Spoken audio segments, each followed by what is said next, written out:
finished collecting the data from the archive on Rund.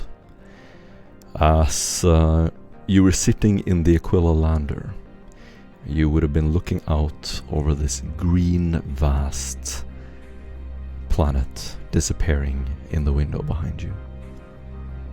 Finally, drinking fresh recaf, smelling the safety of the inquisitorial ship, you dock and walk through the hallways.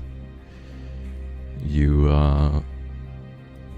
know that you have the evidence with you that the Inquisitor needs. The other keys are in your journal.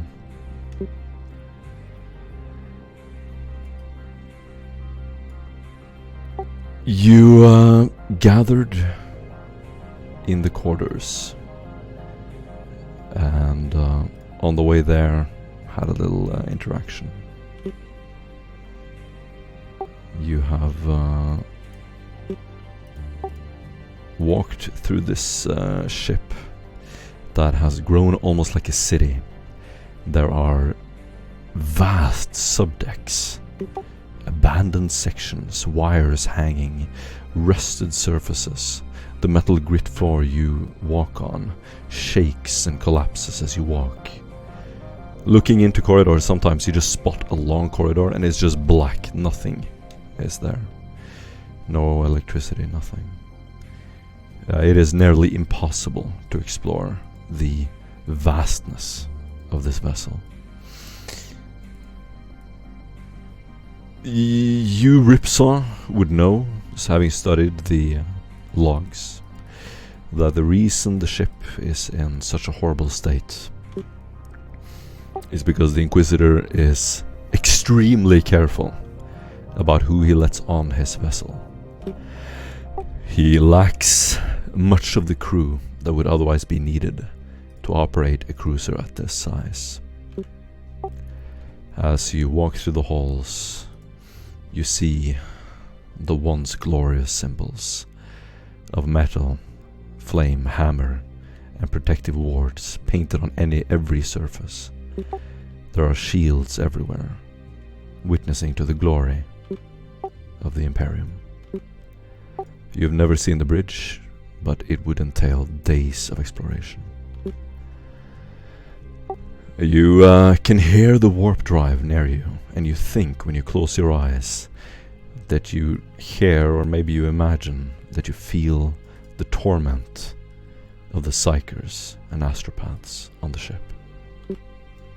There must be thousands of crew, most of them kept imprisoned in their section. Your bunk beds shake at night as the engine is maintained. They always move slightly when you wake up and you have to push them back into place. And you have now been traveling for 1 day. You can smell the comfortable smell of incense and recaf in the air.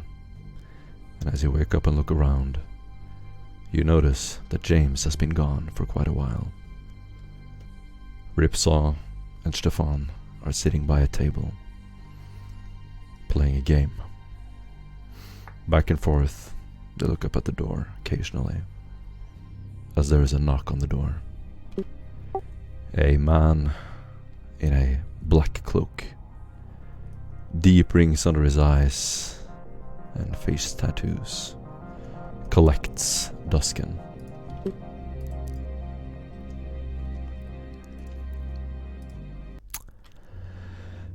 Duskin, okay, you are asked to just join him, and he just stands there with his cloak, looking at you menacingly.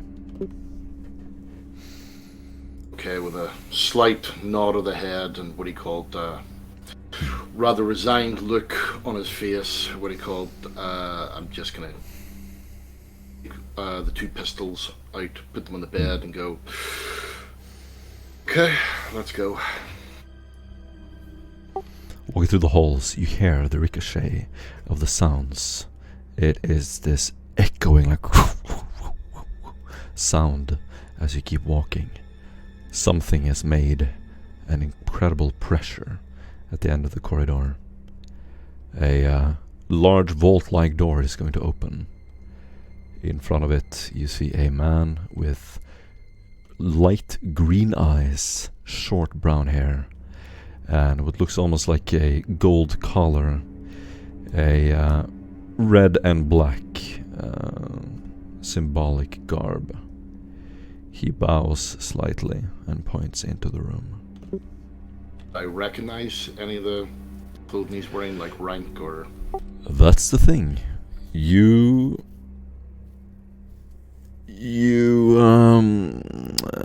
can see that they have inquisitorial markings.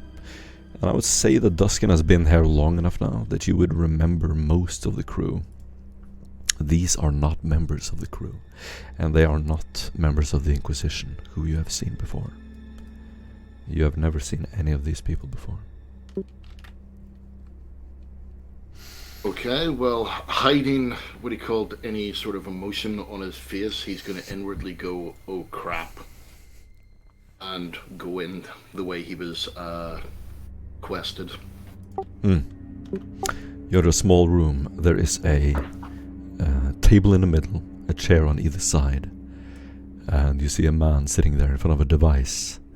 It starts lowering, and he sits down. He has kind of narrow eyes, pale skin, slicked back black hair, and deep brown eyes. He is wearing simple overalls. A man sits down next to him, and from a kind of a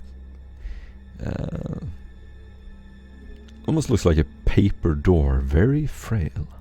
It's going to open at the opposite end of the room, and you see James stepping into the room.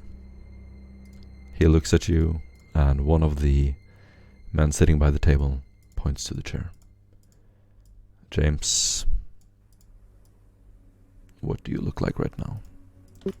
You see James covered from head to toe in a long white robe. And you can see that it's tied together right across his stomach. And you can see bandages on his head, his right leg, his right arm, and you can see slight bruising on his face.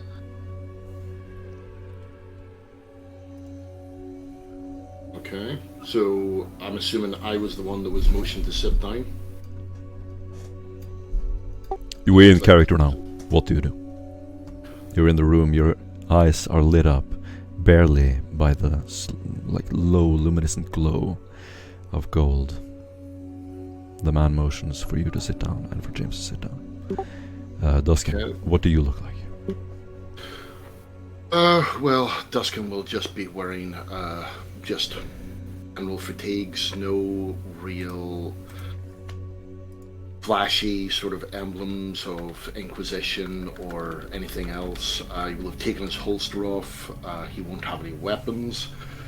He'll obviously still have the scars of his left eye, what he called the tattoo that was once a wee bit more prominent, especially on Circus Magnus, has now sort of diminished in the background as he's a little bit more tanned from what he called being unruined.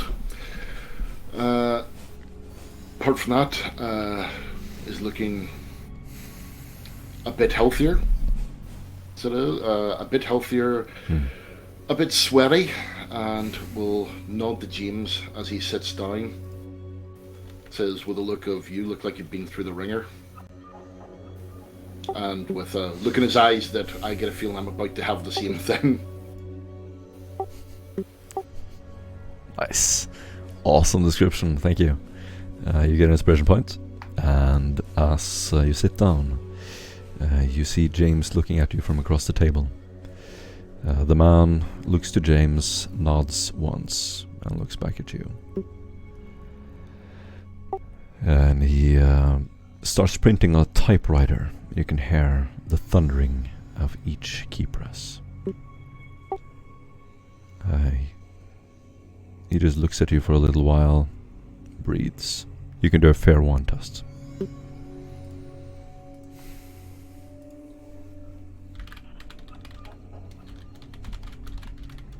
Well, Jaded won't help with that, will it?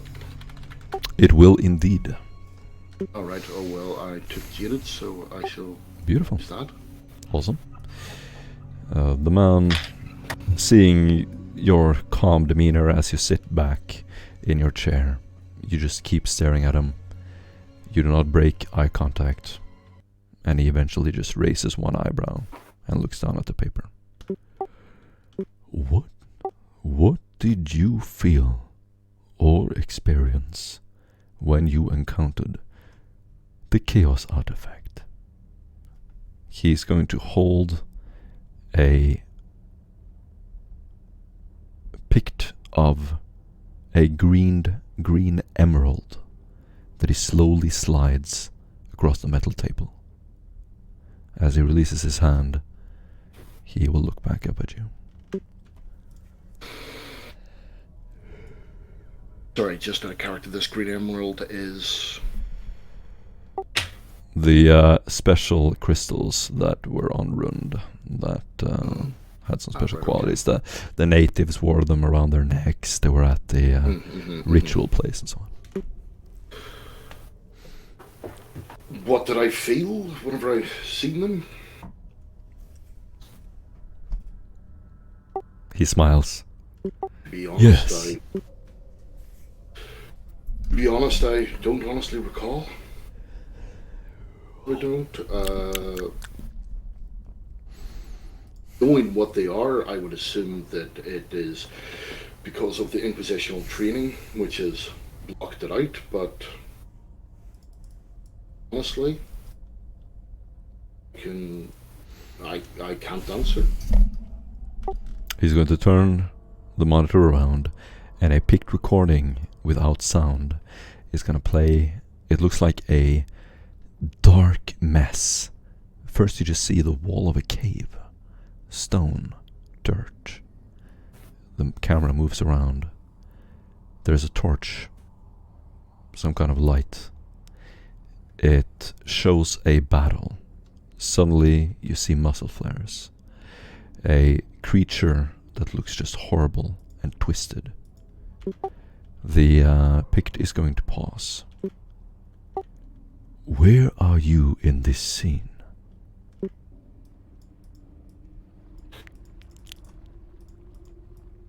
Without knowing whose camera it is, I would not be able to say. Could be the one who's filming it. Could be one of the ones giving off the muzzle flashes. If you would prefer to give me more information, I can perhaps answer more accurately. We can speak more on that later. He smiles and turns them on. Have encountered those things, I believe, 3 times on Rund. So, 2 separate occasions, it would depend. He nods and looks down. He is going to pull out a map and show you a location on it that you vaguely remember. Why did you not intervene when Throne Agent James Mattison led you into an ambush? You have had tactical training, have you not? I have had tactical training, and if this is the so-called ambush where Tooth Smasher fortunately gave away James's position, and I unfortunately wasn't actually there. It is, I was attempting to make my way to the position, but was not actually able to make it on time. To call it an ambush, I feel, is unfair. He's going to look to you, James. Is what he is saying correct? James just gives a head nod. What were your grounds for sentencing the guardsmen? One of my grounds for censoring the Sentence. attempted to kill a superior officer. What would you have done? Let him rejoin the ranks? Who was that superior officer? I believe it was Captain Morpheus, if memory serves. Why? Fortunately, you would need to speak to Captain Morpheus, who's no longer with us. He looks up to you, James. James gives another head nod in silent arbitration. He is going to look at a picked recording. It seems to be of your living quarters on Rund. You're moving around, and he pauses it, looks back up. What do you think of your Inquisitor?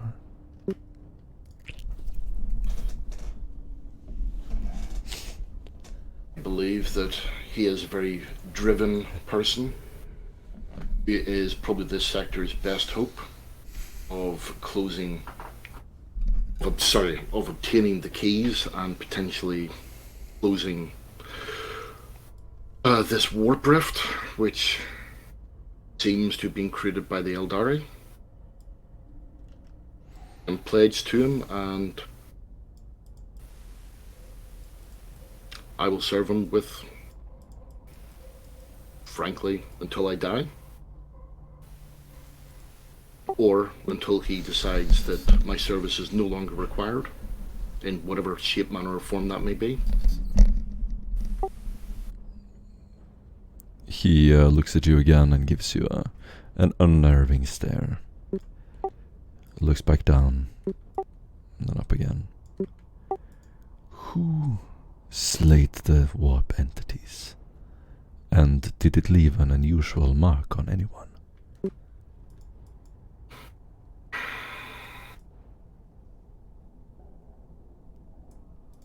I have to be honest, I don't recall who slayed the warp. I believe Doc slayed one. As for the other two, don't recall. All I recall is they're dead. Well, they've been banished, and they're not coming back for a long time. Who slayed them is a concern, but I do not believe that it has left any mark on any of my fellows. Thank you, Agent. He's going to shut the machine off, stand up, and walk to the door.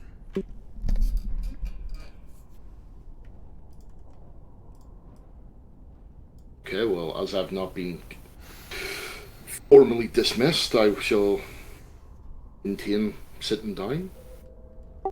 He will point you to the door, and as you leave, he will touch your shoulder. You may tell Stefan to join us next. Of course. And he leaves. And she'll walk down the hallway, and whenever, luckily enough, because the crew are not necessarily as dense as would normally be, whenever I actually sort of turn the corner, if you were close by, you just hear Duskin give a Nice. Awesome. is what he called, would take off his hat and run his hand through wiping the sweat on his overalls. But with a sinking sensation that probably didn't go as well as he hoped, and return to the I shall open the door and say, Stefan, unfortunately your game's gonna have to wait. You're required. Stefan laying in bed, the game long gone. He turns to the side, sits up straight, says, cracking his neck, saying, well, time to put on my best luck. See you later, gentlemen, as he proceeds to walk into the corridor. Perfect. Do any of you want to talk or say something? Stefan's going out through the door. I'm gonna sort of say to him that James looks like he's been through the ringer. So I want to have some anisec or hot coffee for him whenever he gets back.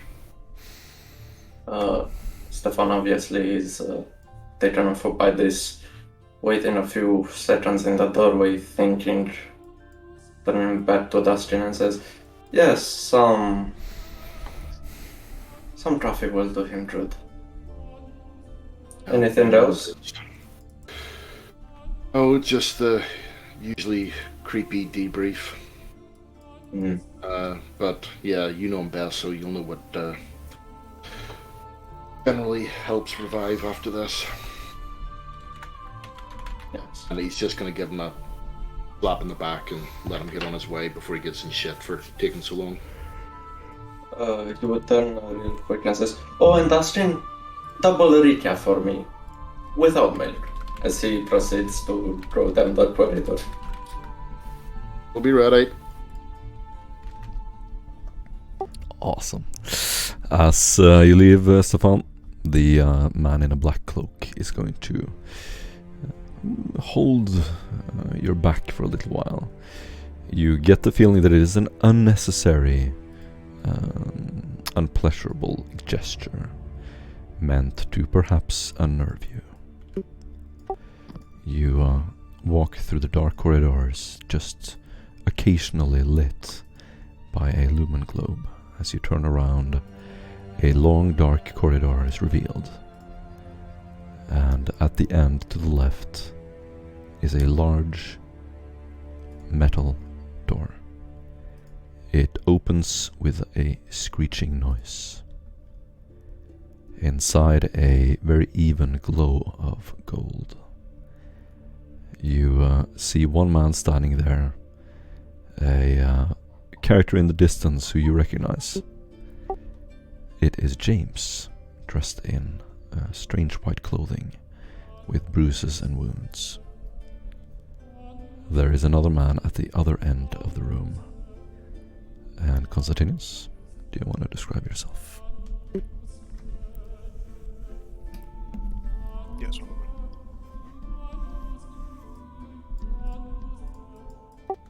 Standing back with a mostly shrouded appearance, only faint glints coming off of the armor. The attire is not one you recognize. A newly formed set of plate armor. Heavy and thick. Too heavy to be unassisted. As for the helm, which you can barely see illuminated, is entirely flat with only a singular eyepiece, emitting a dull red glow. Greetings, old friend. Salutation, Constantinus. I presume you know why you're here, correct? Debrief. I'll be right back. 1 second. As you sit down, Stefan, the man turns on a monitor and is going to halfway turning around so you can barely, if you lean over, see something. James sits down as well, and Constantinus stays standing. The man is going to smile, crack one of his knuckles, and slowly tap his fingers on the table. The table is cold and metal. He looks across the table, and you can take a fair one test. Stefan, being used to this dark side of the Imperium, he has become totally numb to it. Therefore, his insanity gathered along all of this active period deadened his senses to such a somber surrounding. Awesome. Love that you do it in character. The man is going to look up at you and say, you interrogated a lady called Mattel de Hart. What did you tell her about our operation? That we're here to secure the planet and to ensure the safe return to it in the Imperial flock. Is that all? That we're also very kind and we will not use unnecessary force. Was she under the impression that we were coming there to destroy Rund? Yes. She had the feeling that the And planet- why do you think that was? He smiles, ironically. Stefan smarts a bit with the corner of his mouth, saying, "Well, she is an untrained noblewoman. Surely she heard stories of our organization, stories that we ourselves propagated to ensure that people know to not stir up things that shouldn't be stirred. It's no surprise that she may come to such a radical conclusion, but I don't think someone would to leak information to her, at least. Not directly. I'm entirely sure this impression was garnered from the previous history of the Inquisition on the planet, and not your method of presentation, correct? Indeed, we have done everything in our power to ensure that all VIPs are comfortable and that they are gaslit in regards to our operation here. From what she got, this idea is out of our hands. He frowns, almost like a sad frown. I would hope so. Her father, the Duke Erhard of Cell, is a very powerful man. Yes, I know of him. He's a quite high figure in the Ministorum. Administratum, excuse me. He frowns a little bit. Yes, he mainly concerns himself with the exploits of materials, whether ore or crystals. Certain that you have heard of this strange crystalline formation that seems to grow on the veins of under the veins of Aventine. It seems to feed on the flora, on the local flora. Some of them tribals use it as jewelry. Typical. As you say that, he's going to shut off the machine, as if making it very casual. He's going to lean back, take off his glove. Yes, now that you mention that, that is an interesting topic. The crystals. What did you learn about them? They most likely have a connection to the Immaterium. I myself was not able to procure such a sample and study it further. However, the Archconfessor surely would give you more information, and I would look at him when I specify the Archconfessor to study for any emotion that would betray him. Do a willpower test.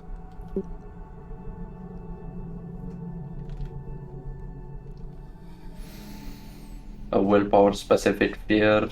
I think. You can do a pair inquisition if you want.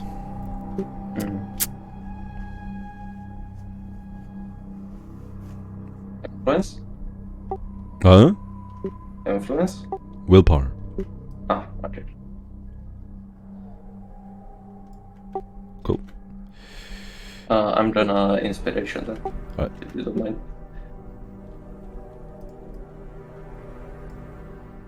James speaks up and asks, yes. And what about the Archconfessor's role in the assault upon the base? He just looks to James affirmingly and looks back to you. The assault which the tribals have undertaken when you arrived, James? Yes. Well, If I remember from your reports, James, you said that those individuals, as to not ruffle any feathers on that person, when you told them, and I quote, sit around and see us fly, you will see one of our ships. They already said that they know how your ship looks like, which is quite interesting. I don't think the Archconfessor has taken a major role in planning the assault or has led to the assault, but airships, well, there are quite few en route, especially those that travel far and can be seen. Yes. But do you think his lax duties in establishing fire bases to secure this base out in the wilderness was sufficient? James, I'll remind you that I am Scroll Reginium, trained to be an administratum clerk. Who am I to judge a person in their military matters? I have no such pedigree to which to express my opinion. Doc nods his head. He is going to interrupt you a little bit. Having shut off the machine, seemingly, you can both do an awareness test, -10. Or all three, actually. Ooh.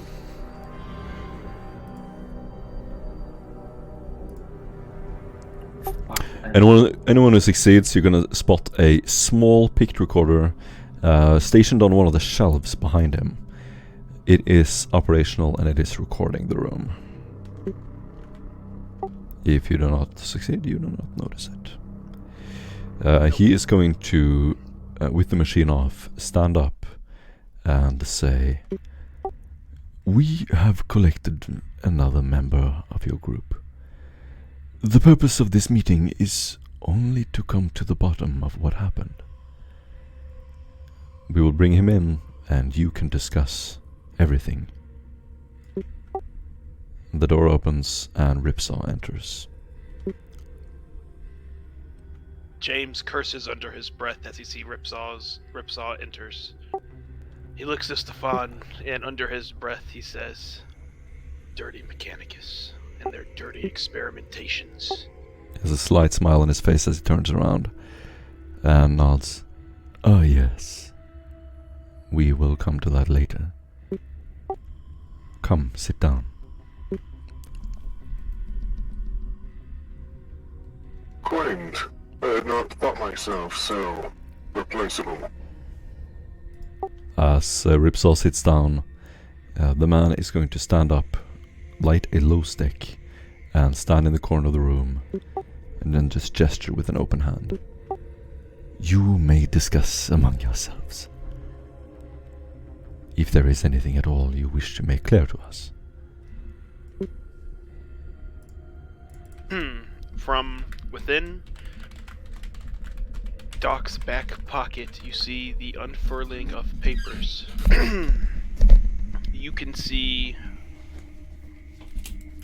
laws, well, it seems to be printed off pages from an inquisitorial law book about rules and regulations to experimentations upon alkalites.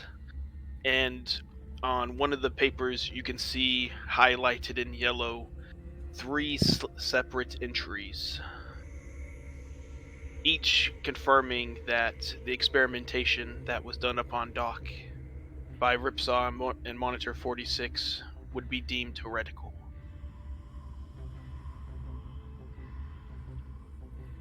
Stefan will scoff, saying, "Is this your best attempt at a power mine?" No. As he lays it down, he says, "Ripsaw will be punished accordingly, but Monitor 46, he must be removed permanently." Don't you think you're overreaching with that bit? Absolutely not. He's well within his rights. If he's willing to overstep religious matters in his own faith, How will you treat ours? Well, in that case, allow me to explain this as he begins to rope. You yourself approved of the treatment that will be taken Unsanctioned experimentation is unsanctioned. It reads right here, Mark 3, page 247, paragraph 3. And you see Do a judgment test, Doc. Knowledge judgment. You get a +10.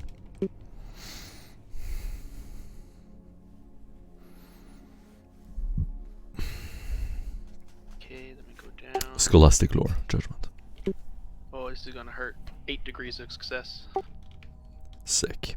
You cross-reference 2 points, both in the Lex Imperialis and in the Inquisitorial field book itself. It is quite clear that this is a violation. This is but a feeble attempt. As you know, the pathogen you've been infected with is unknown. Therefore, under the Mechanicus decree, any such pathogen investigated should be considered with utmost scrupulous methods. Going back and forth a little bit, Stefan, go ahead and do either an infused knowledge judgment or Mechanicus. -10. -10 for judgment, +10.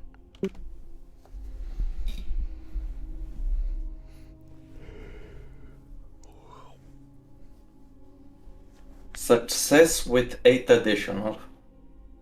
Why 8? The infused knowledge, if you have the knowledge, it adds an additional degree of success. No, well then I got 9. Then you got 9. Nice. James, you go back and forth a few times, and in the end, it becomes pretty clear that you are right, that the Mechanicus, whatever rules they may have, are completely irrelevant. Yes. They have no import here, Stefan, and on how we operate. They were a body assigned to us, not the other way around. I would have to agree with Agent James. Please continue your discussion. I disagree, James. You're taking this off on a technicality. I disagree entirely. I only Yes, sir. see to punish Monitor 46, who I believe is the primary instigator of this offense.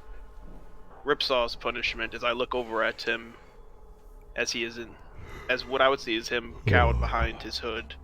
Eye lens is glowing green or red, and him just sitting there in deep thought as I look over and nod my head at him. Actually, Ripsaw, what's going on in his mind is that the very first video game, you know, that freaking tennis thing? Pong. He's literally, Pong. He's playing Pong in his head. It's literally out of it. Awesome. I imagine his eyes going back and forth, like with every bumping back and Oh forth. yeah, you just see like the small green dot just going between his head. Nice. This is Cameron's. Nice. Awesome. You get an inspiration point. What is Ripsaw wearing right now? He is currently wearing his usual outfit, his red Mechanicus cloak, and you can see like there's just a bunch of holes in it. You can see underneath it just like the modified tinted Scion armor.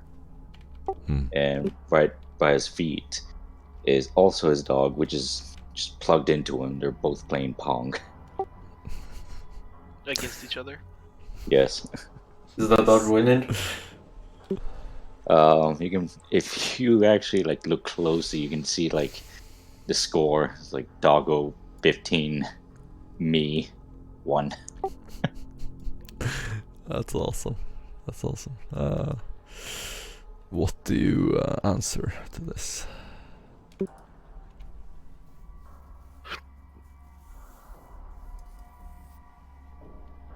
Monitor 46 has been accused. Do you stand up to his defense? Oh, what can I do? So Ripsaw sits there, doesn't say anything. Continues playing Pong. Nice. His silence is agreement against the accused. He will not even speak in his defense. I suggest you do not proceed with this course of persecution, Doc. I would actually like to ask a question first. Yes. Please, Constantinius. Tech Priest, At the Ripsaw will just jump like, yes! I presume you had known what you were doing was against the will of the Inquisition. Why did you proceed? It was approved. Wait. What? Please remind me what the conversation is all about. Your actions along with the Monitor and the procedures you had performed on James. Oh, that. As you can see, it was approved by James, of course. During this whole operation, Monitor kept on pushing for experimentations. I was most hesitant on it for, well, this is the Inquisition we're dealing with, and I did want to please the Inquisition. Hopefully come out with a breakthrough that would be most beneficial for you. But alas, Doc was hallucinating and extremely combative. during Yes, his and hallucination. as Ripsaw brings up Doc being hallucinogenic and combative, you see a drop-down monitor, word down, and you see a 40-inch hologram appear from behind this little metal inlaid screen, and you can see the recording of your administrations onto Doc, and you can see that there was no agreement for the treatment. You can see Furthermore, I that have another The question. interrogator has left the room, by the way. The interrogator has left the room.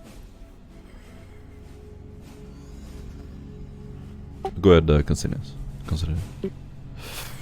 I have another question then. Your hesitance implies you had known this is against the will of the Inquisition. Correct? Tech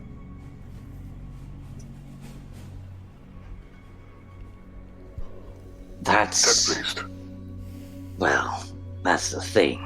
It was warned, and then it was a bit encouraged by outside sources. yes, Those Monitor sources being- 46. The Monitor, and also, Me. Doc's comrades, yes. Because I asked you, Doc. Just because you edited this recording, do not show the previous 3 minutes. Is Doc kind of whirs- mischievous. whirs back the recording, and you can see him, Stefan, asking, would you like treatment to treat the disease? And you can see Doc saying, yes, I would love for the disease to be treated. And then you see it cut over, and you see Monitor 46 begin speaking about using multiple injections, and you can clearly see Doc saying, no, it's better to try and use this. And then you just hear a monotonous talking back and forth of how to use blood to test for the specific pathogen. And you can clearly see that Monitor 46 completely ignores this entire proposal, continuing with his own proposal that Doc does not agree with.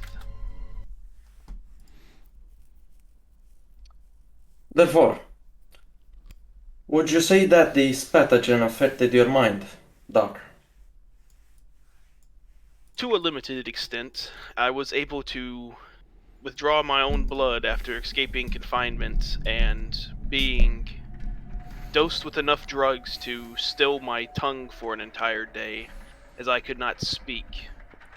I was able to synthesize from my blood the actual solution that would be needed, and was able to find the correct medicine to inject myself with. That's a highly cognitive function, Doc. You must agree. It mustn't have been easy. No, not with all of you working against me, but all I hold to blame is Monitor 46 and Ripsaw for his assistive ability. Fascinating. If I may Forgive interject, my interruption. As far as I can tell, his mental faculties were not truly damaged, but perhaps some of his senses and nerves. No, something far more was damaged. What I'm trying to say is that James, by simple luck, managed to acquire and come up with a successful treatment. As you can see, James, would you please roll to when to when you escaped? Yes, and you see Doc whirred over to where he escaped, trying to seal the door, breaking the key-padded entry, and trying to give himself time to draw blood out and concoct the solution. As you can hear banging at the door, and eventually a last cutter being brought up, and you can see sparks emitting from the door it is being cut through. You can see Doc, after withdrawing the blood and storing it into the mini fridge contained within the Medicaid lab. You can see him run back to the bed, stand upon it, take a half squat, defecate into his hand, and form a shit ball. And as you see the door kick inwards and the hot smoldering metal plate fall inwards, you see Ripsaw coming through, and you just see a massive shit ball impacting against his face, splattering over a few of the others, before Doc backflips off the table, scurrying up to a vent, and crawls up into the vent system. Stefan would then look at Constantinus. Does this look like a man capable of curing himself? The door is going to open, and in steps Monitor 46. He is huddled forward, leaning slightly forward, almost as in shame. His red robe is immediately illuminated with the golden glow of the room, and you see flickering red lights revealing his ashen and pale face. He has one docile and one bionic eye, and it's always slightly tilting back and forth.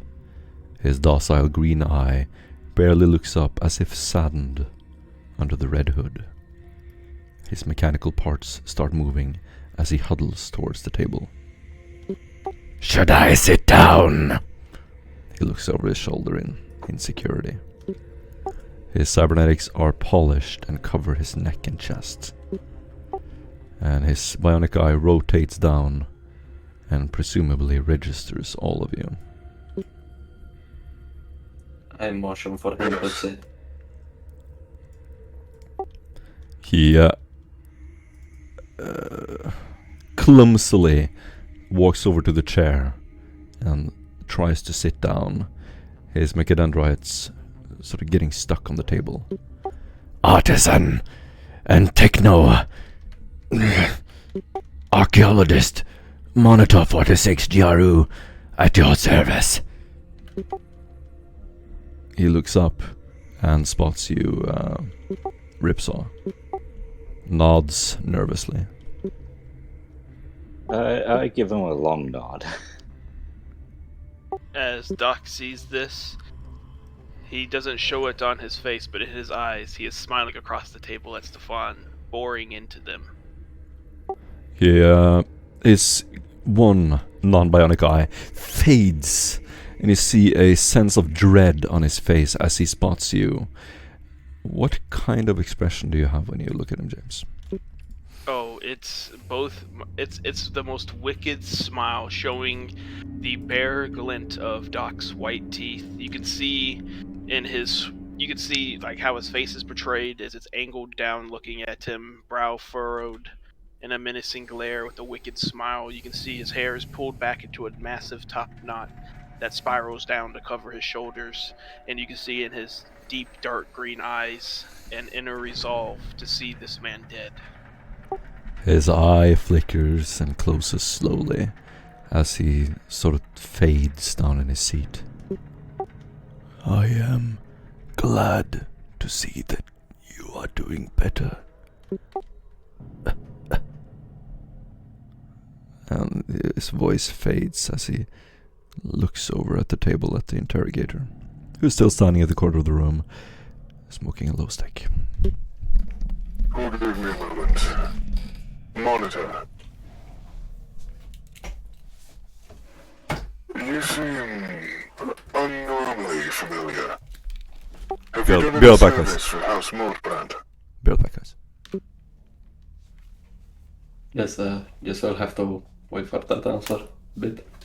So, Stefan, do you think I'd be overstepping if I ask for his execution and have Constantinius carry it out in a two-handed sweep, cleaving down through his cerebral cortex, cutting his head in half? Hold up, depending on that answer, Constantinius might not be cool with that. Do you ask me as a player or as Stefan? Both, as a player and Stefan. As a player,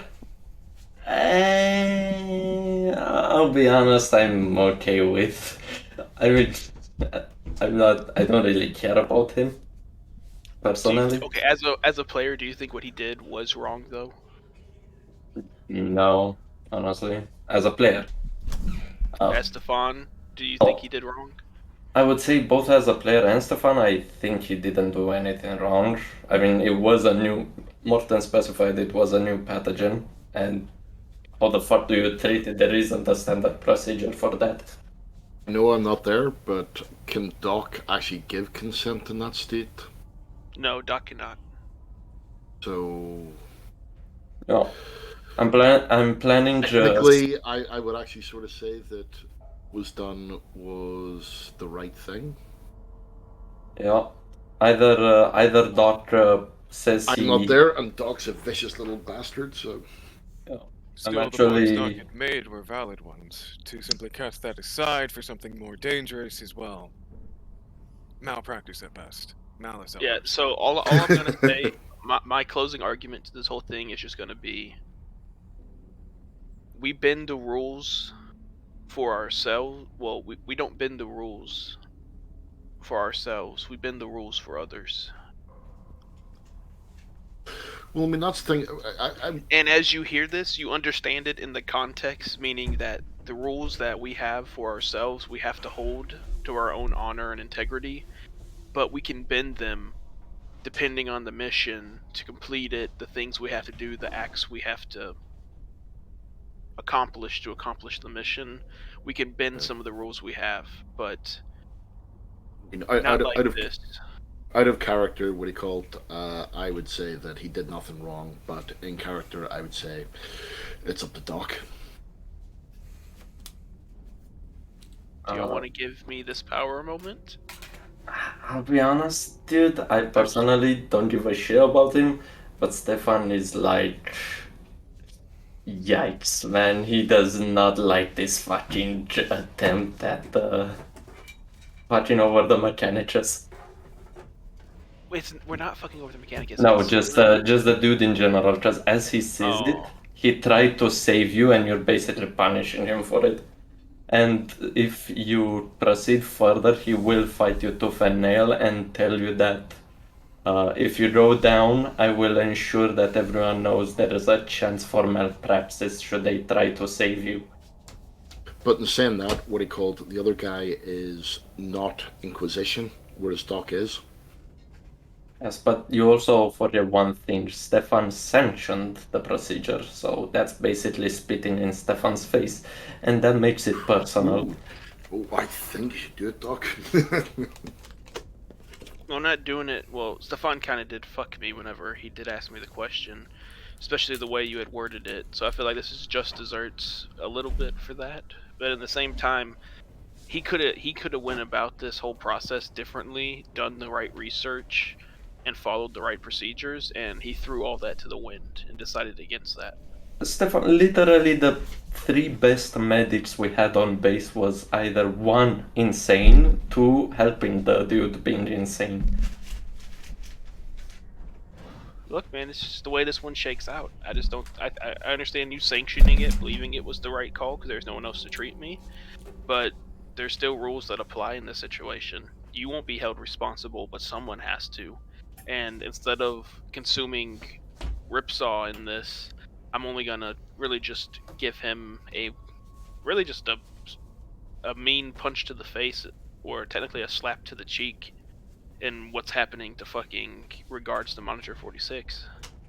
Yeah, I think it was a good thing I was there to monitor that whole thing, because he would have replaced a bunch of stuff on you.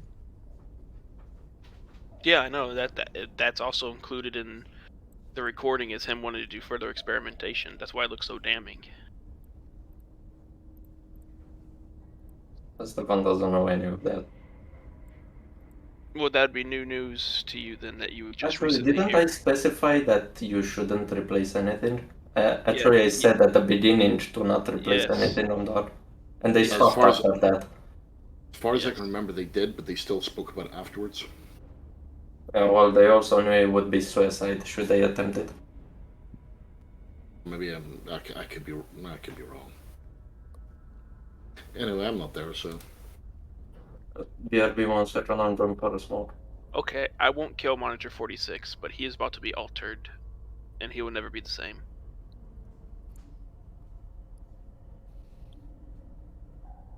Is that agreeable, Stefan? he's gone for a smoke. Oh. So on the side, I've been developing this specific code for inquisitorial servitors, and I haven't uploaded this device into anything yet. Okay. I just want to say, isn't being turned into a servitor actually viewed as a worse fate than death? Yes. Yes. Yes. Isn't that ramping up the punishment? No, because I still need my test subject. Well, I suppose it And- really depends which way you look at it. Well, I'm not saying it's not practical. I'm just saying, isn't that actually doing an even more severe punishment to him? No, I because mean- he's still helping us for the research that we're going to use him for. Yeah, another thing, the Mechanicus really sees, like, turning somebody into a servitor is like, oh, if you're a tech priest, dishonor. If you're just another person right there, well, you're being useless. Well, that's what I mean. It really depends. I mean, it depends if you're a human or you're Mechanicus. Depends whether it's a fate worse than death.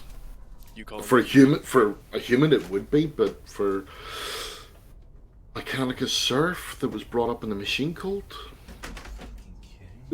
necessarily to serve the Omnissiah for literally eternity, pretty much. Yeah.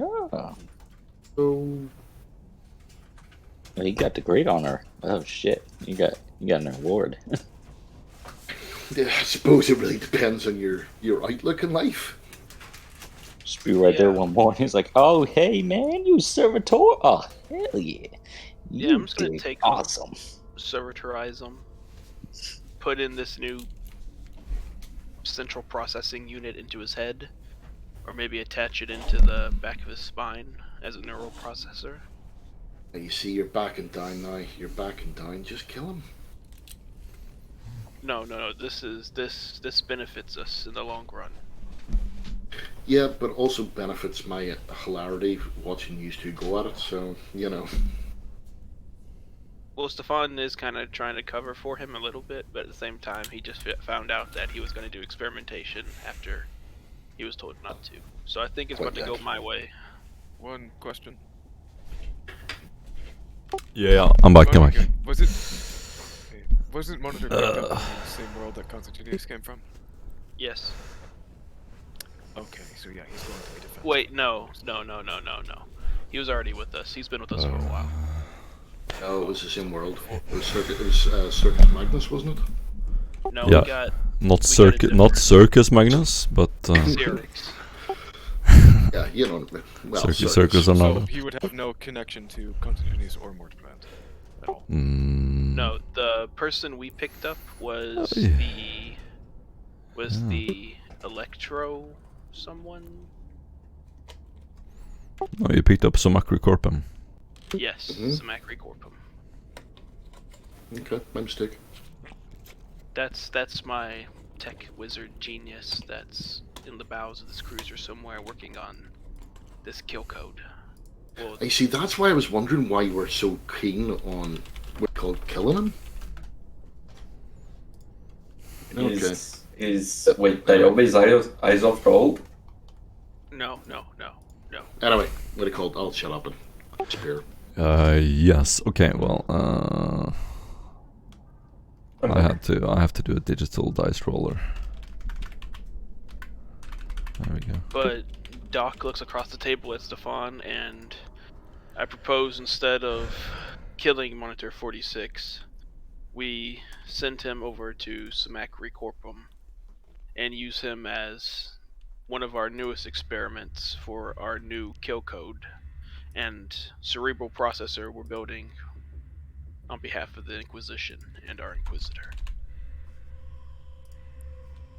I believe you're overstepping, Doc. I look to Constantinius.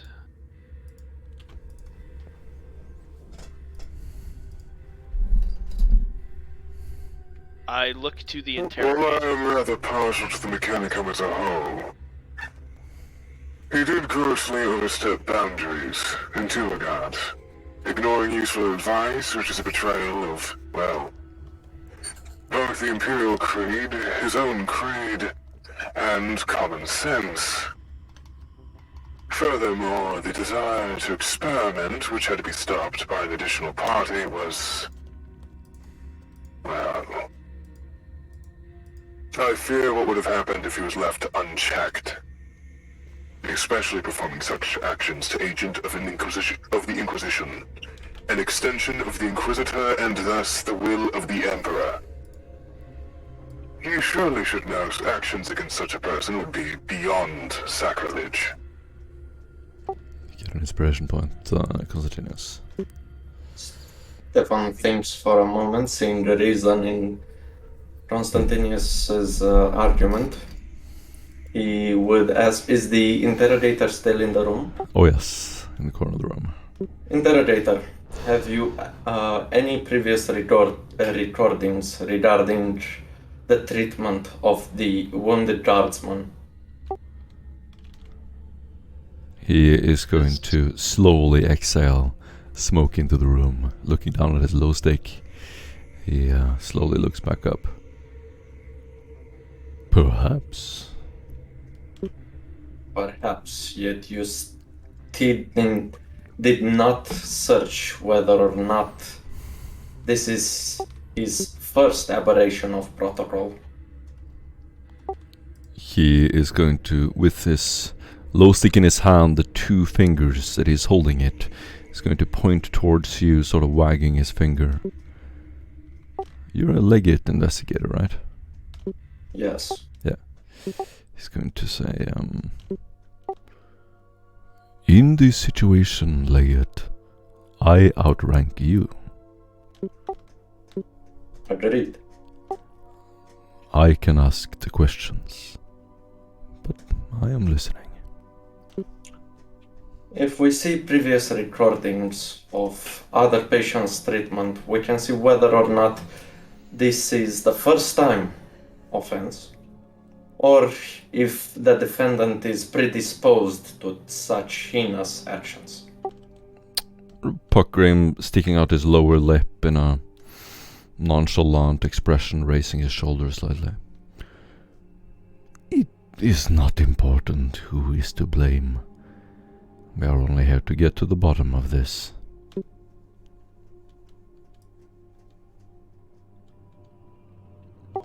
Only speak on the matter at hand. It does not matter who is to blame for this or that. It's for someone else to decide. Doc is going to push forward his proposal for Monitor 46 to be given to Samacri Corpum to commence Experiment 011. Monitor, is this the first time you have made such invasive procedures in your duties of offering Medicaid to wounded soldiers? Monitor is going to look up. No! How many of such procedures have proven successful? He's going to start calculating, his eyes moving back and forth. How many of which procedure? The treatment of guardsmen, the line of duty. Opening his mouth, you can see into his robe. He is slightly leaned back, and he's calculating something. He's going to mention a number. It's not very high. A few.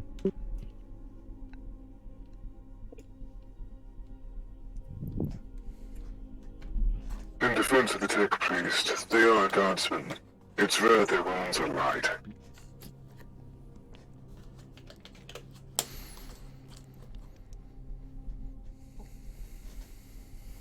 Stefan flicks his tongue and says, "Do as you wish, Doc." The interrogator is going to step forward slightly, laughing to himself. Yes, you can do as you wish with Monitor. He is under your attachment. You technically decide his fate. Isn't that right, Monitor? 46 is going to look up. Yes. As his eyes sort of roll back to all of you, back and forth. Do you know of another Medicaid servitor on the ship that could fulfill your tasks better than you? Very honestly and bluntly, he will say, yes, numerous ones. Could you have one of them come here? He looks at the interrogator. That is not important now. They exist. Then I look to the interrogator and I say, I propose 2 of the guards outside come in and grab him and take him to Samagri Corporal. But a moment.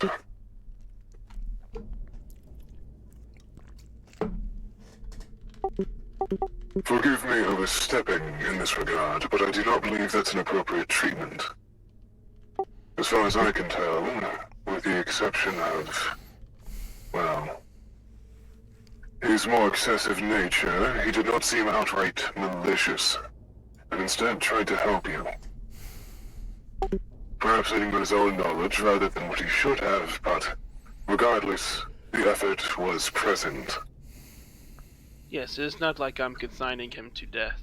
He will serve us in another function. All will be well. But you're robbing him of one thing that's very valuable. His mind. It'd be better for us to not lose such an asset. So I'd say, everything other than his most important components and those that aid him for his specific tasks be reduced to the lowest quality variant, and his current more advanced cybernetics be returned to the Mechanicum, to those who are more deserving. Rob him of what he values most. Doc looks over and looks down into the Inquisitorial Tomb for laws and wants to just see what the minimum charge would be against him for something like this.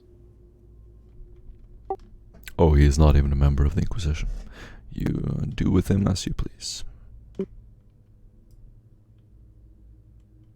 I look over to Ripsaw, I look at Stefan, I make eye contact with Constantinius through his visor, and the interrogator, I put my hands onto the table. The last I'll speak of this. Commence experiment 011. I will pass the message on to Samagri. He takes another sip of his low stick. Doc nods his head, looking across the table at Stefan. Stefan looks at the interrogator. Am I dismissed? No. He smiles. Well, I hope you can live with your decision, Doc. I look at Stefan and I say, I can live with any decision that is for the betterment of our Inquisitor and the Imperium at large. Is it, I wonder? If this experiment proves to be fruitful, you shall see the reaping of the rewards from it. The interrogator will step forward. Ripsaw, the Yes. machine spirit was unusual, was it not? The one in the archive. Yes. He leans back, interested, half smiling, holds his low stick up halfway up to his mouth. Go on. Something more advanced than I have ever hoped for. It'll take time to explain. And, well... Let's see here. Ripsaw, roll a tech test. -30. Alrighty. That's a common lore tests. Okay. Hmm. Common lore test. So... Is it like... Oh yeah, I got tech. Common lore tech, yeah.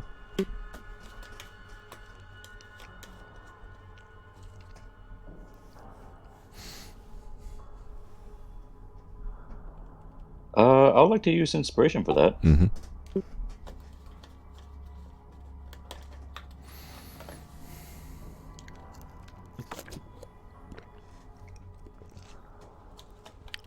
Three additional successes. Beautiful. You lay out the basics of the machine and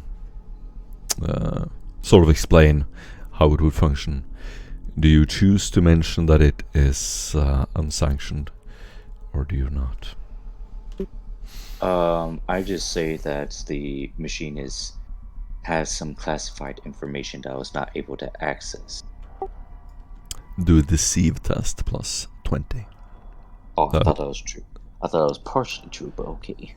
Deceive +30 actually. Oh, alright.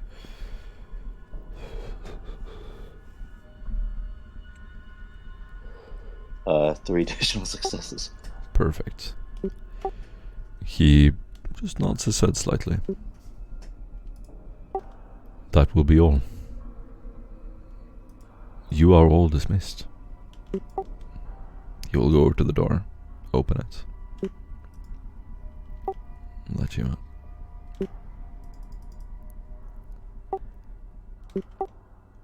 Ripsaw will quickly walk out with Doggo chasing him from behind. Yeah. As you walk out, the interrogator will follow you into the corridor and slowly walk you back to your room.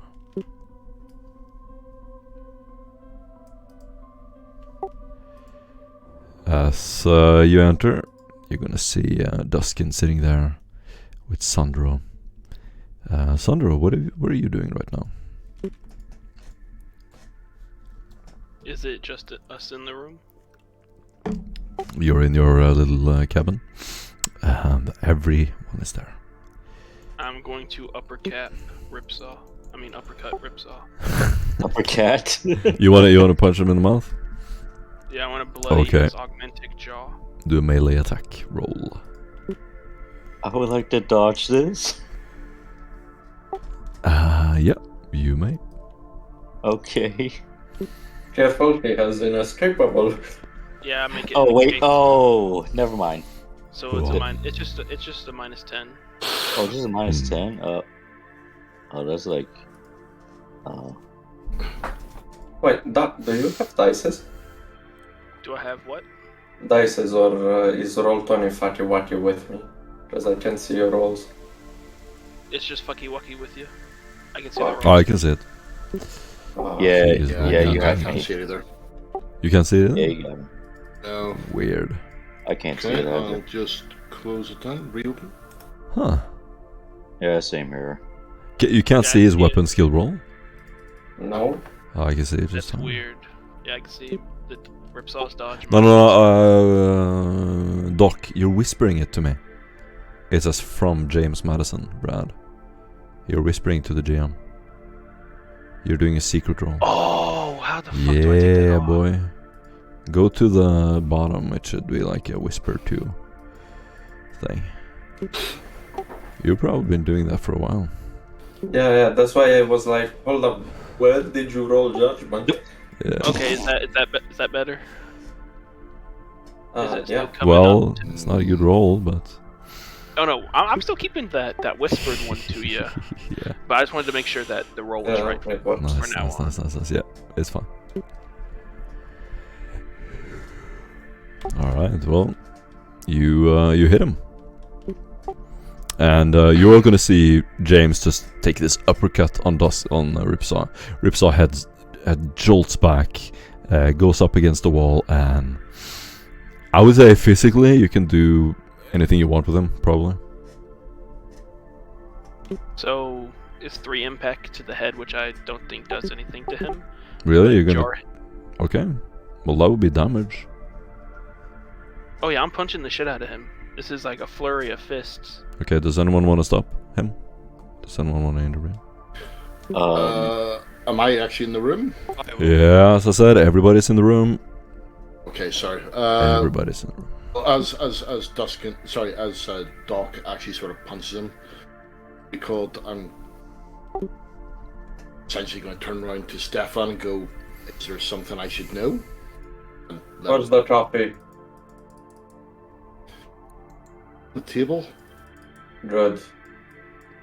As he just goes towards the trophy and begins to blow the hot steam and take a few sips. As Uh, As do you Ripsaw? want to maybe calm down, or No. you see Doc disregarding everyone else in the room as he stares at Ripsaw with lethal intent, and you see, following the triumphant uppercut that knocks him into one corner of the room, you see a quick kick lash out at him. While this is all going, I'm just cursing Mechanicum. Constantinos is going to approach and place an arm on your chest before trying to push you back. At ease, please. The kick has been thrown. Yeah, Ripsaw's doubled over. He's on the ground. Is there a different damage for kicking versus punching? No, I don't know. It's just an unknown. It's the same. Okay. Barbosa, you're muted if you want to join it. And you take 5 impact on the kick. I mean, I'm still okay. I figured this is doing nothing to you, I hope. No, it's doing absolutely nothing to me. As I feel with- Constantinos's hand put against my chest and him tell me to stop, I look over at him and I say, "I will." After one more blow, and then you see a haymaker of a punch come descending down towards the top of your head. Ripsaw will bump off the wall, and you hear a slight involuntary exhale as he sort of just goes back in the same position. Okay, so everyone feel better after that? No. Doc stands back up. You see his back straighten in a prideful moment, and he says, "Yes. Honor that and was, justice has been restored. Things are Nice back bit in of, balance." As you see him lord over Ripsaw's body beneath him, you see Doc even go the extra step to put a foot onto Ripsaw's chest and look over triumphantly at Duskin. Yeah, okay, Doc. Let's keep let's keep it classy when sparring.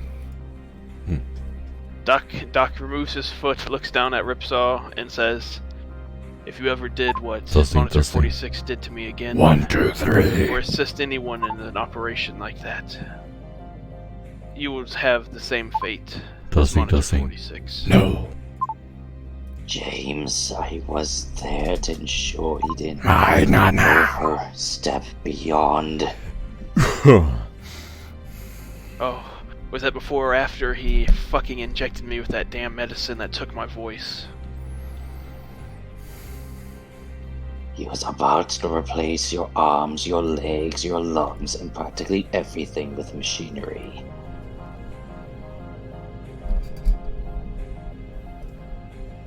Well, I guess I do owe you some thanks then.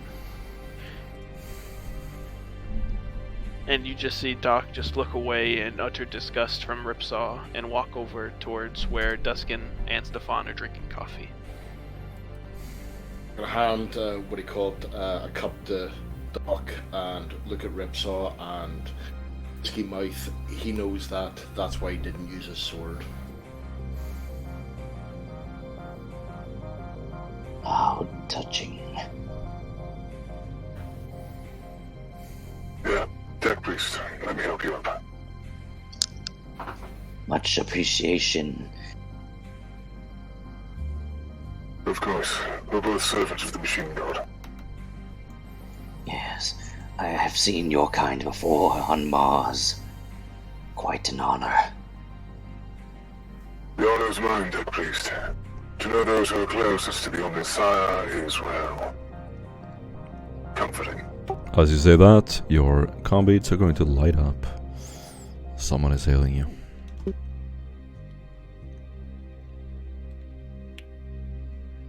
Who wants to respond? You... Ooh. Constantinus? Acolyte Constantinius, reporting. This is a Macrocorpum. What is Operation 001? You hear Doc come over the Vox channel. You mean 011. Yes, whatever. Yes, I'm sending Monitor 46 to be the next experiment for you in completing the kill code and the new cerebral processor for the servitors.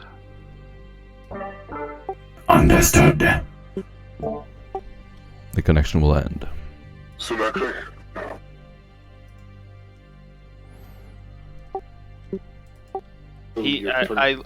You see Doc look over at Constantinius and say, "Don't worry, he's like that." So, he's being turned into a combat servitor? Well, his body is. His mind and everything, that's what to be used to see if it can actually create this device. But that's something for us. That's Do not I something want for us to to know worry what about. went on in your debrief, or do I not? You know what? Actually, I don't. You just see Doc look at you with a battered face that's bruised. You see he has blood dripping through some of the bandages he has wrapped up, and you can see that he walks with an almost audible limp, where you can swear you can hear his hip pop out of place every 5 steps. Yeah. More to the point, what the hell happened to you? Trunchkin. Or is it Trunchin? You see Doc ponder and look up towards the ceiling, stroking his small stubble that has grown out, a nice, small, close-kept dark beard, and you can see the bandage on his head unwrap a little bit to see a splitting skull wound. So have you been to the Medicaid? Yes. They don't do as good as work as I do, but that's to be expected. So, want to tell us why you had the 7 shields knocked out of you? I'm not really sure myself. They said they were trying to break me, and then they threw me into a room, unarmored, unweaponed, and this weird Eldar came out from another corresponding room, and he had a trunchkin in his hand, and we proceeded to lay blow for blow against each other. And finally, in a triumphant punch, I managed to crush his entire fucking nose, causing him to fucking drown in his own blood inside his mask. after and you see Doc look down to his right leg, crippled me by breaking some of my leg. Most of my leg. I couldn't walk.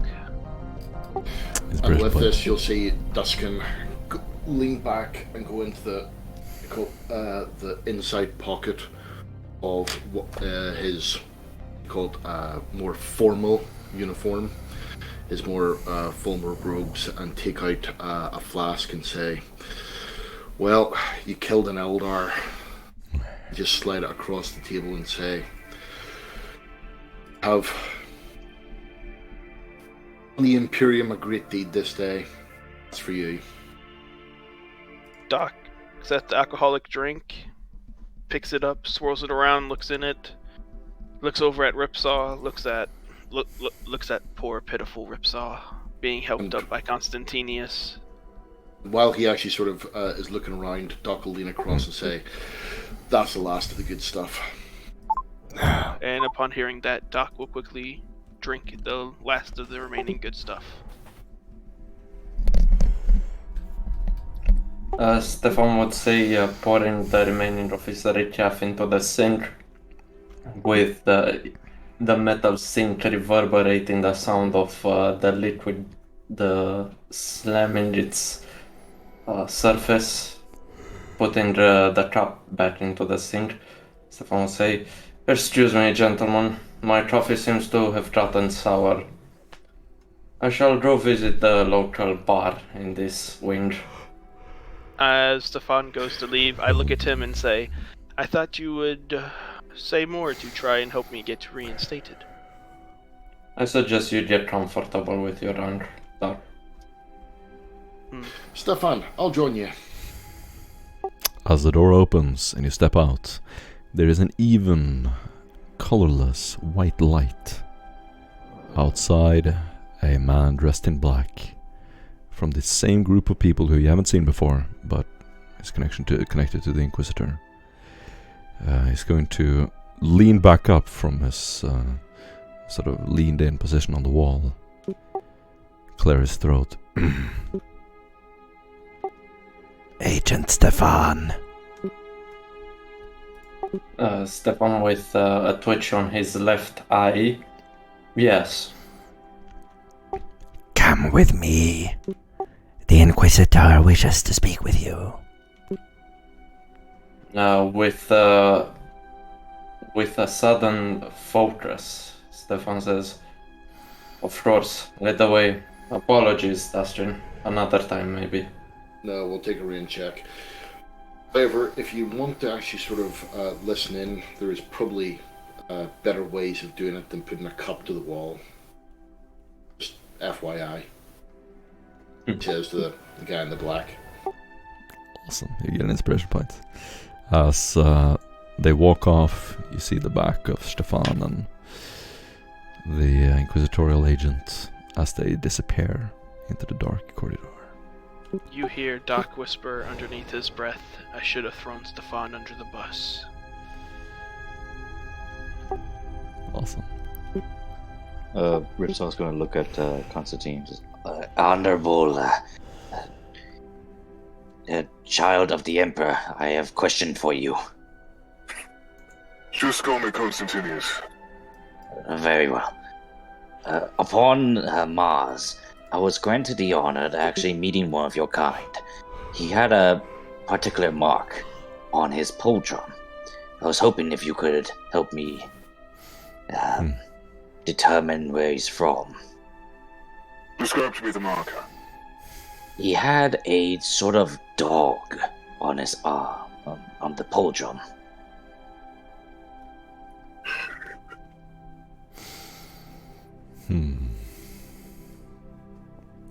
A dog. It does not sound like any night house I've heard of. It does sound. I've heard rumors of such nights and seen their variants forged on Mars.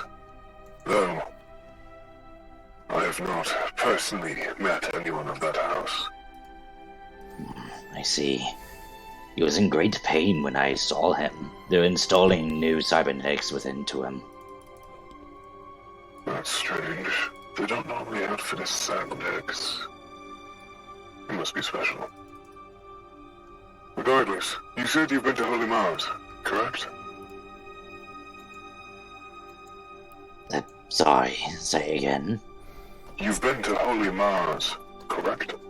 Oh yes, I lived there for a time being until I was transferred to a mobile regiment. Must be an awful downgrade. I'm sorry to hear that. Speaking of which, the reason I've mentioned such is because I have a piece of artifice equipment upon my knight, forged in the fires of Mars. Would you like to see it? Oh, very much so.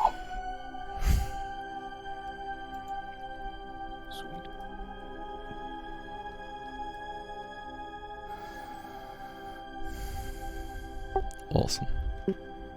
So as they're leaving the room, and Duskin is just still standing in the corridor, just looking down this long, darkened corridor, feeling a feeling that he's not really felt for some time, which is just dread about what is to come. Called will turn around and say, "Doc, for a drink." You see Doc looking sullen at a wall, and you see quiet twitches over the left side of his face, sporadically, about every 15 seconds. You just see him almost staring deadpan at this wall. Take that's a no. We'll just go back in and say, maybe you should get some sleep. Come on, Doc, up you get some sleep. You'll need it. As you go to touch Dawkins to move him, it's almost like he snaps out of some form of tunnel vision and looks over, like he's seeing you for the first time. Oh, Duskin, I did not know you were still here. Yeah, you were saying you were tired, so just get into bed. If you can recover from some of those wounds. I think I am just alright. Did you say something about a bar? Yeah? Want to get a drink? You see Doc reach up to redress his bandage on top of his head, fully covering what you can see is a small fracture into his occipital his occipital plate on his head. And you can see him tie the bandage a little bit tighter and then say, "Yes, you take the lead." Or maybe swing by the Medicaid first, if they can't do a better job this time around, now they've had some practice. I'll just keep the ugly scar. Okay, let's get a drink, at least it'll take away the pain. Yes, that it will. Awesome. You know the ship fairly well now, Duskin.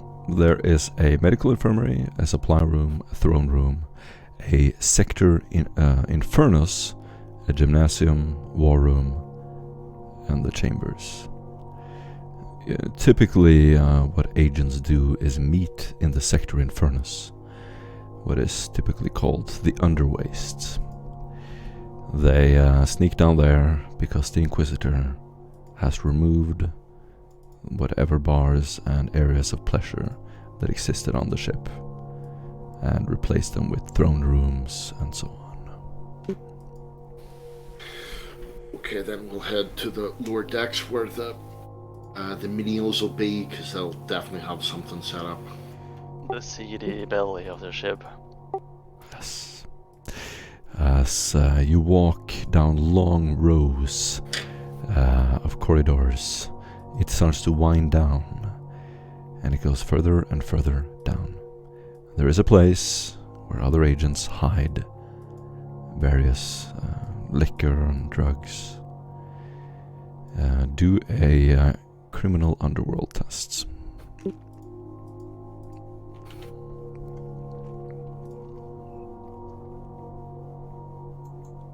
Four degrees of success. Are you with them, James? Wait. Is this going down to the bar? Yes. Yeah. What? I got my... good thing James is with us. I mean, he rolled. I'm also minus down 2. there, if that's okay. I have Yeah. here criminals and cartels and also lots of knowledges. Perfect. Yeah. He'll probably be waiting for you there, I would say. As you walk down the last corridor, you know the way down already. There are long rows of prisons and psychic wards. A null rod effect. There is a dizzying and numbing feeling as you walk down. You know from your conversations with agents before that this is a feeling that they kind of enjoy. It adds to the buzz. It's also a little bit exciting, although the effect afterwards can strengthen whatever drugs or alcohol you take. As Doc feels this almost reverberating feeling, a pulse quickens in his temple and he feels a headache coming on. Awesome. You walk down and there's a silence in the air and this numbing feeling. As you walk on the metal grit floors, you hear dripping in the distance. Finally, you reach the usual drinking place. It's a tight corridor. The ceiling just barely is high enough to stand in. But the special thing about this place is that you can see outside to the stars. As you line up, you hold a metal railing. This is probably some kind of engineering corridor, but it is also beautiful for sightseeing. As you stand there and enjoy the feeling of spaciousness, you would open the crate that you found. There are all manner of exotic drinks there, but there is a gentleman's code: do not drink too much of what you do not own. So I am going to Doc Amersec, and I'm going to take a slightly less strong Amersec. Doc wants to look over through all the boxes and find the most powerful alcohol there is present. There's some stuff that looks like it's from Desileum. There's even a marking on the crate. This was confiscated from the criminal underworld in Desileum, a famous gang called the Cloud Boys. In the raid and confiscation of all their belongings, this crate of very, very rare liquor is still down here. Doc looks around and looks for any identifying marks on the crate for who this could possibly be owned by. It is your predecessors. Who Doc confiscated? reaches in, grabs the bottle, looks at Duskin, and goes to turn and look across the rest of the bar, and off in the distance he spots Barbosa. Duskin, I see Barbosa. Just to clarify, it's not a bar. You're just standing in like an engineering corridor. There's just like pipes and metal surfaces, and then a big window on the other end that you're sort of leaning over a railing, looking down the window at the stars. Further down the railing.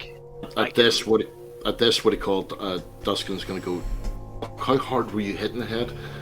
Barbosa is a servitor. He's on the drop ship. Remember? Doc looks over, almost taken aback. Holy shit, I completely forgot. But that fellow over there, he looked... And then Doc puts his hand down. Never mind, he looks nothing like Barbosa. And then you see Doc get a little sad. Nice. Sandro, are you here? Yes, emerging Okay. from the shadows with a amasec and a crystalline glass. He's sort of playing with it with his hand. Oh yeah, the Cloud Boys vintage. A very good one. Excellent choice. Looks like rot gut. Well, looks can be deceiving.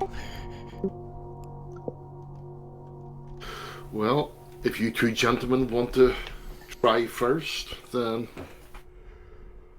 No, it's a little bit too strong for my palate. I prefer this one. Perinthian Amazigh.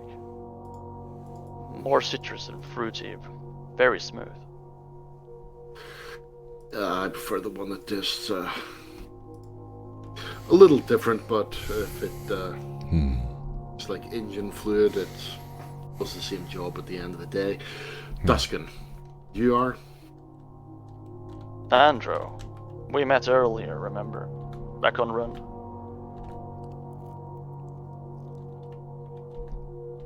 No, don't recall. Sorry. Everyone seems to be a bit of a foggy mind lately, but alas, I don't mind. You were a little bit angry with me last time, but I'm glad to see you have forgotten. Take it personally. I'm generally a little bit angry with everyone. Sometimes even myself, sometimes not. But I do apologise if I've caused any offence, and with that, Oscar will give a short bow and hold his glass out for called a sort of toast. Cheers. To the survivors of Rand, and we'll knock it back. To survivors of Rund, indeed. It's a quite marvelous little place, this is. Imagine all these crates. Some of the owners will never come back. The trick is to know which one. Indeed, I suppose it is. Just think, one day our legacy may lay here.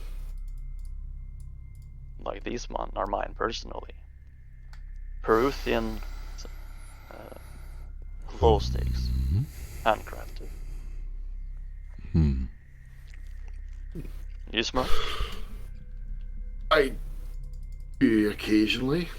He says what he called, as you can actually see, what he called a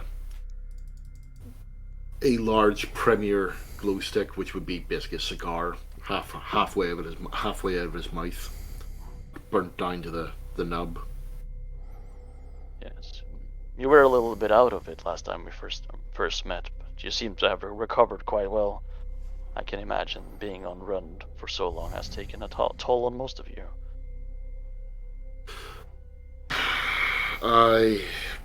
Yes, it wasn't exactly the best place. As you can see, our poor James here didn't suffer too well there, or whenever he came back. I don't believe I have met you. You were absent the last operations at Rund. Your name is Doc, I hear, or that's your alias.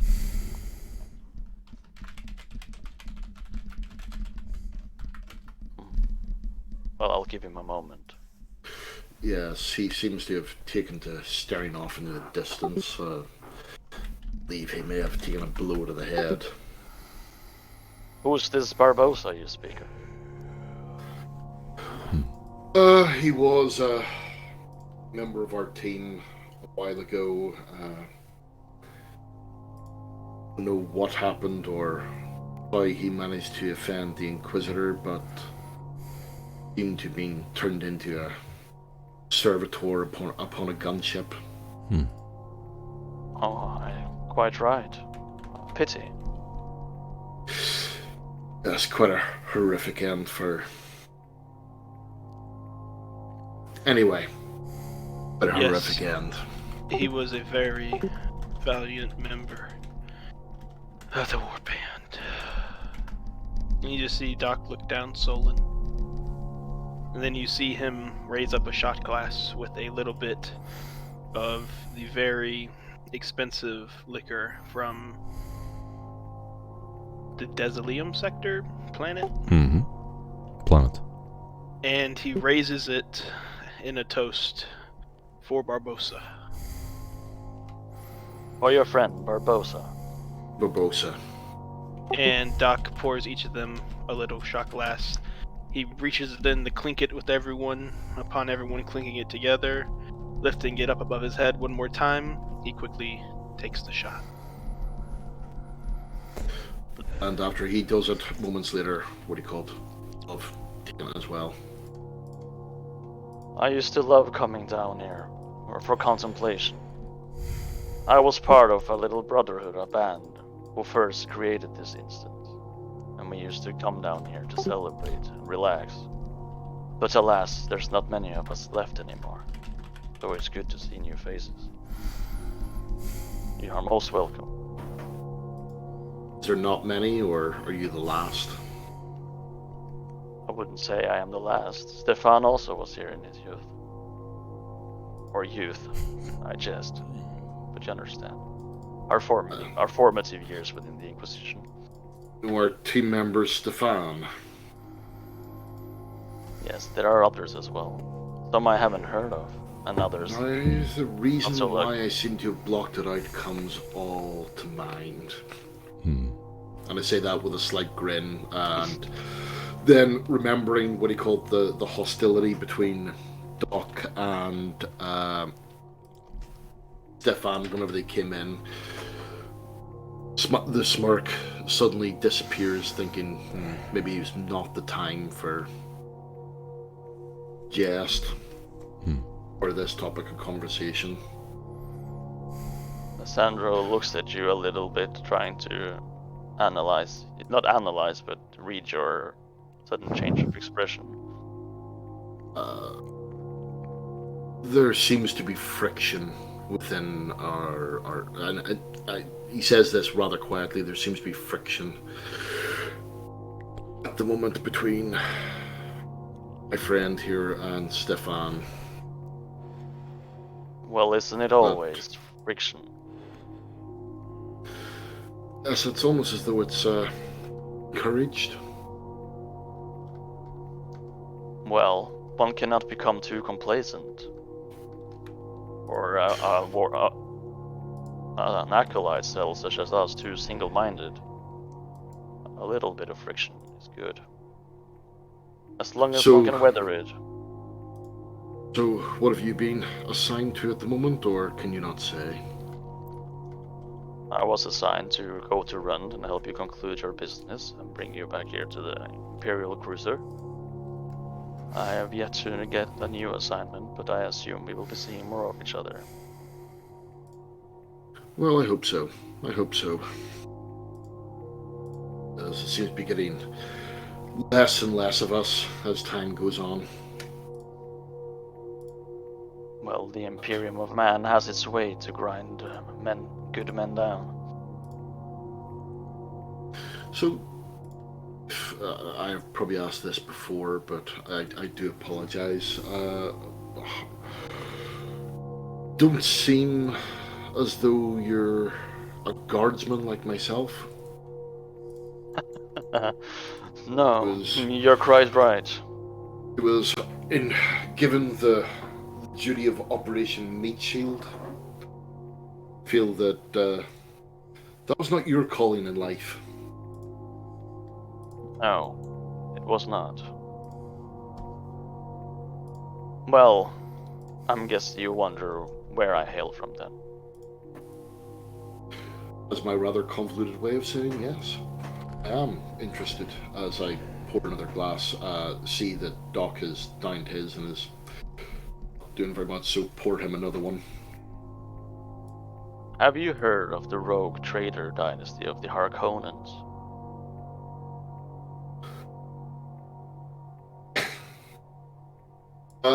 No, I have not. I must admit I have not been long in the service of the Inquisition. And my previous employment didn't call for that kind of... Well, of course I'm not offended. The universe is a very large place, and even though Harkonnen is one of the largest rogue trader dynasties, at least in several sectors, it's not expected to be known in every corner and crink of the galaxy. Well, it's not a proud history I have to share, but I used to be a rogue trader once. Used to be? Well, yes. If you don't mind me asking, can I ask the reason why you no longer are? let's just say that there was some conflicting nature in a certain way about how business were concluded at some point, and I had the merry choice to join the Inquisition or else, I suppose. I understand. I understand. Unfortunately, fortune doesn't always smile on the brave. No. But at least this is a welcome outcome compared to bringing disgrace to my dynasty, or worse, myself. It's good to have a purpose. This Duskin's going to be looking out over the stars and just go, "So do you miss it? Freedom?" Sandro smiles, but says nothing. There will always be challenges in your life, but we, the human species, we adapt and overcome obstacles and challenges. That's why we are the superior race in the universe. With this, Duskin will raise his glass and say, "To humanity." To humanity. If Doc's still awake, what do you call it? We'll give Doc a bit of a kick. And Doc just looks over, gives a head nod, sips his drink. fear my colleague may be a bit of a lightweight. It is nice sometimes to just come here and enjoy a drink. A little bit of contemplation and quiet. That's true, and he's going to look up and down the railings and just go, "So are all these men readings, or...?" You refer to the other members of this lodge. Or are they friends of yours? Some of them were. Most of them not. And some, as you said, involved a certain mix of friction. But we all shared one common goal or interest. And that was the pleasure, the simple pleasures of a good Amazegh and a good tobacco once in a while. And we make our petty excuses and hide like here, like kids, from the eyes and ears of the Inquisitor. Surely he's well aware of it. Oh, I'm well aware that he's well aware of what goes on along his ship. As long as we don't abuse it too much, I feel that may get away with it. Quite right. With that, what he called Duskin's just gonna lean back, his against one bar, his foot against the other bar, and just stare off into the distance, just looking at the stars in the distance and the blackness, and just So how did it relax. go? Your return for run, your debrief.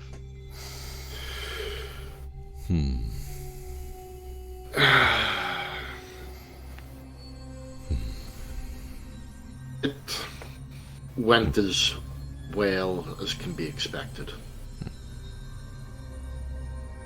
I always have a saying, and parts of it always changes places and time.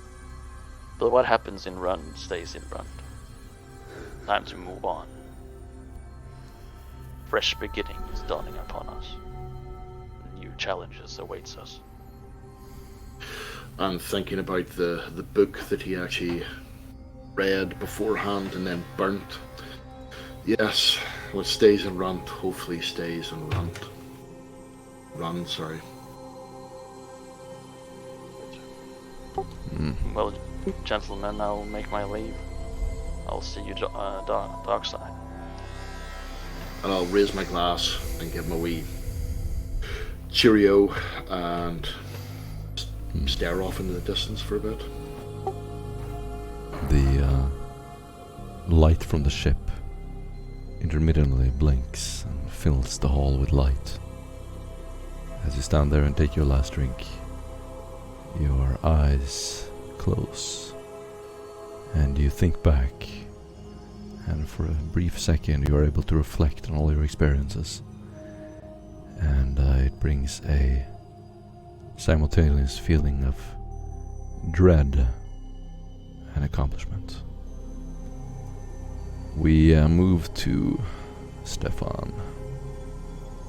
Stefan, you have been led into a corridor, further and further down into the ship. You are left alone, and a door is closed behind you, and time passes as you wander an empty room. After a while, it becomes clear that no one is coming back for you. You live in what seems like an eternity as you try to explore the darkness of the pits of the ship. You can hear the screams of the psychers trapped down here, and you think you can hear the prisoners screaming for help, the rattling of their chains. As you drag yourselves through the corridor, you become more and more hungry. No door is opened, and you can do a navigate surface test. As you stumble through the halls, you come across servitors that are dead, long dead, parts of replicants and biological mass, dirt and corpses on the ground. Many days pass, and you are being held captive and do not know why. Have I been here before? You This have not. looks familiar. Or is it merely a trick of the light? For a good while, you wander around and just think that maybe the Inquisitor made a mistake, maybe this is an imposter, maybe this is someone else. As you make your various noises and try to yell, there's just this hollow, dampening sound. You can hear the horrible screams of the psychers, and you can take a -10 willpower test. Stefan looks around. All corridors look the same. Impossible, he thinks to himself. He begins to break one of his fingers. In frustration, pain brings clarity. Ignore the screams. Move forward. Awesome. What test is this for willpower? Just normal, non-distraction? This is just a straight up willpower, not fair. Yeah. Success with 4. Beautiful. As you walk around, what is it you imagine as you close your eyes that keeps you going? The long, winding corridors, shadows dancing in the corner of his eyes. He prays for guidance. He prays for a safe return to what scrap of reality still remains. From one of the corners, he could swear he sees a flower. Organic matter? Here? No. He blinks. He looks around the corner, he moves forward, and he finds himself with purpose. Divine inspiration, a message from the Tree Saint. Awesome. To scrutiny test, +10. After a little while, the door is going to open, just as you are weakened. As you're kneeling down in the muck and dirt, starvation starts to kick in. You close your eyes and you can hear the horrible screams. And just as one of the screams melds into the sound of a door opening in the distance, light floods the room. Someone puts a plate on the floor. There is food on it. From the movements and the daily ritual, you try to piece together what's going on, but you are none the wiser. And as each day passes, your soul is weakened. You look up from the dirt and you think you can see a small rectangular window in the ceiling. And one day, you think you see Caster Typh there, throwing a glance down at you, as if you weren't supposed to spot him. As soon as you look in his direction, he just stares you straight in the eyes, as if he's looking at a picked recording, and then perhaps realizing that you're looking back, he will walk off into the distance. Roll a fellowship test.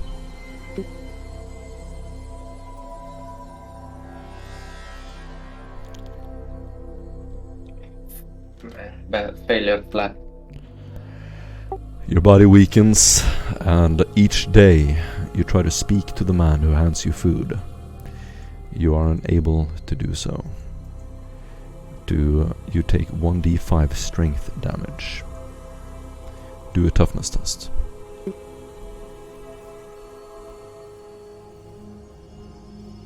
Failure 2 additional. Alright. As you walk around, what is Stefan thinking of right now? Visions, memories, days gone. He remembers that saying, fighting with an Eldar. He thinks to himself as he barely manages to hold himself on one knee, on a rusted pipe on the wall. An Eldar on the ship without the Inquisitors. Will. He pulls himself up. You got to be kidding me. A test. To prove my faith, my allegiance. I must keep going. Awesome. This has been my choice. Awesome. You get an inspiration point. You now have the malignancy, poor health. The character constantly suffers petty illnesses and phantom pains. His wounds never seem to heal. Reduce your toughness by 1d10.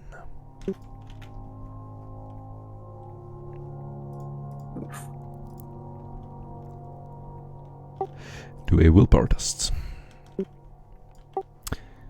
Even though you're isolated, the constant terror of what seems to be an unprotected connection between you and the captured psychers seeps deeper and deeper into your unconsciousness, and you feel that your mind is melding with theirs as you see landscapes of twisted visions, aliens, and strange artifacts.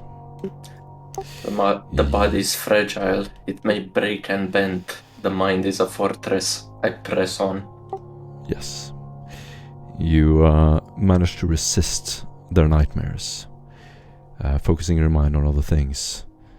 Psyker, your Inquisitor rather, is gonna appear again, and you think you hear his voice speaking, but it's just like a distant echo ricocheting through the walls, and you just hear this echoing noise as he's speaking to you. And you can take a strength test. Sorry, toughness. Toughness plus 10. Success. Flat. Beautiful. Whether you imagine it or it's real, at night there's a shadow creeping across the floor. It seems to live down here, and as you become more and more familiar with it, you realize that it's always been here. It's a part of the vessel. It sleeks across the floor, grabs your feet, and starts crawling up both of your feet. As you wrestle with it each night, you barely manage to keep it away. It tries to envelop you, but you barely manage to keep it away. After a long, long time, the doors finally open. A flood of light fills the room, and you are carried up by men in white suits. In some miraculous sense, you have survived, with your mind intact. You become quite sure that this is a sign from the Emperor himself.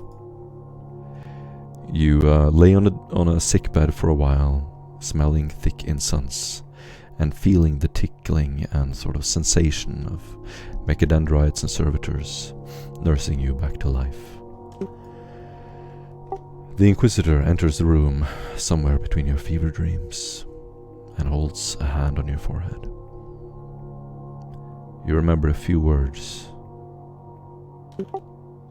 Do an intelligence test.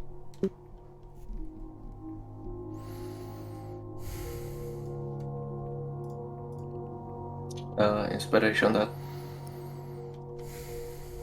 One second, I want to see if Total Recall assists me in something.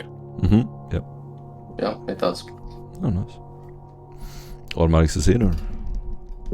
If it's something like small words, even mundane stuff, I immediately am able to recall them. Cool. Okay. You hear something and you don't quite catch it, but as you wake up again, you remember the words. Stefan, I know that one day you will take my place.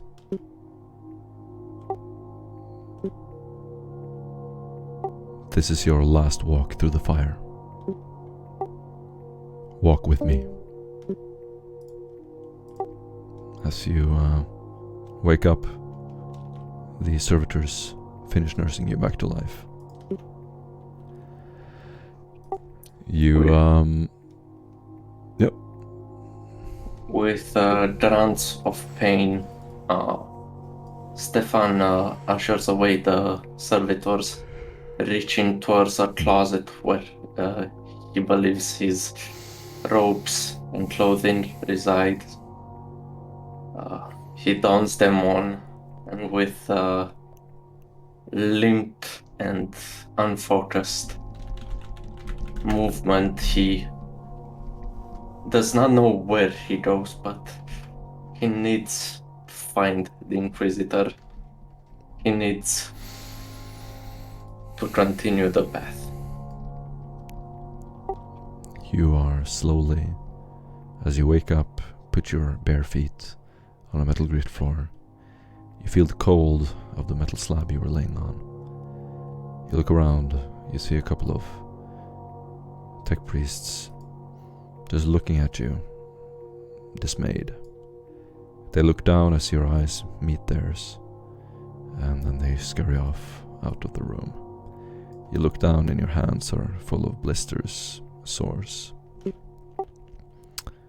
You're dressed in the same clothing as when you were interrogated. And as the door opens, you are led back to your chambers. Now the rest of you have had a little while to spend on the ship.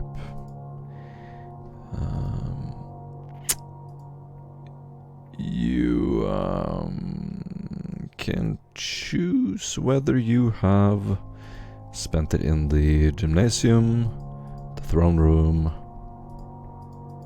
supply room. Where have you been? You can read up on stuff. This is downtime activities. You can read up on stuff. You can try to exercise, get stronger. What would you like to do? Well, Duskin would have split his time between, believe it would be essentially the library and the throne.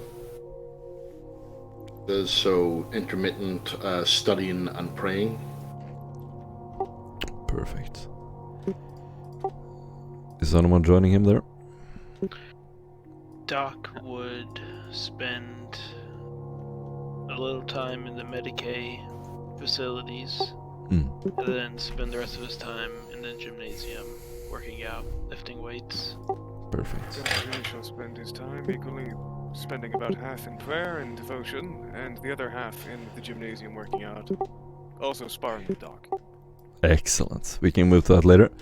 Duskin, is anyone there too? Sandra, are you there? Yeah, I would like to if granted permission, I would like to research more like heretical cults and stuff Awesome. Yeah. that are Yeah, you like can do that. pertinent to this sector. Mm-hmm. And possibly some of the faceless trade data that is available to me on that. Yes. And entering the shrine room, it is dead silent. The confessor, Tarek, is standing with his usual grey robe by the tome, candles lit everywhere. To his left is an opening in the mausoleum-like layout of the room, chandeliers in the ceiling, endless rows of books as he chants a prayer. The books are in many different topics. Let's see, Sandro. You read about sort of the criminal underworld. Is that what you want to read about? Yeah, I'm curious about the faceless trade and how they are involved in these various sectors in dubious actions, how they're linked to these cults that have been discovered or stuff. Perfect. You can do a criminal underworld test -20. I'm gonna roll forbidden lore criminals. That's the test, yes.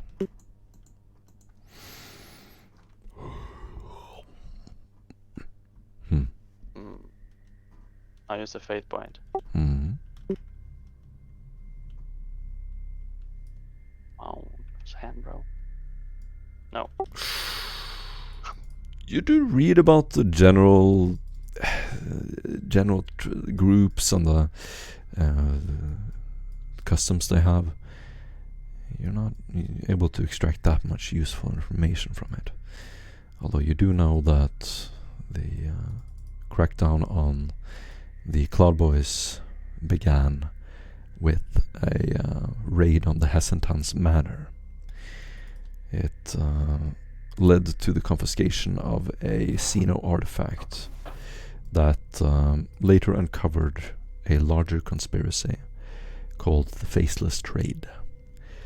The Faceless Trade were a useful tool for the novice nobilities who were using the criminal gangs of the Askellon sector to gather ancient myths that they believed could lead to the discovery of a hidden world that had been hidden by the Inquisition, and they wanted to then dig up the writings of Deruli and Zaduk to find this, and that's where the Faceless Trade came in. They were the ones who traded these artifacts, they were the ones who found them, broke into Administratum and Inquisitorial records and so on. Cool. Yeah. As you sit and read Duskin, you can choose to focus on interrogation techniques, perhaps Xeno races, heraldry. Well, what I was going to do is I was going to see whether or not there was any sort of correlation between heretical groups and Eldar activity. And what, sort of looking back in the histories and what actually sort of preceded that, and sort of ascertain whether or not there's any sort of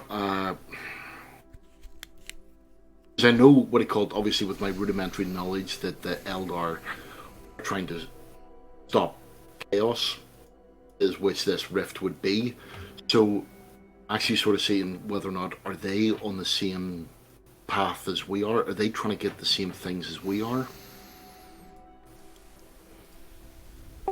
You can do literally we'll just be pulling down every single book and yeah, it's It's a little bit of a long shot, but you can do a scrutiny test minus 30.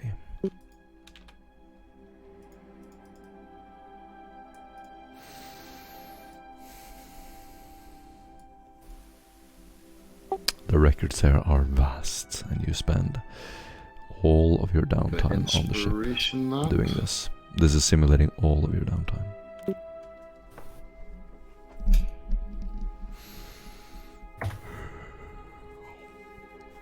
How many actions can we take? Eesh. Ah, nothing. That's 5. You do not succeed much there. Sandro, do you want to do anything else? Yes, I would like to read up on the involvement with the Eldar here. And anything of interest. This what does the Eldar pertain to this Drillis Apocrypta and stuff? Are they involved in this? Would I be able to help him with what do you call it, my knowledge of the Eldar? That would be your last action as well then. No, I'm not going to do that then. Sorry, dude. No, I want to do this in private. In private. He's just gathering his tombs, his reports, and as you read through them, the former members of the group have written some theories about how the Eldari could be involved in this. You can also do this. I would like to say that I am also an expert linguistics in Eldar and a cryptographer as well. Decipher perhaps Eldar information that has yet to be deciphered. Nice. Yeah, you can do a Eldari linguistics minus 20.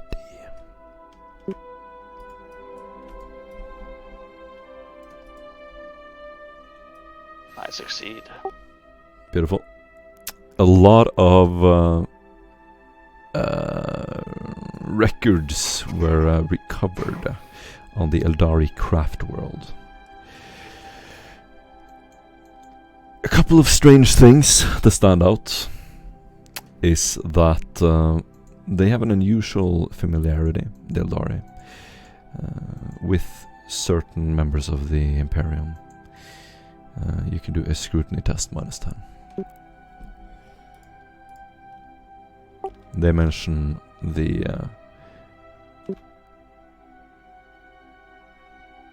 Lord. Sorry? I suck at scrutiny. Can I do inquiry instead? No. So scrutiny minus 10, you say? Mm-hmm. Wow, I succeed. Wow, oh my god. Nice. Yeah, no, you managed to put it together. It is basically that they just know who Lord Abram Chodorov the Ninth is, the prefect of the sector. They seem even familiar with his residence on Juno. The Romanov family are familiar with them, with their entire lineage mapped out. Lord Abram's chamber has been carefully detailed, as if someone had been there. They are also... At what planet does this... I'm going to write down in my notes, because I suck at names. If you can write them in chat, all the names, I'll copy them. Yeah. At what planet does this these people mentioned reside on? There you go, it's in the chat. Thank you.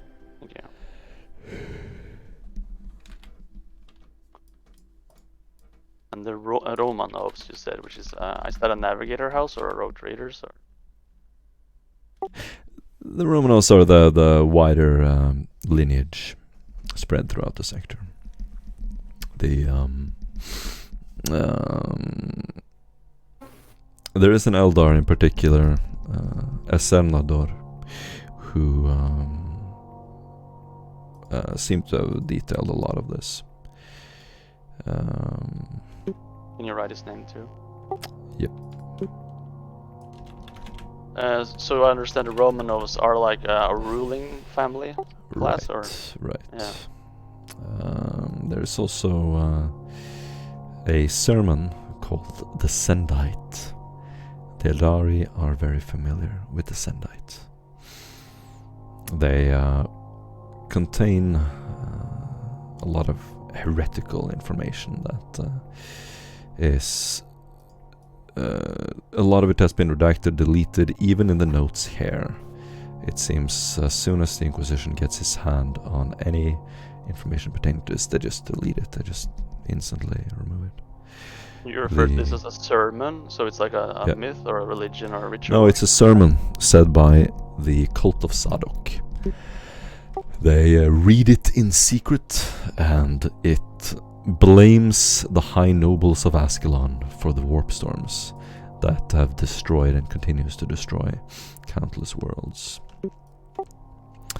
The Sendite, whatever they contain, are deeply heretical and basically blame the Inquisition and the Sector Lords for the warp storms. The official stories about Askellon that you find are incomplete and contradictory, and written by inquisitorial agents. How quaint. The Eldar blaming us for warp stuff. Awesome. You get an inspiration point, and we can move over to Duskin. You want to do something else? Okay, so Duskin, after his rather failed attempt at scattershotting anything, well, putting the books back, has come across what he called the warp Denices and their dominions.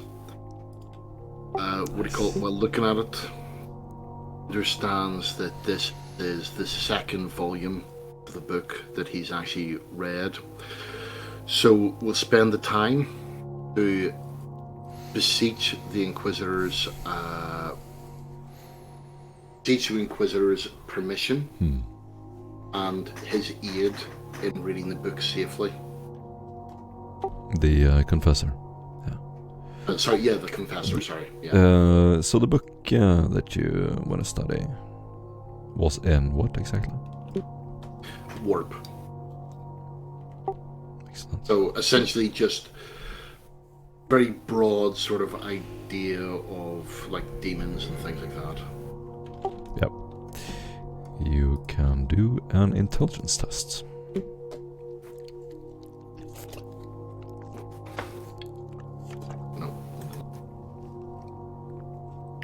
Sorry, bear with me 1 second. No rush.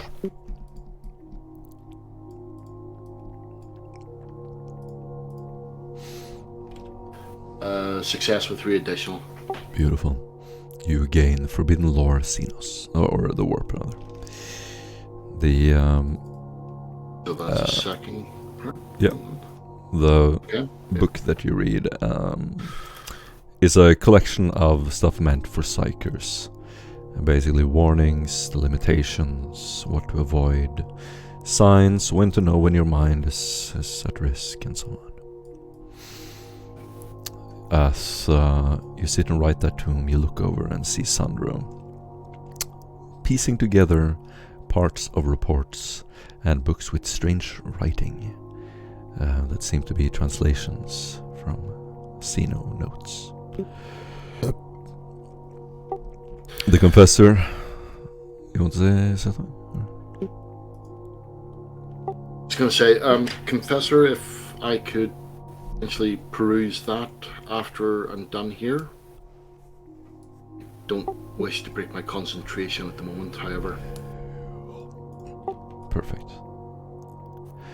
As the Confessor kneels, you see Constantinus next to him. Constantinus, are you dressed in anything in particular as you've been here praying this whole time? So there's power armor, letting it recharge, which is how he determines the length of his prayers. The Confessor will hold a hand on your forehead, and he has a sign of the Aquila and a book that he opens in front of you. Love the Emperor, for he is the salvation of mankind. Obey his words, for he will lead you into the light of the future. Heed his wisdom, for he will protect you from evil. He lays a medallion on your forehead, for he will protect you from evil. You feel his warm hand contrasting the cold medallion, and for a little while you feel something definitely transcendent and supernatural, as a sense of lightness and tingling fills your body. The presence of the Emperor is certain.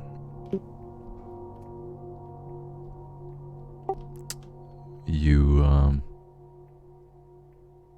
regain a fate point if you have lost one. Constantius. Thank you. Even if you burn one to stay alive. Thank you, Confessor. That reminds me.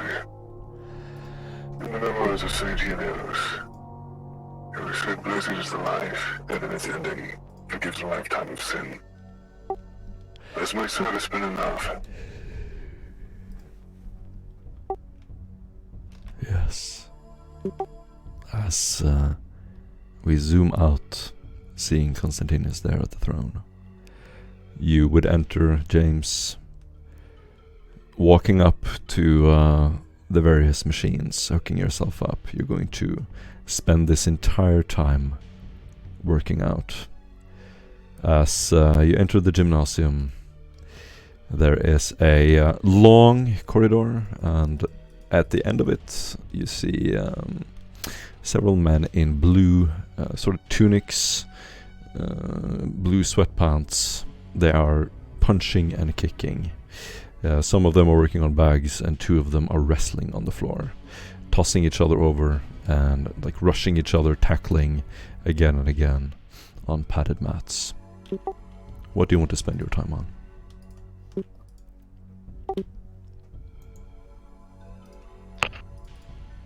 Doc goes over and begins working with the free weights, working on strength exercises. Yep. You start working, and who else wanted to go there? Me. Who's me? I did. Constantius. Constantinus, okay. Yeah, he's been having time there. You're probably just gonna spar with him. You don't have that much time to really make any difference to your physique. You're already in good shape.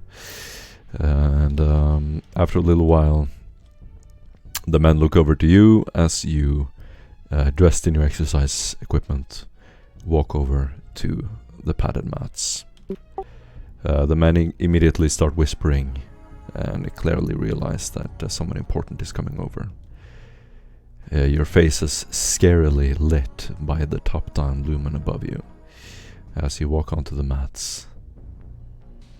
What do you want to do? We can do this in character.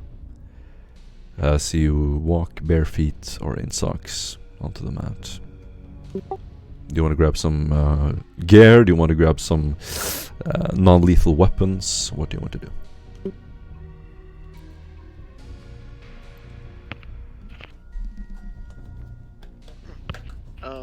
I am going to go and grab a short sword. A real sharp short sword? Diddler? No, a wooden training one. Okay. What do you, Constantinus? Do the same, but with a long sword. Fair. Treat them as the normal weapons, except non-lethal damage. Okay. And it's your scene. Take it away. After quickly looking at Constantinus grabbing the longsword, Doc quickly walks over and goes for a lunge. Alright, you're just gonna rush him? Yep. Okay. No decorum. Then I want you to roll Are a... you wearing your standard attire, or are you wearing something special? I figured I'd be wearing my white robe and my bandages. Alright. So, at what point should I tell you I'm still in power armor? Oh. You rush him across the floor, and you're gonna get a chance to dodge.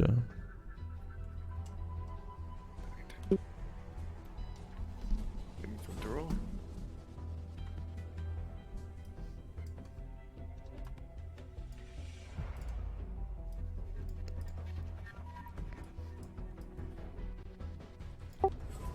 And you may roll your combat. I'm not gonna get into it. Describe it. Say what happens. I'm gonna say I'm going to do I'm doing a swift attack, and this is inescapable, by the way. So you might be. Oh no. So, you can rush, but I might still swing first. That is true. Let me not even do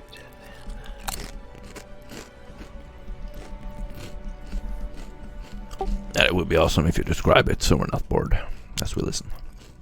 I'm just waiting for him to roll so I know what to do. Yeah, you see Doc quickly walking across this gymnasium at Constantinius, short sword, low, getting ready to lunge. Constantinius shall remain in almost resting posture, kind of waiting for you to get close enough to actually try something. You notice that he looks rather different than what you'd seen before. What's your agility A lot of modifier? My agility modifier is 4. Okay, I go first.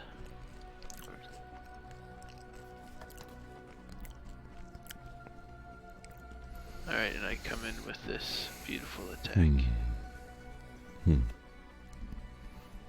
One of the officers, a guardsman or former guardsman, is going to sort of order his men to move off the mat as you rush him. Go on, charge me, coward.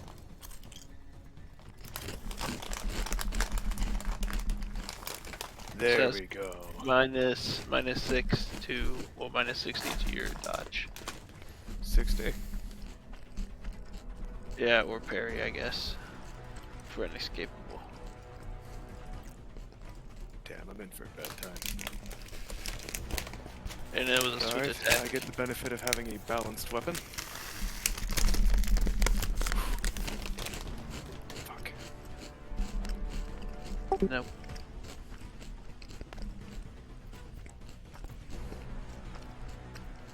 I'm not gonna reroll that. Actually, wait, do I have Blade Master? I forget. Remind me again. Does Blade Master allow rerolls for attacks or parries as well? Just attacks. Damn. Okay, you good. Okay. And this would not have any pen on it. Constantine will try to raise his sword up to meet it halfway on the ideal striking point, but slightly misjudge his swing. So, Instead, letting it get caught too close to the tip and allowing you to bring the blade down on it. yes, as the first hit rings in, and then Jesus Christ. a second hit comes in into an uppercut, swinging up through, coming to clang against Constantinius's head lightly, followed by a punch right to the body. This sword is obviously not best quality or Oh toxic. no, it's not rolled with that stuff. Yeah. I can't see the damage, but I can only assume it's bad. Maybe there you have to drag it out. See, 23, 19, 23, 24.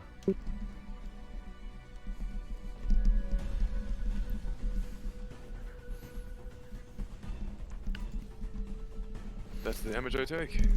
Boo the crowd. Taskigt. You got 4 hands. Shit.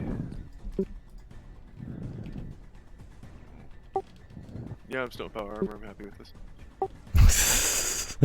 Nah, bro. This is not good. This hurts. That's probably a KO. 23, Yeah. We don't even need to wonder whether that's Or is this 13 on all? Hmm. Armor. You still Never specified I take took it off. 36, 37 rending. No, But this it's is not this is lethal. assuming that neither of you are wearing your armor. Oh, this is Yeah, Yeah, I'm dead. you would These not. are basically training swords. You would Oh, not be walking in here with your armor. That would defeat the purpose. James is just gonna rush you and knock you out. He basically, as he runs up, he's gonna take his blunt sword, get you once in the leg, and as your leg is hit, as you sweep up, you're halfway in the air, he's just gonna knock you right in the face, and you just hear this hollow clunk sound ricocheting through the hallways. And as that noise just echoes through the room, you just black out, and you don't remember anything as you wake up. Look around. James is just standing there over you with the sword, sort of walking off the mat. Constitution will start to slowly clamber up, a bit shaky as he tries to spit out something. I didn't hear no bell. Get back here. Awesome. You get an inspiration point. Nice. Oh damn, I could use inspiration point there. Fuck. Yeah, you can. Are you gonna take the rematch? Well, I think I screwed up. I didn't see that you were parrying and I succeeded with all your thing. Never mind. But anyway, it's role playing, right? So we're just gonna say that's what happened. You want to go again? Yes. All right. One more shot. This was a fluke. Roll initiative this time. I'm gonna say both of you are ready. At first, James got you by surprise, and then you're more ready for him. The agility says no. Oops. James, initiative.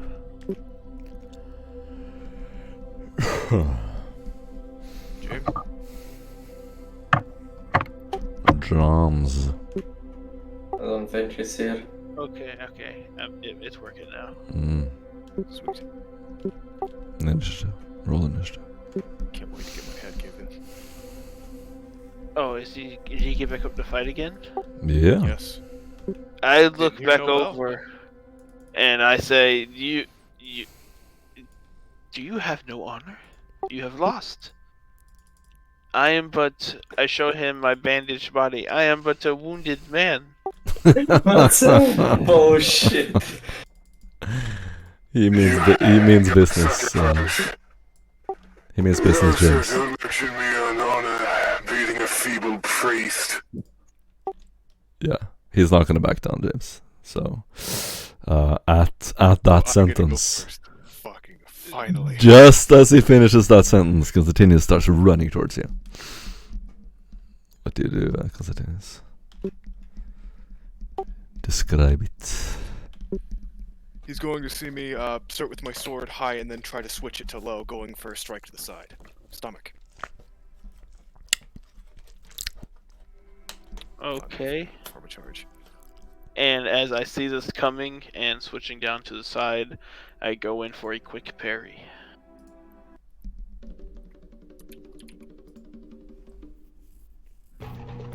Fuck. Are you kidding me? Can I spend a faith point? Desiree. Well, did Can I give him my inspiration? no? You're not in the room. Yeah, you can reroll attacks with phase points, for sure. Okay. Yeah, I'll reroll one here. You're probably not going to be for the next one, so it's not the end of the world.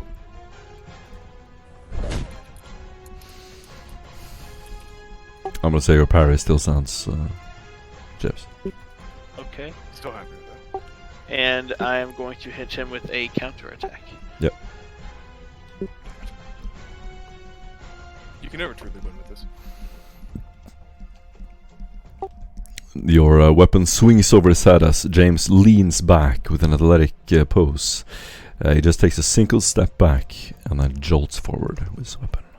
And my sword completely misses, sailing right over Constantinos' shoulder. It's just gonna fly over your head, Constantinos. You get another attack. Well, it's...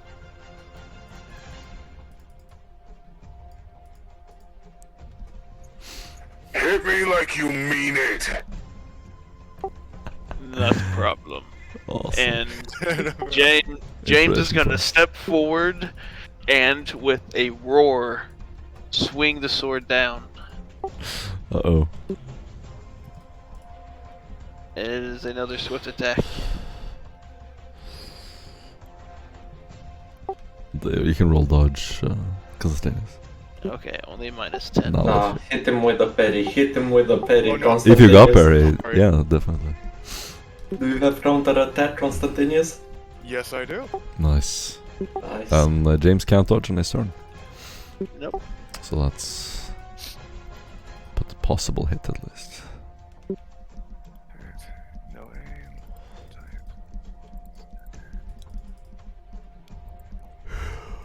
Yes. Awesome. That's a hit to the left As arm. he pushes away the sword, he switches from parrying sense to a thrusting, going for a stab in the chest.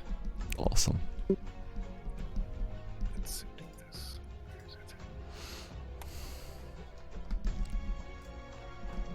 Oh, come on.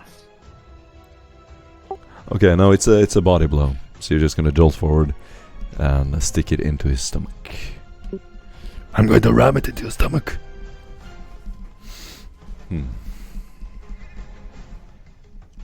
You see The Doc. best you've got. You see Doc cough a little bit as he's hit with a. You do not have your armor, Doc. You remember that?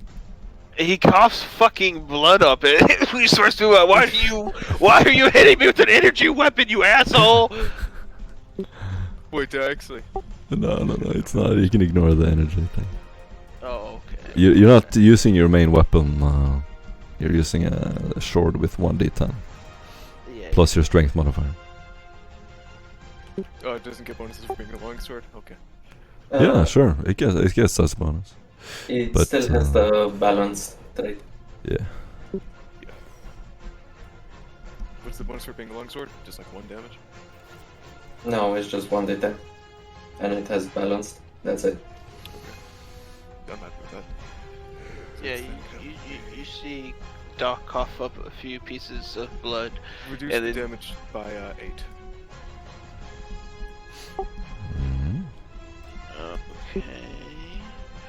You see Doc cough lightly as some spit gets trapped in his throat, and you see him cough it up, spit it out, and say, "You hit like a coward." Nice. And then he's gonna go in for another swing. No, it's time for, that was just his counter attack. Come on, Constantinos, Oh, hit him again. yeah. Hit him harder, I'm gonna Centurion. say there's a picked camera. Fuck you, who cares? And you're watching this in your cabin, all of you. You're watching the fight. No, I'm role-playing one of the guardsmen. Oh, Hey, good, you're good. assaulting an injured man. One of the others. Finish him! Finish him! Yes, look at how he tries to hurt me.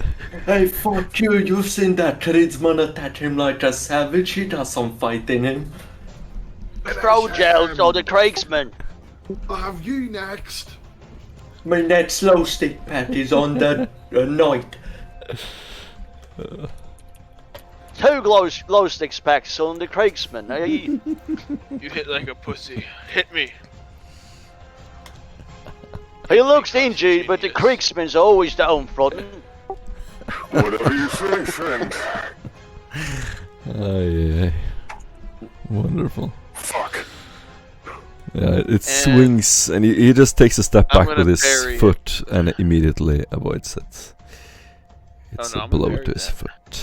There's nothing to Can't parry parry. it, Phil. There's nothing Yeah. to parry. Ah, damn it. Okay. Then I'm just gonna step in forward and attack. Nah, laddie, the knight's good. He pilots speed mate. Surely he can finish him. Kriegsman's got nothing. Finish him. Finish him. Is this Duskin from his cabin? Drunk? We're role playing the. Yeah, but I'm wondering if Duskin is also one of the Imperial Guardsmen. Or if this is him. Minus Oh, no, 50. obviously Wait, you not. can have an aim bonus? Okay. Okay, Yeah, so I'm you're going to taking a hit half you. action. It's a standard attack? No, it's a swift attack. Swift attack. Wait, swift attacks are half actions? No, swift Yes. attack is. Yeah. Oh, I Swift didn't and know that. lightning. I wish I knew that. Damn, I could have been getting a bonus. Alright, well, that's gonna be slightly difficult. Inescapable, baby. So what's the penalty for inescapable? Minus 50. I get slightly reduced to the fact I have balance, but still. Okay. It's been an honor. Fuck. Oof. Bloody knight! Hit him with the shoulder bash, Can I tradesman! use an You can inspiration? reroll. Yeah, you can use inspiration. But, I don't know. Good luck. I say he's going in for the killing blow. Cough it up, man. 2 low sticks packs on me. Fuck! Cuff it up, man! Oh, yeah. Oh. You parry the first. No matter how this, I parry the first end, no matter what, get to make a singular counter attack. Yes, you parry the first blow and make a counter attack before my other 2 blows rain in. Wait, Pray for me, lads, I need it. We are praying. Look at that speed. That many blows. I've never seen 2 people go at each other like that before. You wouldn't last a second, mate. Alright, do your Nice. damage. Oh shit. all righteous fury. This might do it. Do I roll for crit? Yeah, sure, why not? Yeah, go ahead.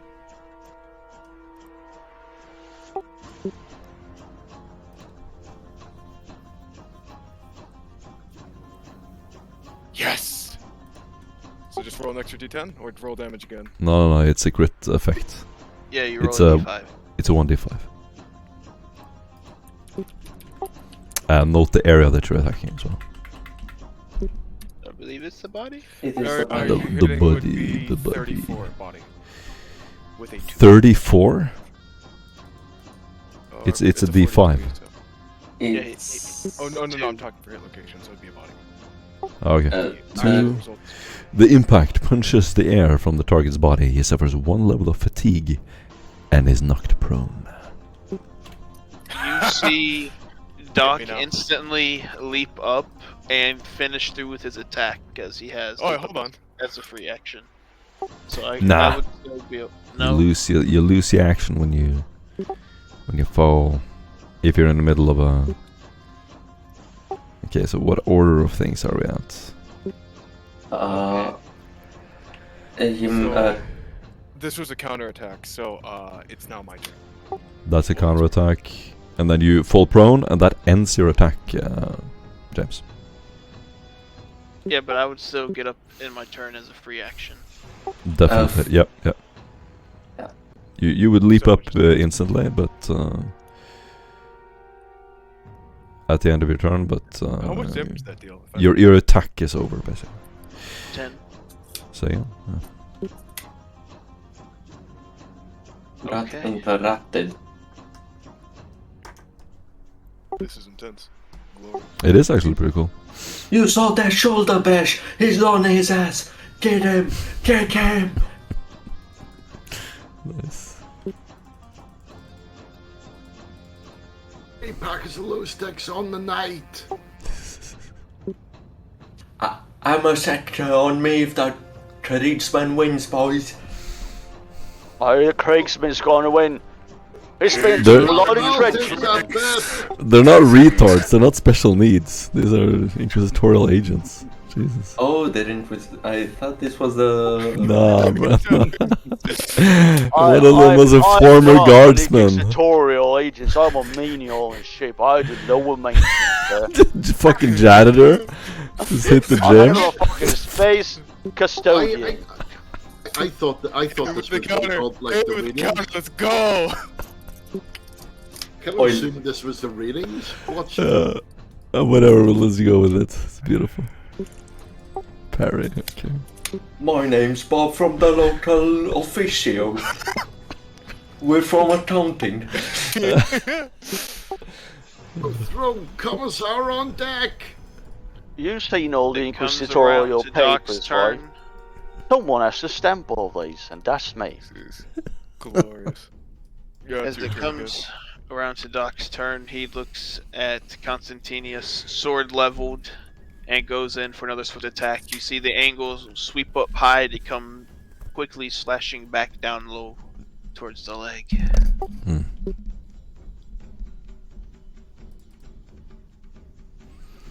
Bruh, those are Minus 70. Can I? I wish I had this roll. Minus 70. Jesus Christ. Pull out a nat 1, my dude. Morton, can I roll for divine intervention? No, you need a nat 1. That's the only thing that can do it.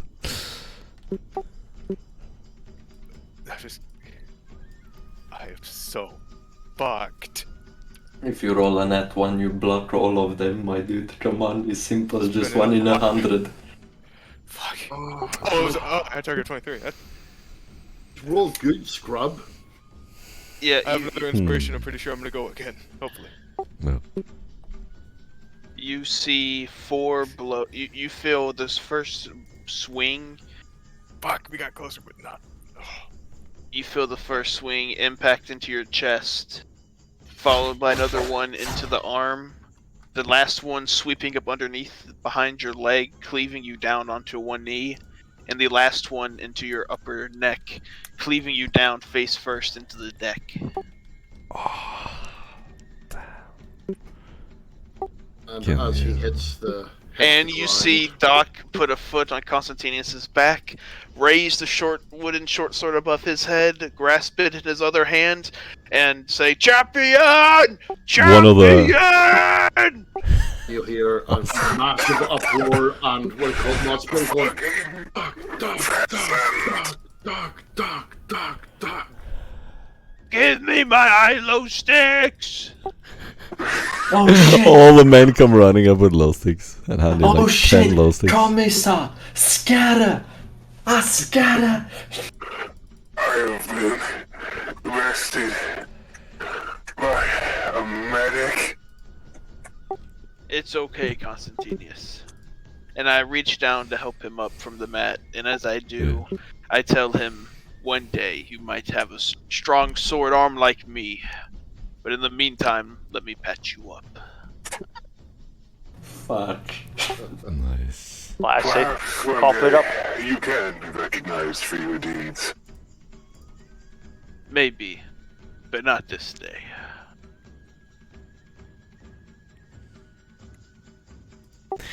From your experience in battle, you both get 2 weapon skill points.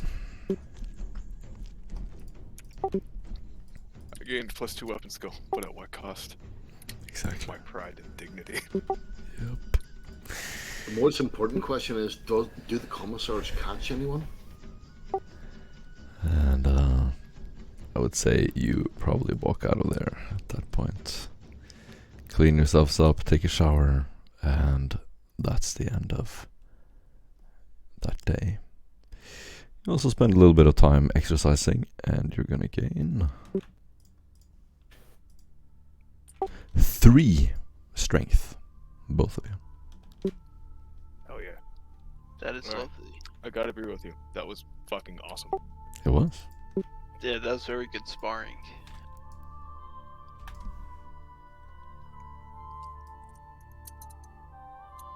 Doc remembers that he is still a good warrior, but his unarmored is not as good.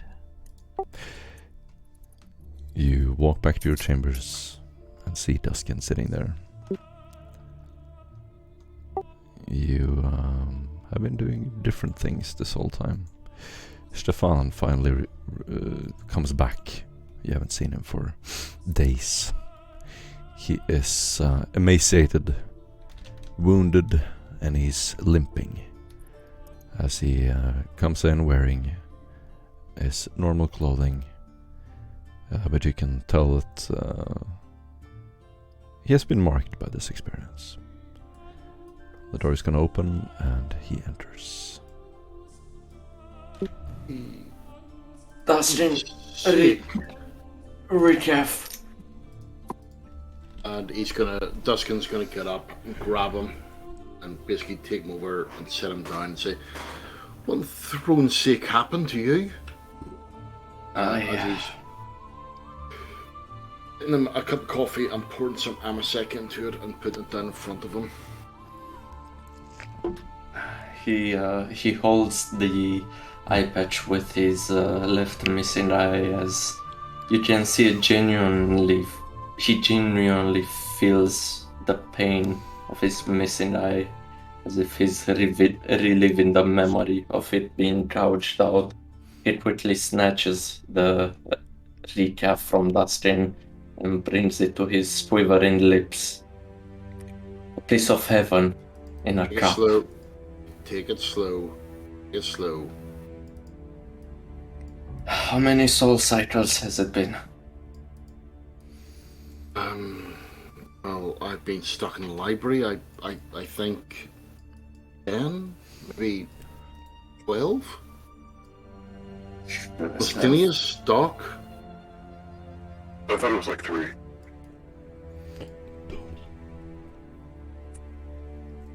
I know time is a bit weird for myself. Doc. So, anyone want to concern yourself not, Dustin. I've taken medical treatment from the Medicaid officio. Thank you for your concern. I just went on a long walk. Look as though they've done a good job to you as they have to Doc, which is not very good. Yeah, Nonsense. thanks for completely ignoring me. I could have assisted you and even given you some treatment, but I guess you're too good for me, Stefan. Nonsense. Doc, knock it off just now, please. These are no wounds. These are blessings. I feel more alive than before. As I look look Stefan like up and blessings. down, as I see a diseased skeleton in front of me, I just say, a blessing. I go over and whisper into Duskin's ear. What kind of blessing is this? A blessing of clarity. He has been reminded of the blessings and things that have been bestowed on him thus far. It makes him grateful and his vigor renewed.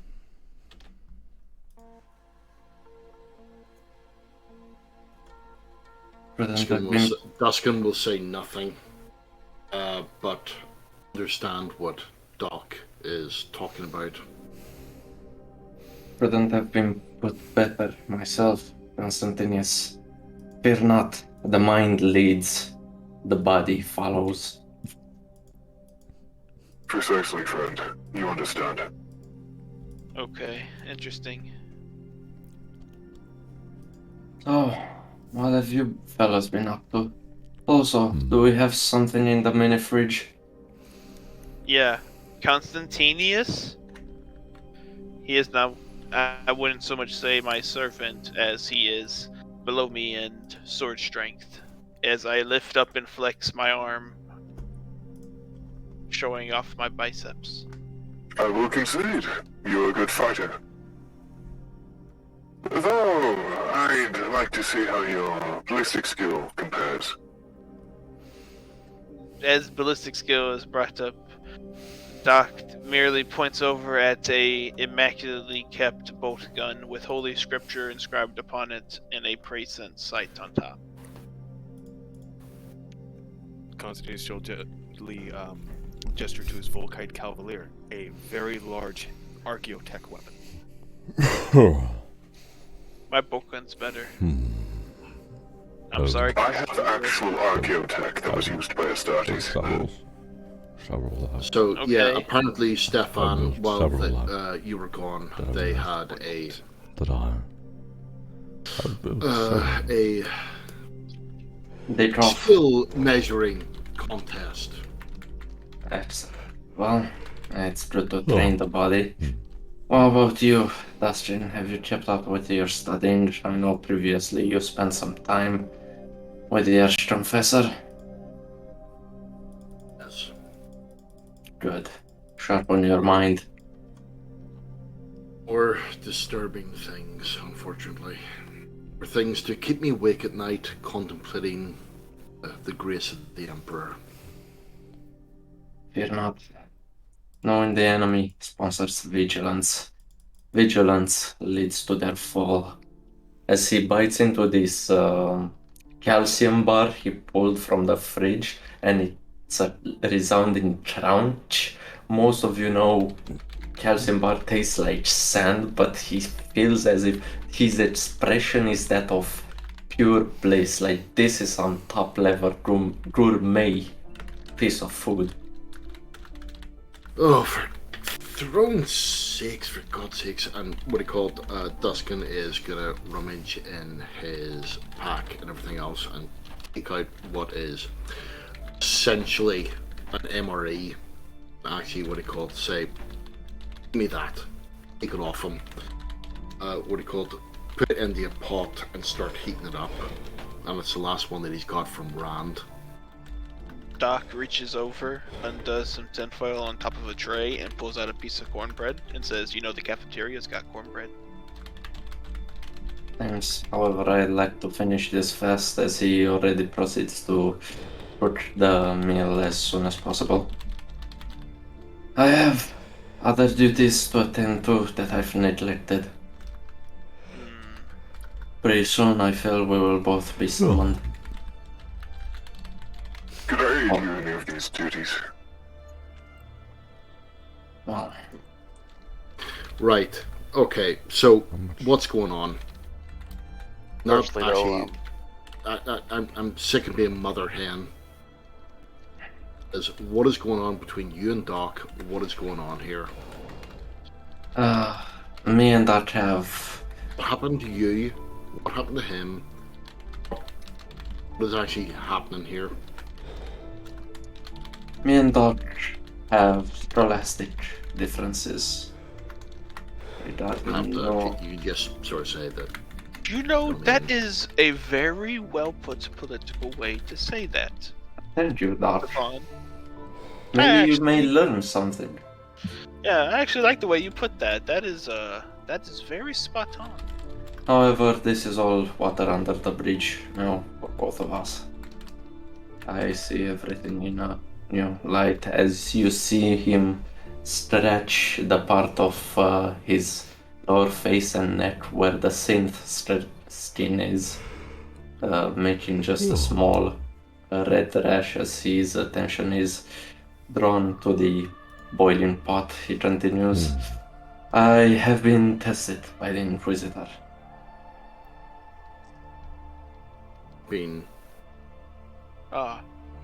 Doc rubs the back of his neck as you say that and darts his eyes from one side of the room to the other quickly, then looks down.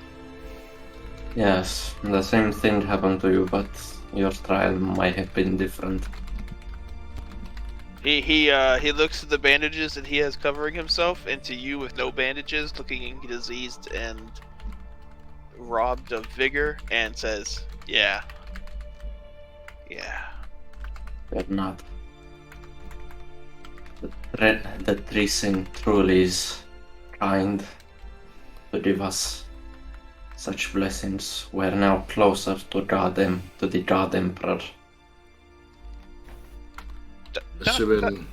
Doc thinks this... I'm assuming I should not ask about this. To be honest, both of you look from side to side.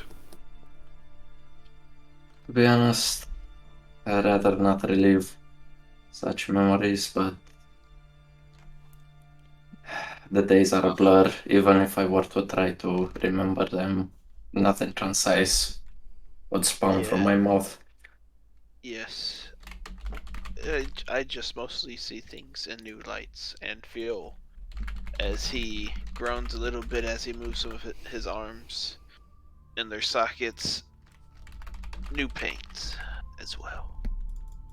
Despite your injuries, Stark, it was amazing to see your sword work.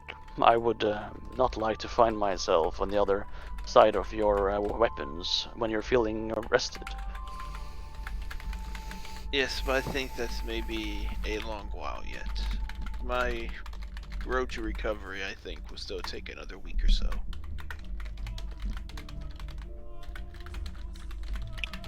Stefan proceeds to then, after finishing the food, to eat directly from the pot. How are you doing, my old friend? Is there anything I can do to alleviate your pain, Stefan? None. I've just been reminded of the path that I've chosen. Fear not. It could have been much worse, but we of Lemnos are built of different stock. Indeed. I believe you'll bounce back. Duskin will actually leave the room and sort of slowly pace outside the door and just slowly pace up and down, just thinking to himself. Hey, Ripsaw, welcome back. Oh, thank you. The fact that they've both been physically tortured and why they were not. Anyway. They just say physically tortured. Why? Why is that? Just walk up and down. Just contemplate to himself.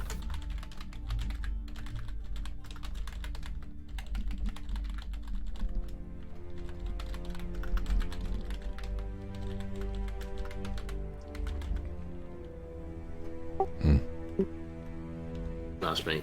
Sorry. Nice. Lipsa, how are you doing? Wait a second, I'm still trying to win this game of Pong.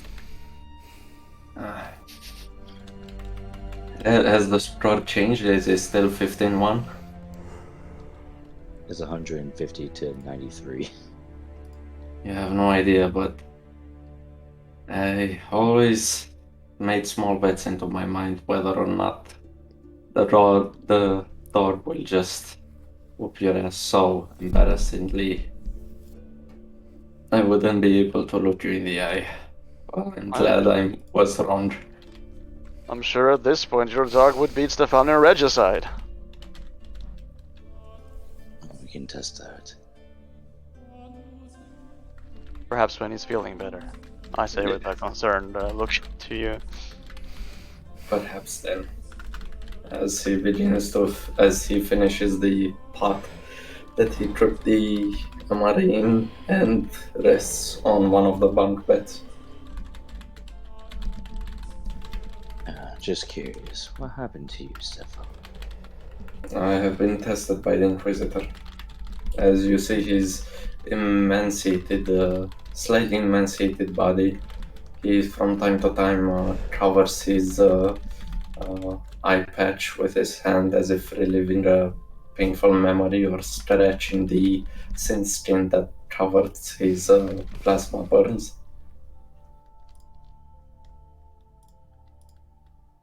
Ripsaw will walk over and start examining you. It's like,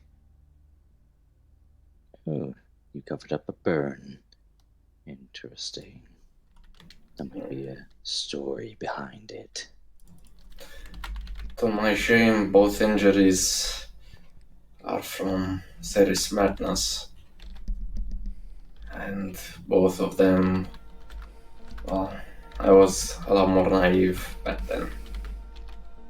I see. Would you like a stimulation? Ease your mind. No, not now.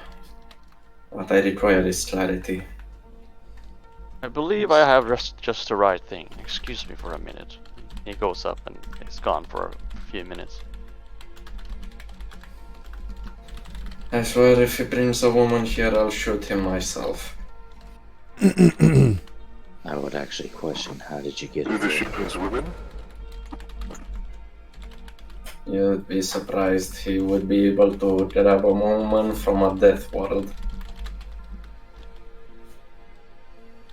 He has just a knack for it.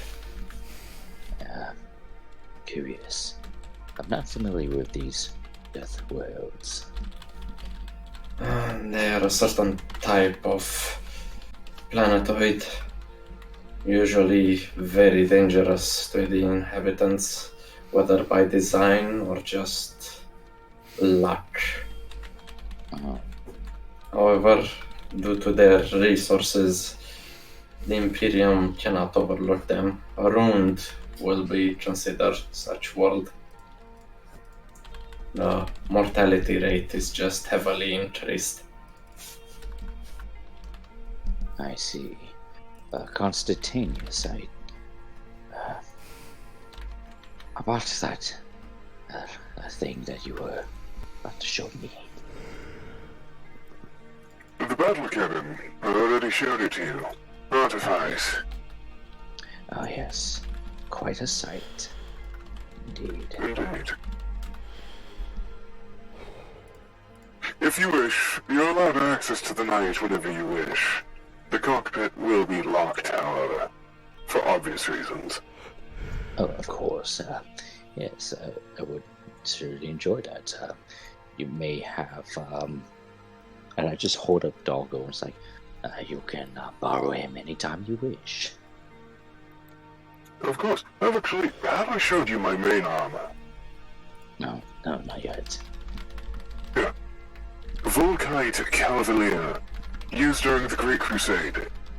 Oh, legendary pieces. I'm unsure whether it was originally wielded by Astartes or always in the hands of the Mechanicum. Regardless, it's a relic. Indeed. Though, I'm not the one responsible for getting a hold of it. You can stick Stefan for that. Do not listen to him. It was an exchange of services. He has earned that weapon as much as I have. Regardless, you're the one who acquired it. I doubt I have such skills necessary for that transaction. But if not, it cost me not thrones, but a display of skill. Medically, if you believe. Mimicked up while trying to re-establish connection to the Skitari units. Remember the attack on the vault when we first met? Precisely. When I cut down those enemy tanks, assassinated their Farseer, and almost died. The explosion of the tank. Good times. Hope we will never relive them. But Coward. Fear not, Constantinus. With our luck, the Emperor has even greater trials ahead. And I shall triumph over all in his glorious name. So be it. What did I say? I'm more of a lover, not a fighter, as he shakes his head. What am I becoming, Sandro? Forget I said that. Sandro is gone. You fight in defense of all you love, mankind, the Emperor, your brothers. Brothers, yes. Although Stefan will throw you under, what do you call it, the tank, if he, well. And he's just going to look at Stefan and just smile and just go, well, if he can advance his own purposes with the ladies. Oh, Bastion, don't be like that. We all have our specialities. Besides, if I were not caring about you, you would have experienced what I had several times over. As he gives you a wink. Alright, Sandro is coming back and he's holding a box with a weird looking trinket on top. He blows some dust off its cover and puts it down. Now this is part of my very special collection, and believe me, it cost a fortune to get it in its time. Now it just sits there collecting dust, but I like to bring it up in these circumstances. He puts a disc on the plate and turns it on, and it starts playing.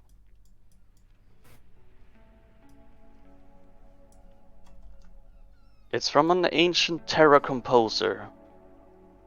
I believe they're called, well, I can't say. Floyd. A soothing sound. You see Duskin, what do you call it, close his eyes and what do you call it, try to actually, picture it, what do you call it, from the vast archives of his previous Inquisitor.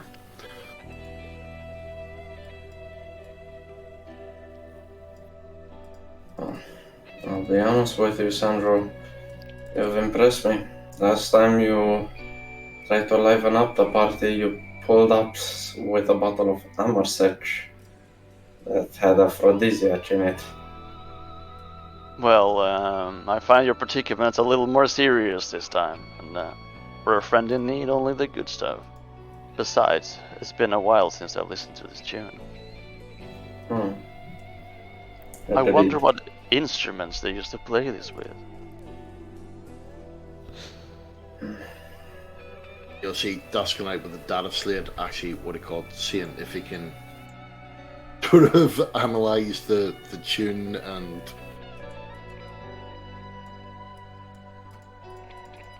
Stefan will lay flat in bed and really take in the moment.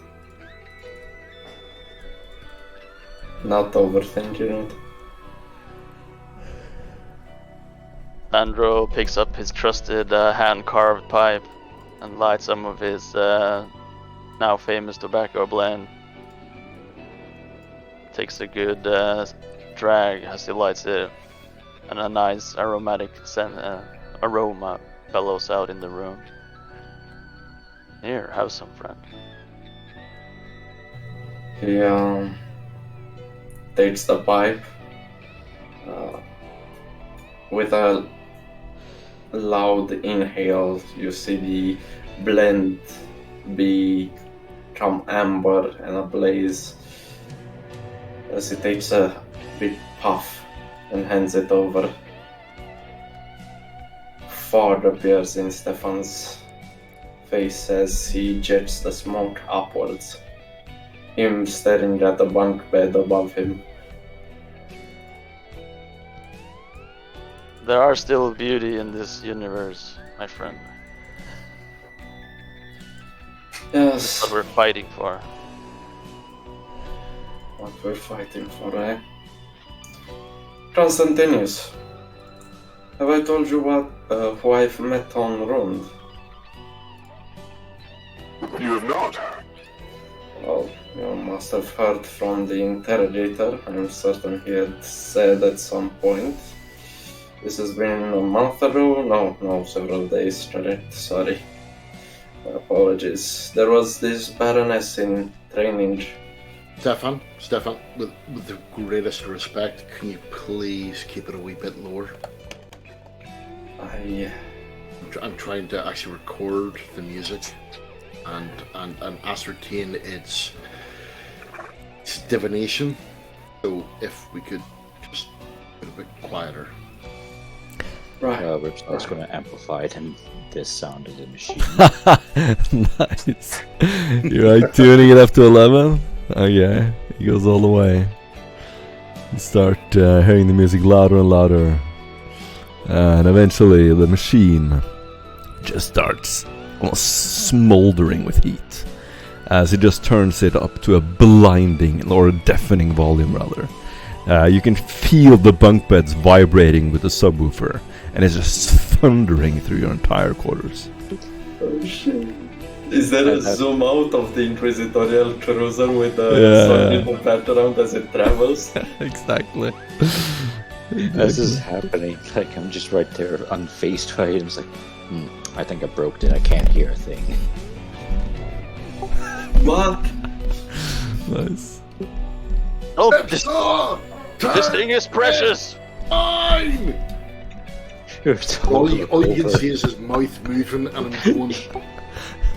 Yeah. What? Then I just lowered the volume. I was like, are you whispering to me? Yeah. The plate finally runs out as you all sit there in your chamber. Some of you are a little bit drunk. Some of you are feeling tired from the fighting and the interrogations, and the night takes you. Do you does anyone want to do anything before you sleep? No, Sandro has passed the fuck out during the song. Doc? Nice. Doc would like to access a cogitator. Alrighty. In the corner of the room, there is a small cogitator that is connected to the. It's actually still sober and awake on the other side of the room. Just FYI. Doc wants to go in and look at some of the war plans that some of the generals are creating in the sector. You log onto the cogitator, and do you want to look at the Imperial Guards or Imperial Navy or the Imperial the PDF of Juno or the Inquisition? I would like to look up any active campaigns in the area space closest to where we are. You are currently in between warp travel. You are unsure of your exact position. You're headed to the outer rims of the Cyclopia subsector. Then I want to look for an active war going on in that sector. Alright. There is a conflict on Kvaran 9. Kvaran 9, and there is another conflict on let's see exactly where it ends there. Yeah, Kvaran 9 is the main one, but that's a perpetual war that seems never ending. It's a death world, just completely lost. Cool keeps popping in and out of existence. You're not sure if you're near it, but that's a place of constant Eldar presence. The Cyclopia subsector is especially plagued by Eldari. Port Aquila has also had some attacks. I want to pull up all the reports on the planet and the active wars that have taken place on the planet. Excellent. You can do a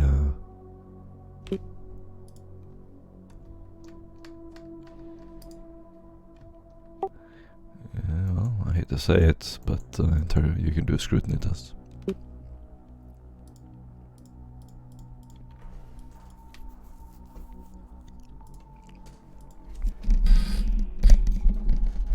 Can I use a inspiration to reroll? Of course. Okay.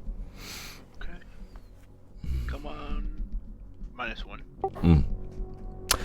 No, the different attacks are going on, and the Imperium is winning on all fronts as usual. There's Eldari presence, of course. There's Eldari presence everywhere, but I mean, there's everything is under control. Everything is fine. There's on the Blood Mequin planet and warp gate that you're headed to, there is reports from the novice nobility that the Eldari have a permanent presence near the warp gate. They have taken a big interest in controlling it, but the navigator houses say that their dominion is unchallenged, and they are not requesting assistance from the Inquisition. I want to look up relevant information and data related to this specific place, and I want to start downloading it onto a data slate to start reviewing it. Do an intelligence test.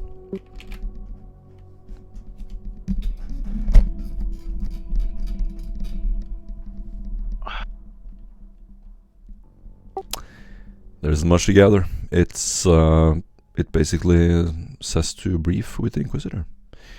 The Blood McQueen gate has a planet next to it, and 2 large permanent space stations that have been built using the nearby Blood McQueen planet to for the navigator houses to basically launch their these massive stations that have taken centuries to build.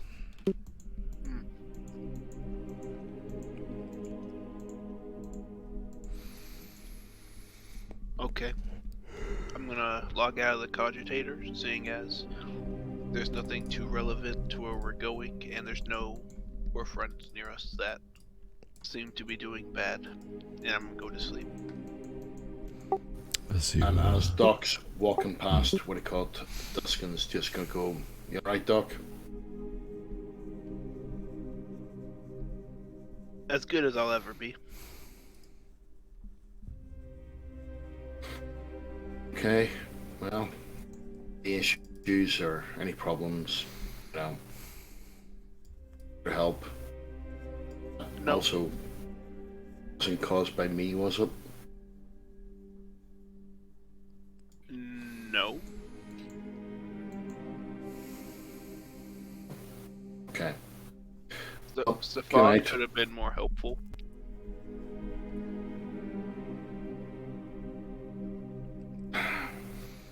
In what way? Probably getting me out of the entire situation, possibly. Maybe if he would have given some type of forward report.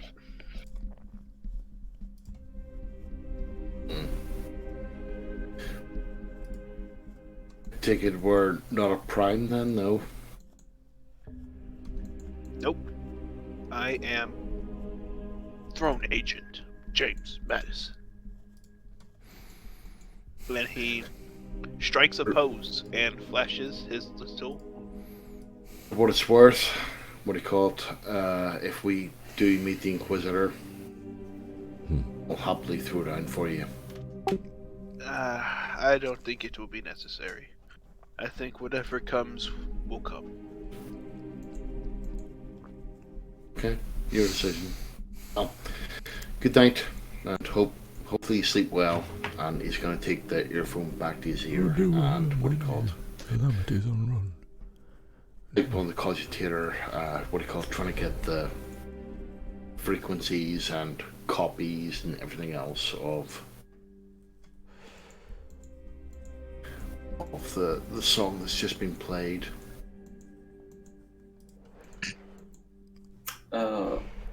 Constantinos, would you be outside the room with Stefan as he's smoking a low stick?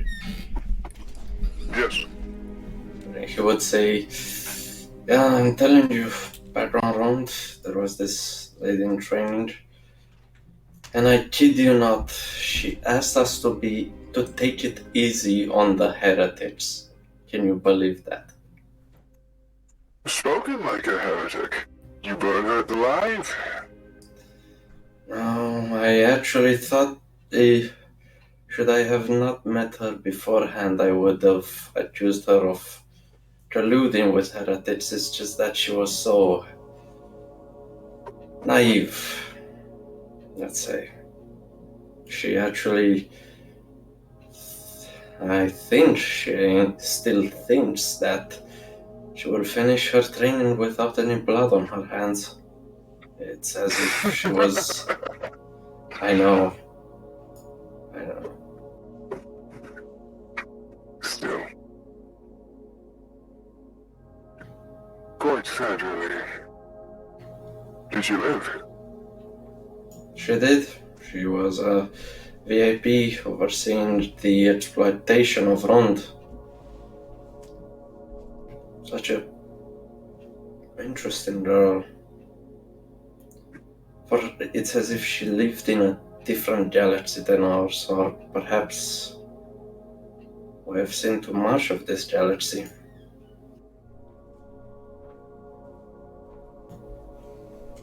Tell me, There's Constantine. nothing to envy in naivety, friend.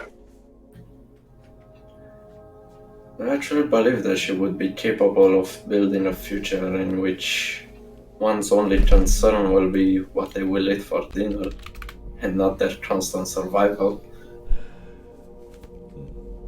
I disagree. That mindset is why we're in this mess. Decadency and softness is what allows hardship to take root.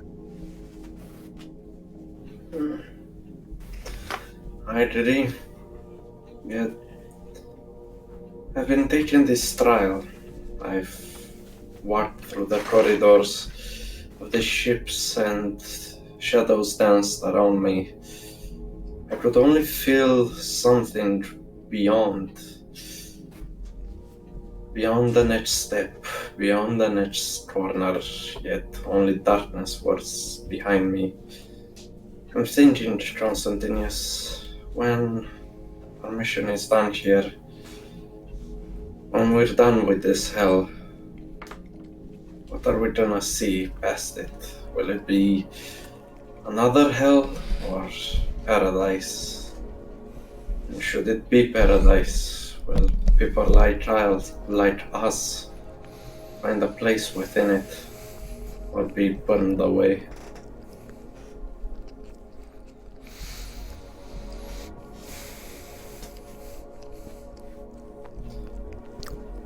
Something I had to think about. You sound an awful lot like my mother did before she died. Naive woman. Kind, skilled, but she hadn't seen much.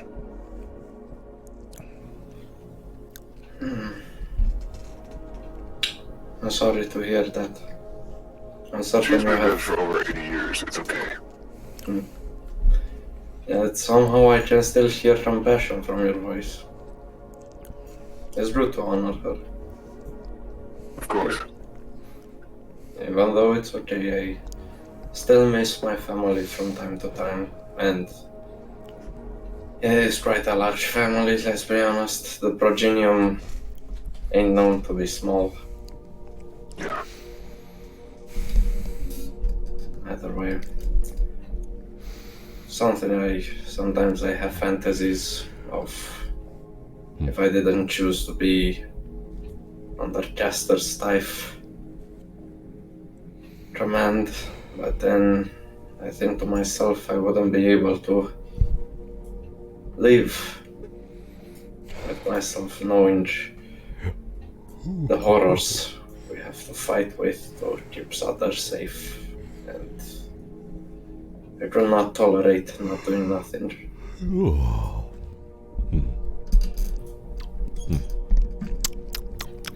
I think if I knew then what I know now, I still think I would have made the same choice.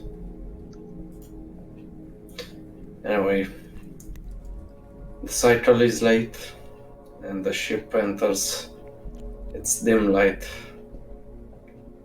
I shall return to bed. It's been a good talk, Constantinus. It is. You would have been a fine night pilot. I wouldn't say I have neither the grace nor the physique for it, but I'll take that as a compliment nonetheless. You have the thing that matters most. A sense of duty. Honor.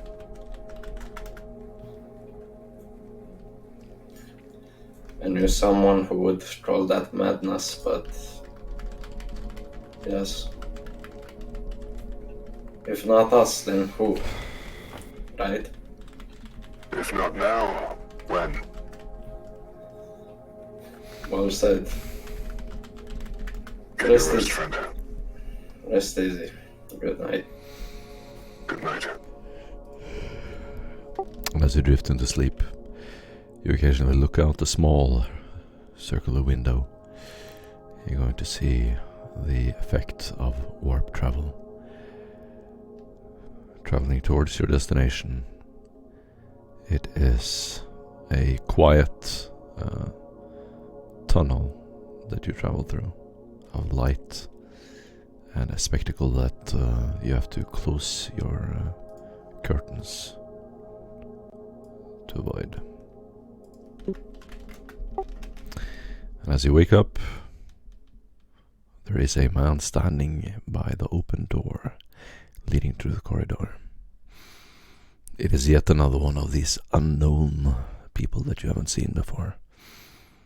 Parts of Inquisition that have never been on the ship before now. He has a black cloak, short black hair, deep rings under his eyes, quite old, and is standing there with his hands folded. When you all wake up, you'll not see Ripsalt there.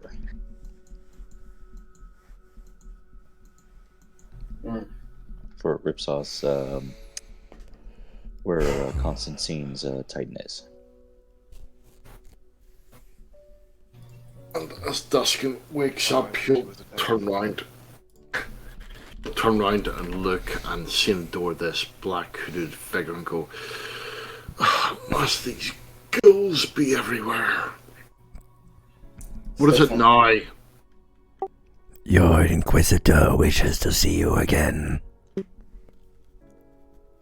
How long have you been standing there? He watches his chrono, studies it, his eyes rotates as it moves. For 2 hours.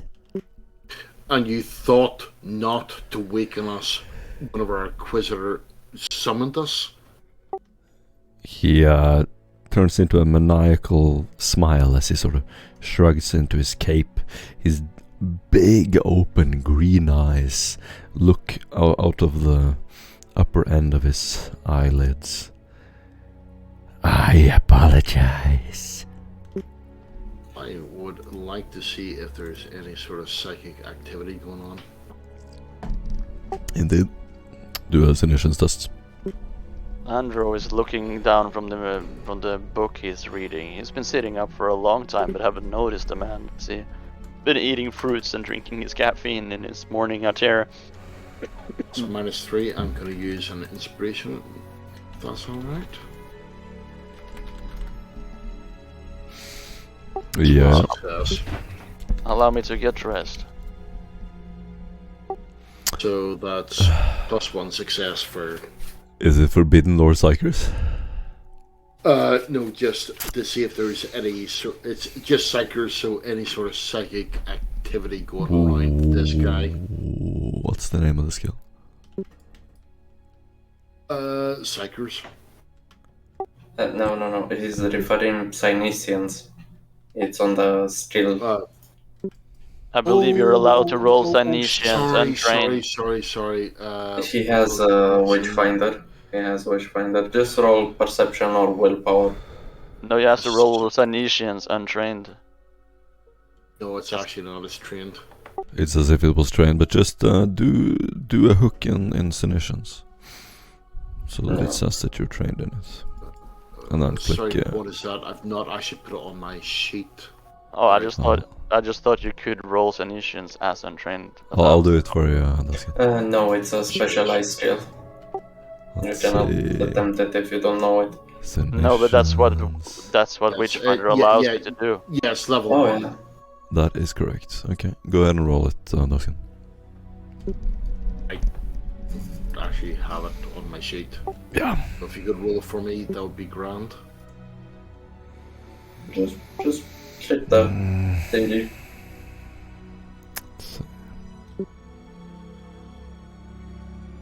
But I'll roll it for it. Failure. Okay, cool. Wait, you re-rolled. So I'm gonna roll again. Another failure, sorry Dustin, I really have shit luck. Oh, no, that's cool. It's cool. No, there's definitely no psychic presence, Duskin.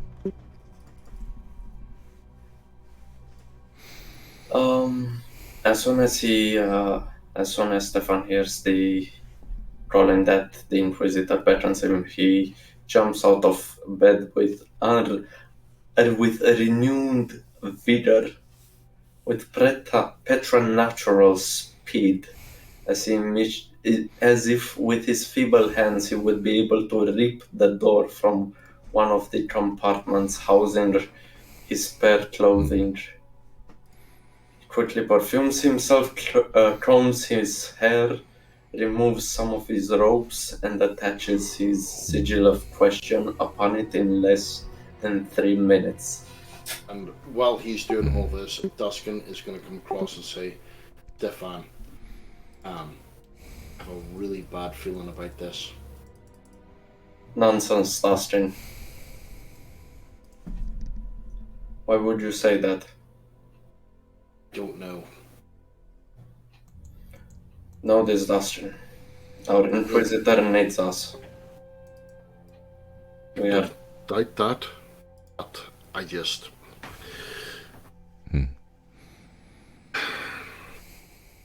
Less haste, more speed.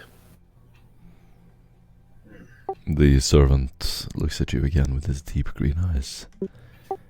Your Inquisitor is waiting. Alright, I'm ready. Changed into my formal, they call it my formal hat and my formal black robes, and with all my weapons, and I'm out. And I'll make sure that I'm in front of Doc and Duskin goes first in his ritual garb. Who wants to explain or describe what they're dressed in, if anyone has some special garments? Sandra is dressed in formal, fine clothing, and has like a jacket with a fur lining. Nice. Stefan is wearing what seems to be a one-piece suit. Over them, a pair of black jeans, a turtleneck sweater, and what seems to be some very flexible body armor protecting all of his joints, arms, body, and different weak sections of his body, which present a most efficient pattern of defense. On his hip, he would have what would seem his badge of office, which is his Stormbolter. On his chest, in a socket on the armor, he will have the Sigil of Question, and in a hidden holster, he would have a needle pistol. Awesome. Constantinius, I'm assuming you're also dressed nicely. And yeah, you'll be walking through the corridors following this unusual unknown character. So I'm gonna lean back and say to Stefan, no more than 3 feet away from me.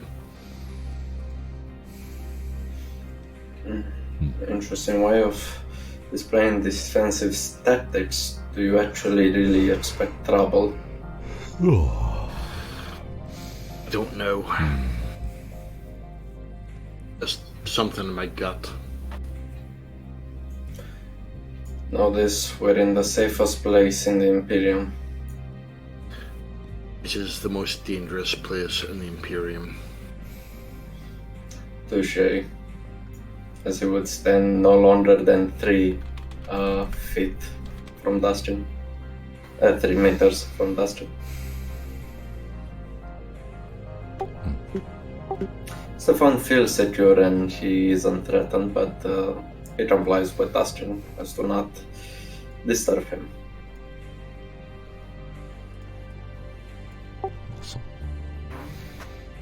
You keep walking and walking and walking. Further and further up in the ship.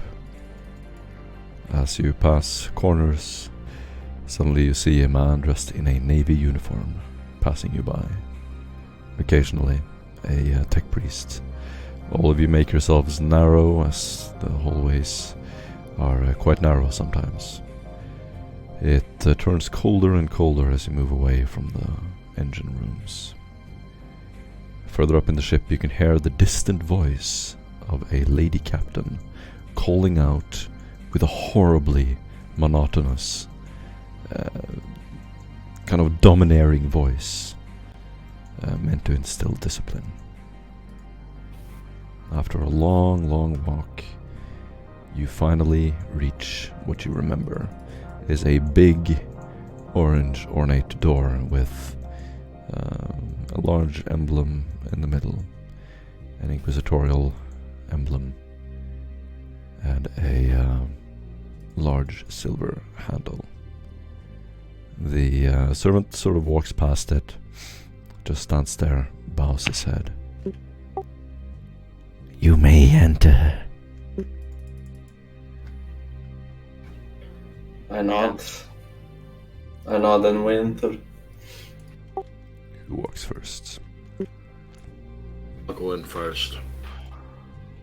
Alright. Again, you open the door. As you open, you see the Inquisitor there. The Inquisitor is standing by the bed. There are glasses out on the table with various drinks, and you all line up as usual at the end of the chamber.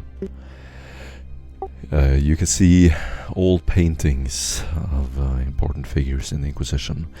The candles flicker and cast a yellow light out on the beautiful silk and nice textures around the room.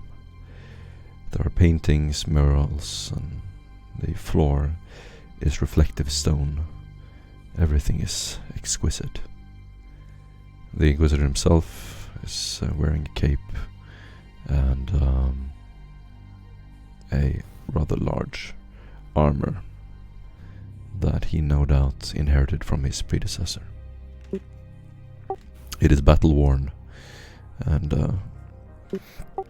he leans up from the edge of the bed, takes a couple of steps across the floor as you hear the echo of his footsteps.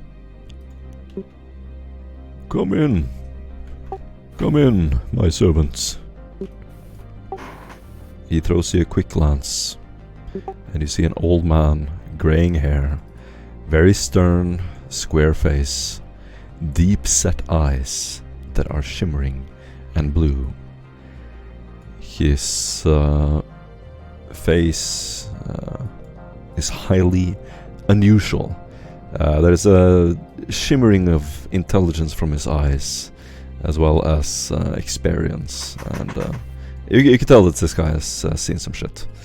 He walks over to the table and is going to grab a goblet, pull it up to his mouth, and take a sip. Doc is gonna walk forward and go down on one knee. He immediately notices it, looks down at you, James, as if pleased but surprised to see the respect of old rights.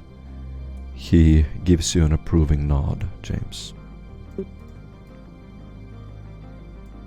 I then stand back up and take my place back amongst the group. I just assume everyone follows suit. That's the same. Well, I've actually waited for James to do it, then what do you call Stefan to do it, then I would do it. Sandro, being reminded of decorum that he's a little still unused to, awkwardly follows suit as well and makes a bow. But it's not awkward, because he's never awkward. He's an excellent diplomat. After which Stefan will produce a goblet from the table and partake in the drink prepared beforehand by the Inquisitor, presumably, and take a sip as well. What is it actually, Morten? Yeah, you're drinking something unusual. It's pressed fruit. It tastes exotic. The taste of home. Both refreshing and full at the same time.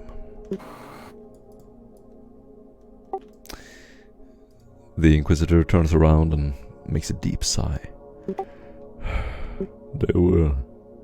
There were many calamities on Rund. Unusual phenomena, no doubt resulting from its exposure to the warp. Isn't that correct? He looks up at you. Yes, my Inquisitor. Agreed. Me and Constantinus, during our expedition in the unknown regions, have found creatures and entities which should not naturally have formed. He nods. He looks focused, almost like he's squinting, looking at something in the distance. He looks down at the carpet. The creatures you fought. From beyond, no doubt. On the other hand, there is no sign of corruption among most humans you encountered. Only those who worshipped and he kind of makes a rotating motion with his fan. The Chaos God. What was its name?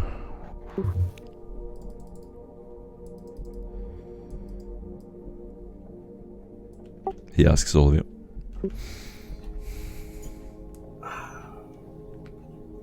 Looks expectantly. You have a perfect memory. You have perfect memory.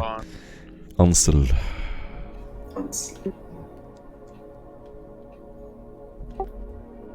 Doc does not see the name, nor think of the name. Excellent. Regardless. Can the war presence be cleansed from the world? He looks up at you, one eyebrow raised. It could be possible. Through faith and fury, it is certain the thing shall be removed. Removed it will be. But can the world be blessed? As long as they are holy souls upon it. As long as man touches its ground, it is a blessed planet, for it houses the species of man. It also has diseased fauna. That seemed to have been changed by the war. What was the name of the Baroness again? Mathelhart. Baroness Mathelhart at least seemed confident and very passionate about his planets. I'm sure under her leadership, much fruit can be made. Any of you can roll Forbidden Lord the Warp. -20. Lord, I shall be the dissenting voice in saying this world cannot be saved. It has crystalline entities throughout its core, which will corrupt its population. Even if we exterminate population on the surface and repopulate, it will eventually be corrupted. Tightening his lips, he's gonna wag his finger as he walks forward, as if approvingly. Doc will concur. You are observant, Duskin. You are quite right. And what is the history of such worlds? Have we ever succeeded in cleansing them? Sadly, no, my lord. Not that I have privy information to. Obviously, someone as your stature would have more information than I, but unless we gut the planet, which means gutting everything from the planet, then there is no planet left. And what are we left with? Excuse me to intervene, but I believe that's simply not true. In countless examples, the humanity, the Imperium of Man, has been besieged by demonic entities of the warp, and many times we have repelled them. I believe that there's... Indeed, but not ones that have been inside the warp for such a period of time to where the corruption has actually corrupted the planet. I concede to your point. That is No matter what we put on this planet, it will be corrupted, whether it be in 10, 100, 1,000, or 10,000 years. But yet its animal flora seemed largely uncorrupted, as far as I read in the report. No. You call the flora uncorrupted? Yes, there are many corrupted flora and fauna. Yet the scripture says that those who do not wish to fail shall never taste defeat. Faith shall lead us. Yes, we can but also bear issue to the nature of these events. We are simply uninformed of all cases. We cannot be informed of all cases. That is the simple fact of the matter. My lord, as much as it pains me to say, the world is lost. Also, I've be it now or be it in 10,000 years, this world would be lost and could potentially be more dangerous. Unfolding his hand as if revealing something. 10,000 years would be enough time to extract most resources from the world, wouldn't it? Indeed. Where do those resources go? Corrupted by the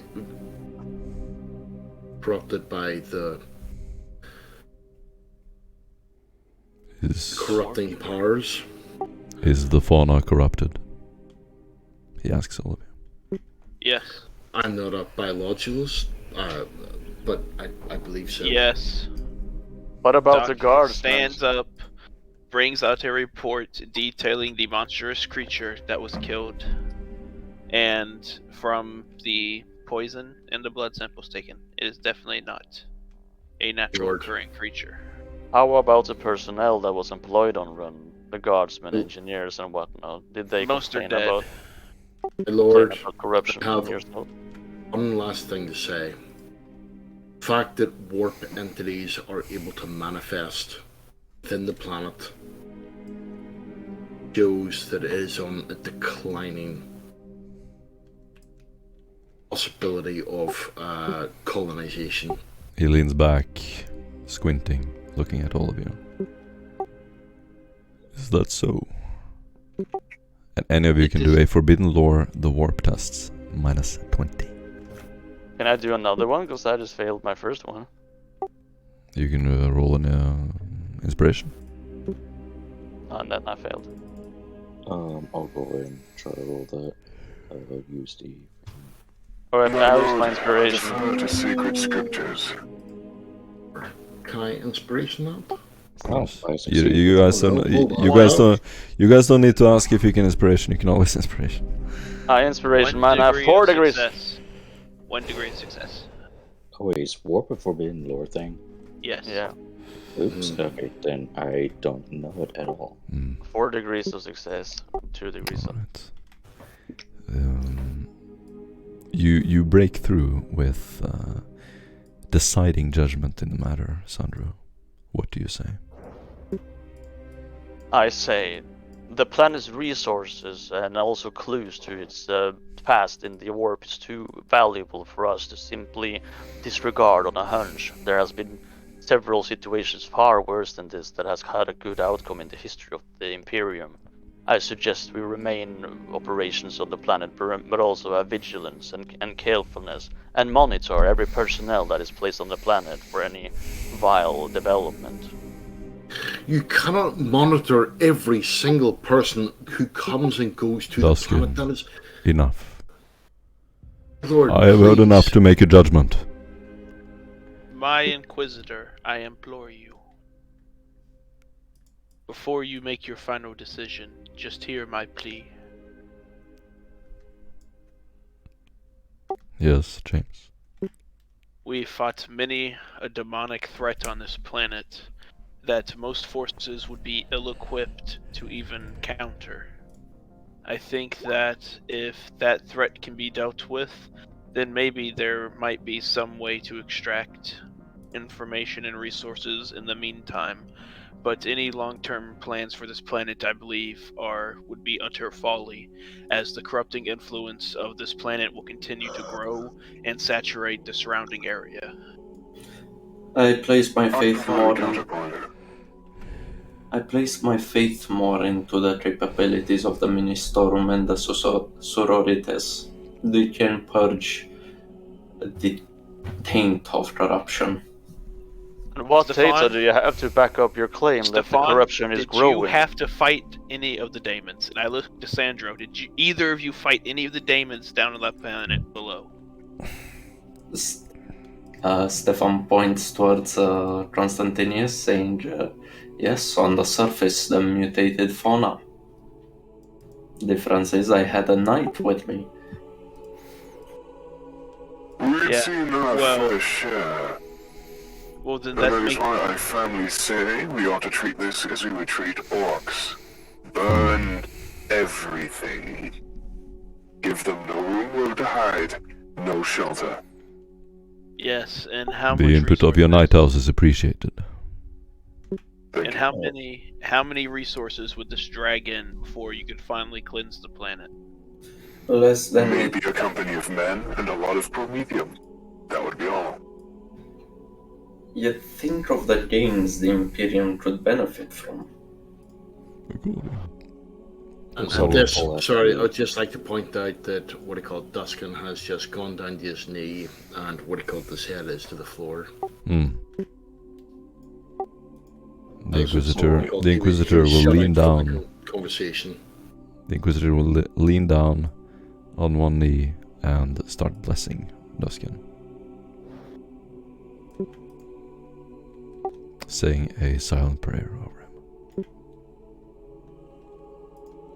I will not interrupt the Inquisitor in his prayer, but once it's done, I will say,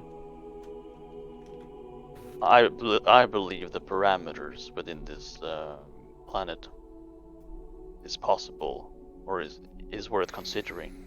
Never saying it's going to be easy.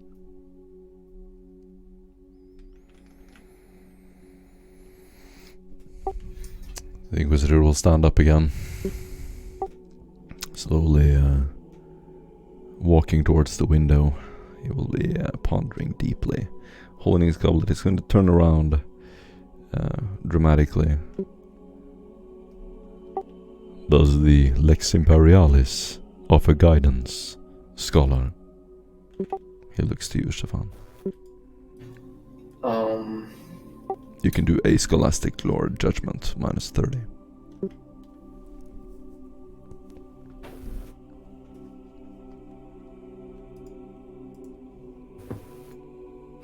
Oh my god, I'm gonna inspiration that. Excuse me.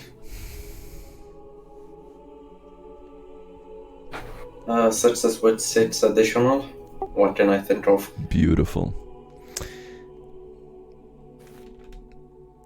You don't need to mention the specific laws and stuff, but you basically remember enough to make a strong counter argument to Sandro's first point, or his suggestion for the world, which is what's weighing strongest in the Inquisitor's mind right now. What would you like to say to counter or confirm that? I would. Stefan would not only emphasize on the resources that can be gained, but also regarding the information that can give us from the nature of the warp storm, how better to combat our current predicament.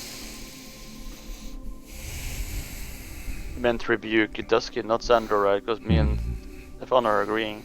Yeah, I'm basically backing up Sandro.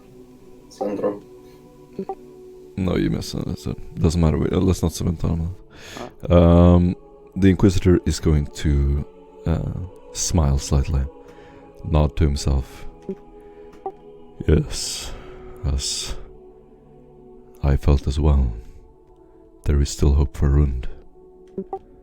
The world will not be exterminated. It is a direct shame to remove a brick from the Emperor's house, my lord. A thing that sometimes must be done, but we must choose such moments carefully. As I am well aware, you know. I hope you're right. You're right, Stefan. Cancer starts with one cell. Do you say it out loud? I say it to him, yes. So no one else can hear it? Mm. Right. The Inquisitor will nod. What of the people? Can they be extracted and put to use for the Imperium? This, what do you call it, you'll actually see, even though what do you call Duskin has been told to shut the hell up, you'll actually see him so he wants to speak. Disregarding... He will actually go, my lord, as per my previous objections, we must quarantine this planet as much as possible. Do charm tests -10.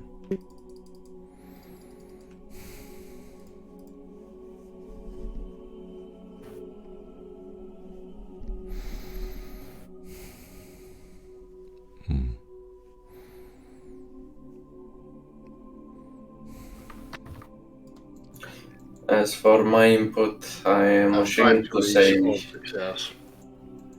As for my input, I am afraid that I may offer no guidance in such subject. As for my experiences, my duties gave me little time to interact with the indigenous people. I can input quite well, actually. Yes, Constantinius. I've spoken with many Death Worlders. Part of our Knight's House practice was to go and slaughter large beasts upon random ones within the sector. For training. I've come to learn the people are very pragmatic, and such entities, if could be tamed, they would put to use. We have no idea how much, or if any influence, is in the local religions. Cults could be hidden. I would say the risk is simply too high. The people, unfortunately, cannot be salvaged. Not safely. Squinting. Like my... At which point you'll actually see Dusk and actually go, as in what he called, he thought he was going to have to go against Constantinius, but my lord, these people live on a world that is saturated with chaos. They cannot ever be allowed to leave. Even those that go there must be screened. Is it not true that yet despite so, tons of the indigenous people were recruited and even got military training at some point? Yes, I read the same in your reports. Never leave this planet. Anyone who goes down to this planet who has not gone through screening should never leave. These people have survived on this planet so many years. How long this is present? It's in their genes. Are a tougher Mutations could spread. If you like my experience as a rogue trader, I've led many an explorator fleet to the fringes of the galaxy, and I've been to situations similar than this. And of course, should the people be shipped from Rund and integrated into the Imperium as a whole? No, absolutely not. I believe that there is caution to be had. Let the Rundians, or whatever they are called, remain on the planet for now. Start the Imperial process of incorporating the planet. And over 100 years or a few generations, we can reevaluate the situation of these hardier natives. Yes. But The Inquisitor will chaos walk is over the carpet, unfolding his hands, his metal armor kind of making a clank as his heavy arms rest on his side. Brushing his red cape off his shoulder. There was a group called the Old Order. They were loyal to the Inquisition, to the Imperium. Isn't that right, Tusken? That's correct, sir. Should we forsake them? It would forsake his mother if he thought so. And he's going to actually look at him, just give him a death stare and say, Lord, as those who supported the Inquisition understood what we stand for and what we have to do. He is standing in front of you, his deep-set, piercing blue eyes staring through you as if a laser gaze. He's going to step forward and his heavy hand from the armor is going to rest on your shoulder. Tusken, I trust your judgment. That is why I ask you.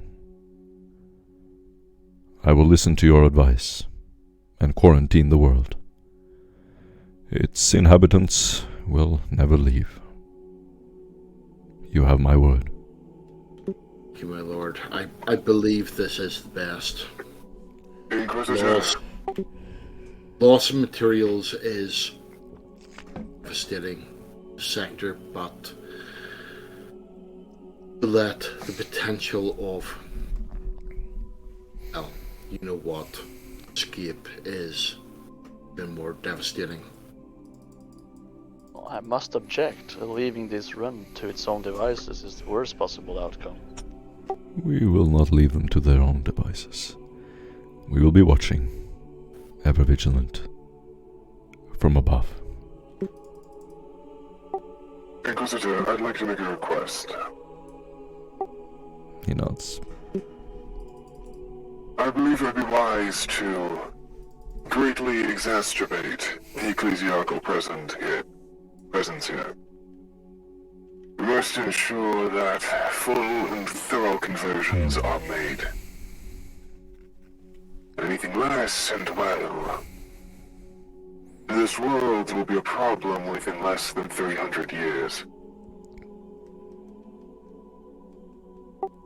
The population will be the most pious in the sector. By the end of the year. His gaze slowly wanders back down to the carpet as he takes a stroll over to the table, puts the goblet down,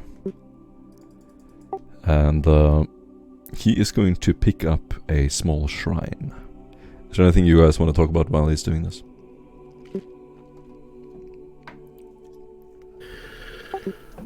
Well, I'm just going to go across and we taste that fruit juice, that tiniest little glass. Go, oh, that feels awful nice. And is anyone around that sort of area, or? Yeah, sure. Stefan is drinking from our tablet as well. He looks at you and says, "Sorry, Dustin. These fruits, unlike the ones from Lemnos, do not contain any alcohol."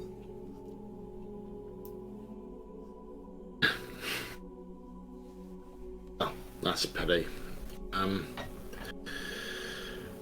You plan to petition for Doc? Meantime, when the I feel I may have spent all my gratuity with the Inquisitor.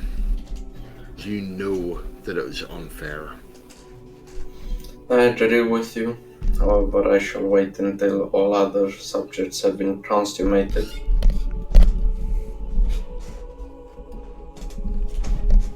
With that, you hear Doggo come here and bark at Ripsaw, and Ripsaw will look over and like, What? The power fluctuator here is not working. Excuse me, I must be going. you see me rush out there with the Doggo out, Awesome. just rushing and yelling in Mechanicus. Nice. And I'll see you guys next week. Awesome. Right. Wow, what a good fucking exit.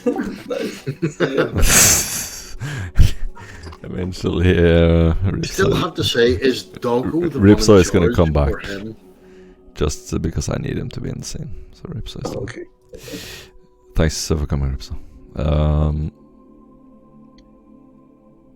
Anything else? Okay.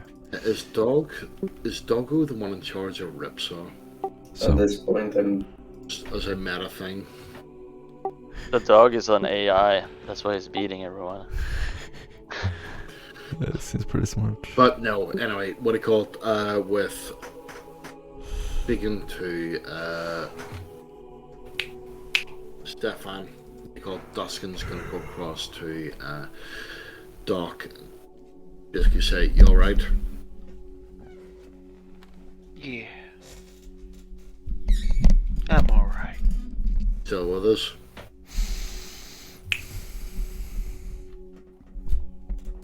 You see Doc look off into the distance. Somewhere around here. He begins to sniff the juice, and he's thinking to himself, maybe there is some alcohol here. Yeah, by the Okay, way, and the last drink is little extremely strong. It's Last It's little heavy. dice, what do you call it? Duskin's gonna go up to the Inquisitor and say, "Lord, is there any way we can actually get some proper Medicaid treatment for Doc? He's not right." he looks back with I a concerned believe gaze. there maybe a what do you call it, a swelling brain or something like that. What? The servitors did not take care of him?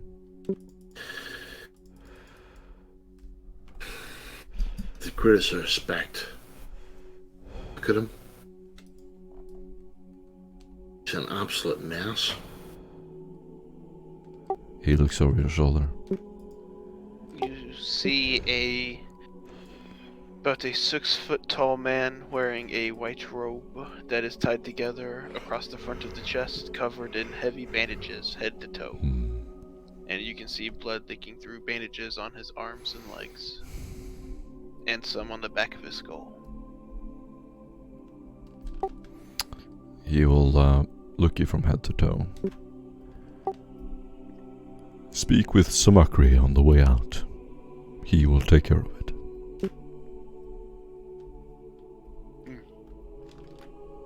Of course, my lord. In regards to Doc as well, my lord, should you have the time, there has been a change to our roster dictated by the Archconfessor Kane. Yes, I was going to speak on that. Stefan. He's going to lift up a small brown, small little box from the cupboard. He turns around, looking up at you, is tilting his head sideways while his body is still turned. I designate you to to be my explicator? He walks over to you and unfolds the box. He takes out a special rosette and hands it to you, hiding it from the others. Only you are to see this until the time is right. The interrogator you met was not under my command, but your methods as an explicator will be slightly different. Raising his eyebrows. Unusual. Your callousness and level-headedness are necessary talents for an explicator. I'm greatly honored, my lord. As he looks at the rosette in what seems to be admiration and just a bit of shock, and then looks at the Inquisitor and quickly, while still in outside of the sight of others, quickly pockets it in secluded, concealed compartment. Looking at you as if doing a routine action that does not fill him with any emotion, he will say, "Join me in the interrogation room before you depart to the hangar. Study your new role carefully." Of course, my lord. He will walk over to Duskin. Duskin, you are my new legate. The sigil is yours, my ever-loyal subject. Me? Do you object? No, I don't object. I'm just more shocked than anything. I would have thought that you would have had others that would have... And he'll actually drop to his knees and say, "Thank you, my lord." He is leaning back, resting securely in his armor. There's a slight smile on his face. He will pass by, walk over to Sandro. My lord. He's holding something in his hand and is going to look up to you with a slight smile. It is a small rosette that he will hand you. Sandro, my new legate. You were recruited specifically for this next mission. This assignment is your opportunity to rise in the ranks quickly. I trust that you will not disappoint. On my life, I will do my best, and I won't disappoint you, my lord. He closes your hand and walks over to Ripsaw.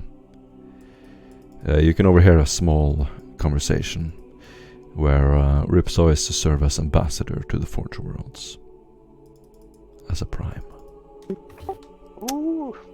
James, the Inquisitor will start to motion towards you as you stand in the back of the room. He will cover you with his armor. He's sort of towering in front of you, hiding you from the rest of the group. James, I need you to be my battle leader, and my personal guard shall I decide to join you in the field. You remain my trusted prime. And then he will sort of motion with his hand and against the Archconfessor's judgment. He, just looking down at the carpet, will nod to himself, and then walk back to the bed.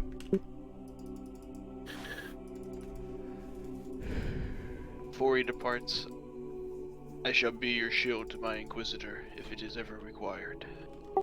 Walking back, he's gonna turn around as you say that, his cape sort of demonstrably waving around as he turns around. The Navigator houses. You have read about them, yes? I know some, yes. And you have read of the Blood Muckwin Gate. Yes, my Inquisitor. Yes. The Confessor told me. What did you learn? He's going to fold his hands. There seems to be Eldar activity that, while reported, has not been seen too much activity. I suspect that they have a covert base somewhere close by that they launch probably lightning assaults from to raid within the sector.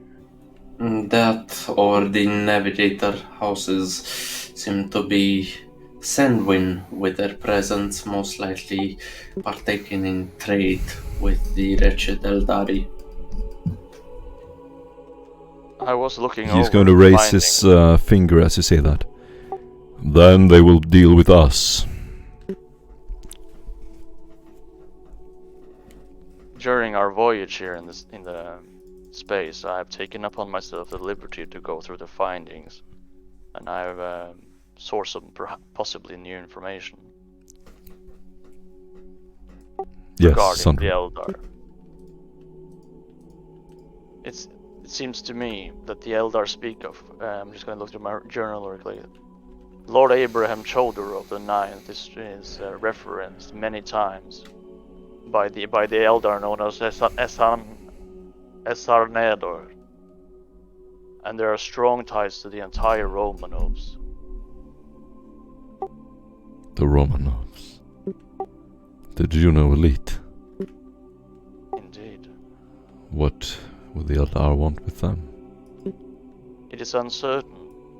I also find writings about this cult of Sardok and the servant of Sendite, who seems to blame the Inquisition and the Askellon leadership for the warpstorm corruption that is rampant in this sector today. While baseless accusations. My thoughts exactly. Who are these Eldars to accuse us of anything like this? Don't they know their own history? Indeed. Thank you. But what I find interesting is this strong cooperation or contact with Lord Abraham Chodorov and the Romanovs in general. At the same time, this cult of Sardok seems to be hostile to the Inquisition and Askellon. Are these perhaps two factions within the Eldar? Surely or is there something more sinister at play? I will look into it. This cult, if I remember correctly, has been present both on Aventine and on Serif's Madness. He will nod to himself. Yes. The Navigators have used them. The cult of Zadok. In the end, they are only useful tools for a larger play. A scheme, no doubt, weaved by the Navigators themselves. What do we know of this Eldar Esarnador? Is he associated with the cult of Sardok? We know nothing. At least not yet. He's gonna walk over to the window and look out of it.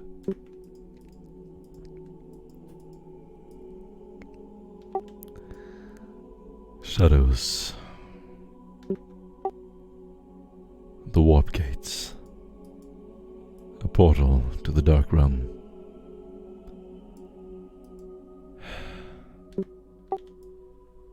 What do you know of them? He looks over his shoulder.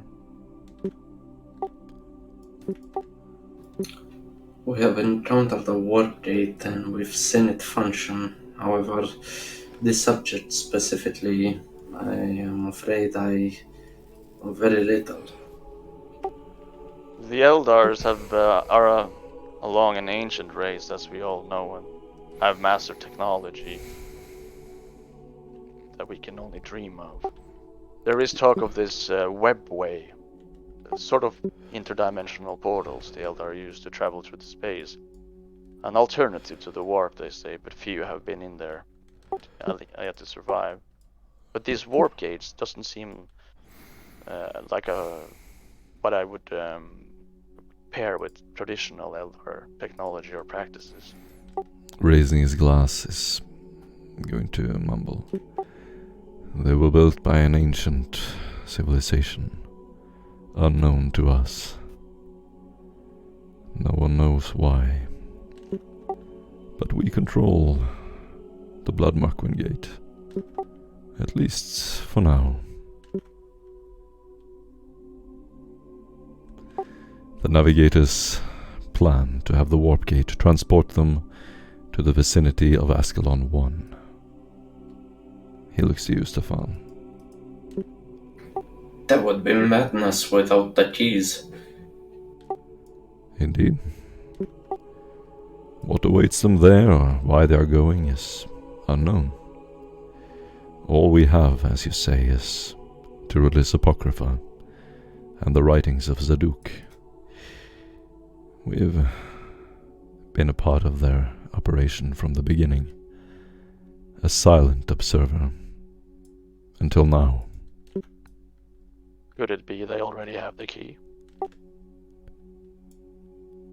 He's gonna nod to himself. We must assume the worst. I was forced to make an agreement with the major navigator houses.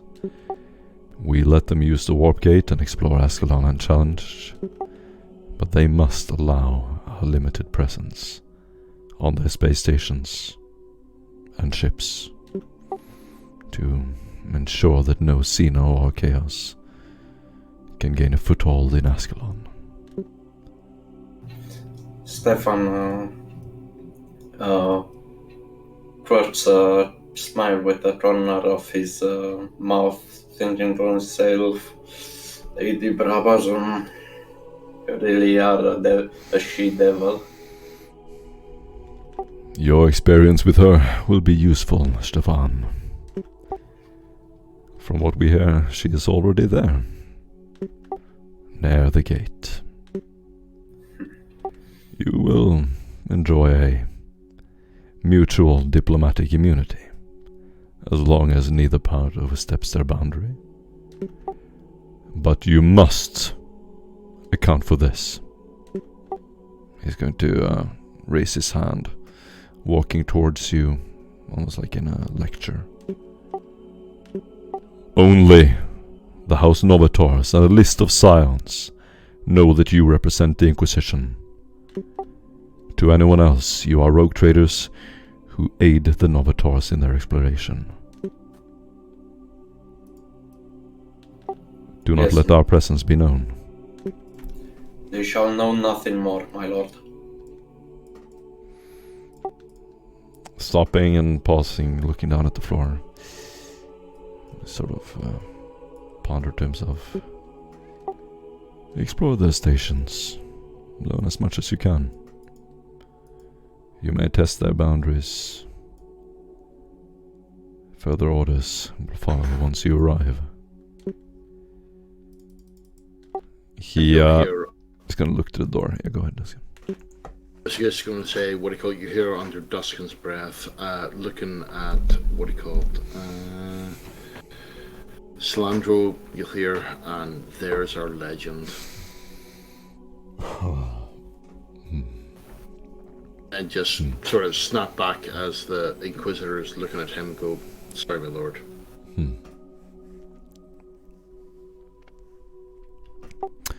No, your immunity lasts only as long as the Inquisition will allow it.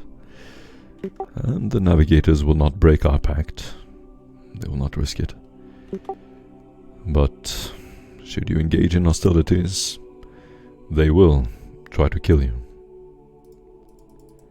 But if you successfully escape and cease the hostilities, the play does not end. I need you to be more vigilant than ever, Stefan. Find out what they're looking for, and whether we have the correct warp coordinates. Understood. You shall be directed as discreetly as possible, with minimal blowback. Standing right in front of you, just staring at you. You can take a willpower test.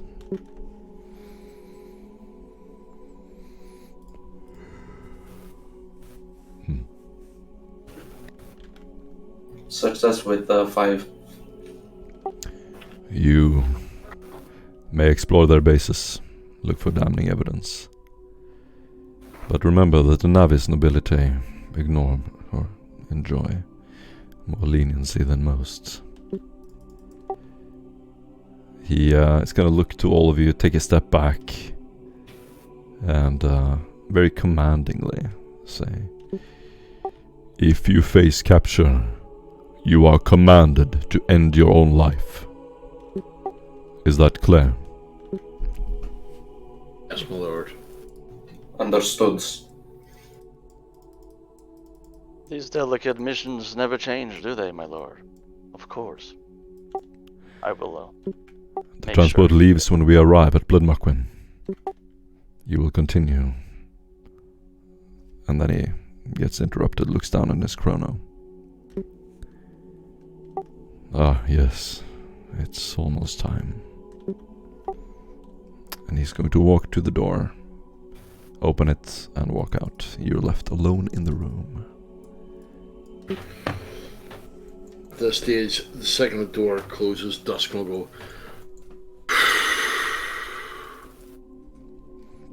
Well, it was a bit more intense than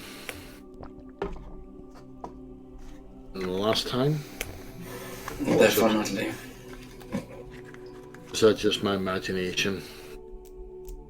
The political effects, not only dealing with the navigator houses.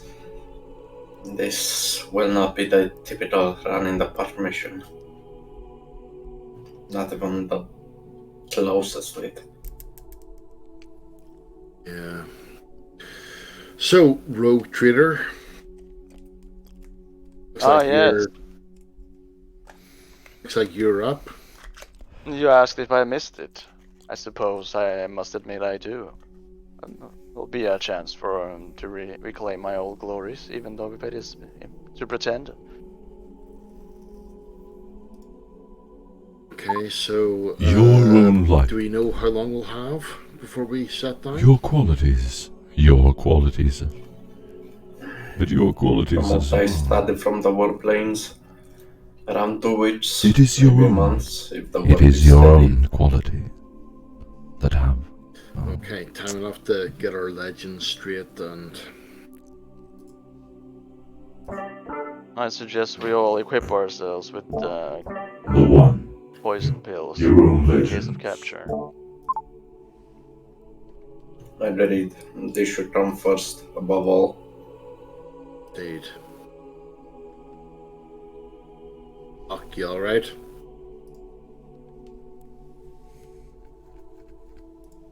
Well, a rogue trader's Yes. entourage is quite vast. There are many roles for us to fulfill. Mm. You all receive by the way, a journal. And it says that you are to design how you present yourselves as rogue traders. Sandro, from your experience. You craft basically cover stories as who you are.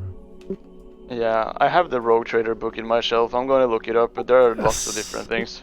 Yes, this is perfect. Anything else you guys talk about before he opens the door? Well, I'm just going to assume that, what do you call it, I'm some sort of heavy.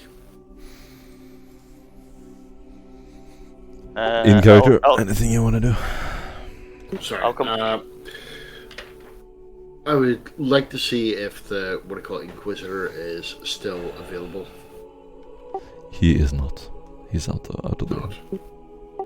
Okay. Then Oh, that's so everybody else gets a promotion? I see how it'll be. You became like a Magos Prime or something. No, Constantinius never didn't get that. apparently I got a promotion to Legate, whatever the hell that is. But You absolutely do as well, Constantinus. Wasn't sure if you were going to be here, but you do. I assume I don't get anything here?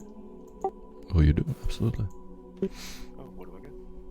Look at the must-read channel in Discord. Yeah. All right. Anything else you want to talk about?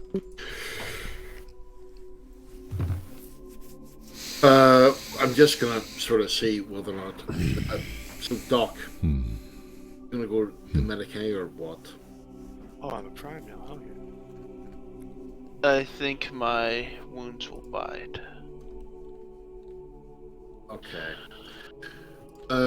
Stefan, do you want to give me a hand here? Yes. We'll help him to the Medicaid unit. However, we have not been yet pardoned by the Inquisitor Oh, hell yeah. to leave Dustin. That's a good point.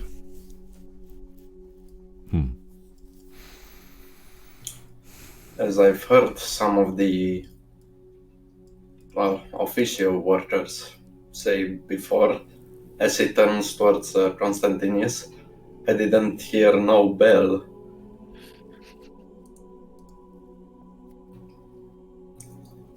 Heard you put a good effort.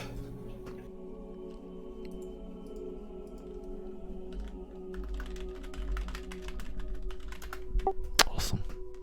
So, yeah, anyway, Doc, do you consent to having medical treatment before we leave? I'll just patch myself up. I think I'll be okay. I think it's better for him to do it himself for everyone involved.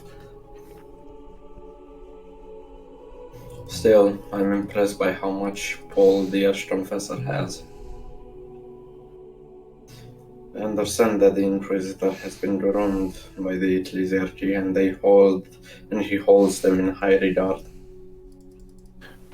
So you must understand, Doc, that he's gone out of his way and placed his trust in you.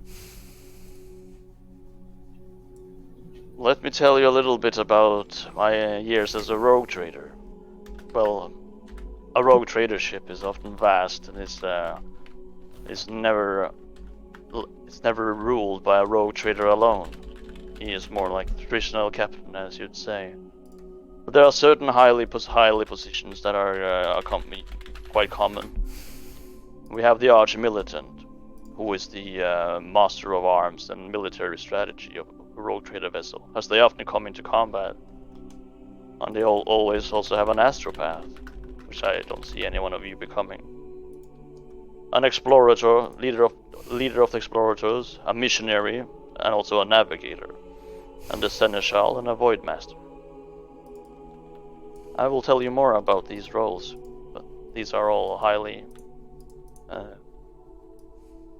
likely positions that would accompany a rogue trader such as this and forms this echelon and inner circle. Well, I will trust that you shall use your expertise in this matter, Sandro. Alright.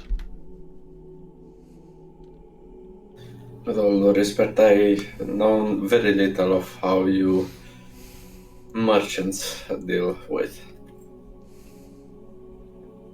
Well, it's not too uncommon from a little a city council as you on a planet. Not that different.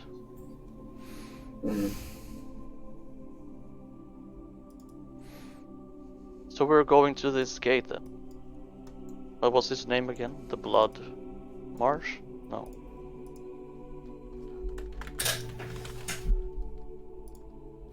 Oh no, I forgot to note it down. but not necessarily. Oh man, that did not help at all, Morten. Okay. Good luck. Blood McQueen. Blood McQueen. Blood clot. Either way, we must first ensure whether or not they have the keys in order to operate such a gate and arrive at the destination of Askellon 1. We shall test their borders without causing a fuss, and when we'll identify a vulnerability, we will exploit it. Indeed. And forgive me earlier, Duskin, for taking a stance of opposition towards your opinions on the fate of Rund. I do not personally care much what happens to Rund, of course, beyond the human tragedy, which of course is nice to avoid. And I hope I didn't offend you.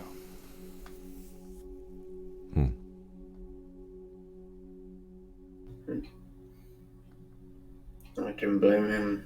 Dustin was always worrisome folk.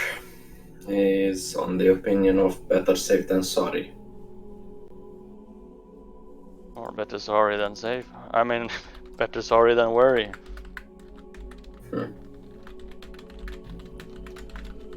I think you're more no risk, no reward, eh? I wouldn't get far as a rogue trader if I was thinking like Duskin, I'll tell you that. Nor with the Imperium. However, eventually looks like your luck ran its course now, didn't it? Come again? I didn't quite hear you.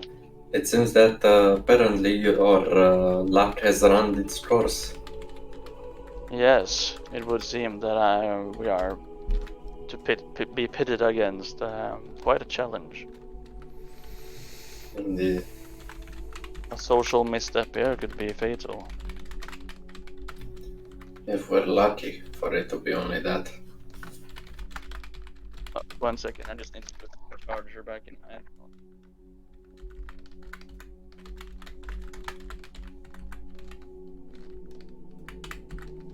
Well, it's just a way. What did you say about me? Oh, he was apologizing for taking a side against you in regards to the fate of Rund.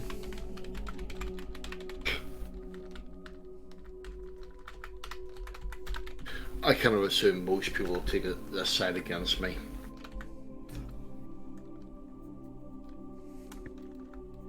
Yeah, well, don't listen to him very much. Treat him as you would treat me, with due caution. It's quite nice. So I take it y'all didn't hear him say everything that he had said to me whenever he had enveloped me underneath his armor? Nope.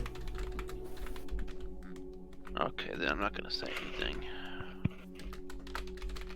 There's no point, I don't even know what it is.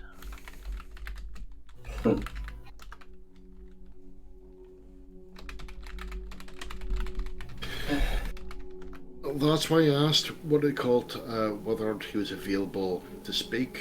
I was going to plead your case. It's okay. Well, you got off lightly, in my opinion. Me? No, Doc.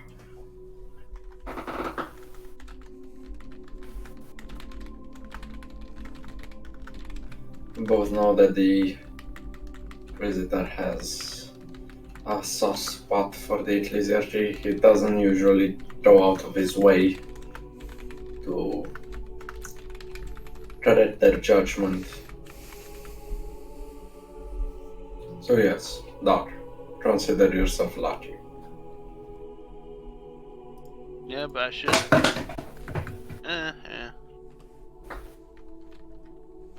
I guess there's more of a power struggle behind the scenes than what I would know. If there was, I highly doubt you would still be drawing breath.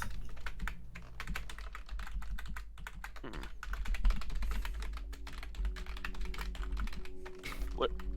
I'm kind of at a loss for what I did so bad. Besides the ambush, that You couldn't went be against helped. You basically spoke out against the High Inquisitor. Or sorry, Arch Confessor. Yeah, Arch Confessor. Sorry, yeah. In the interrogation, yeah, but not before. I mean, You kind of made it certain beforehand as well. yeah.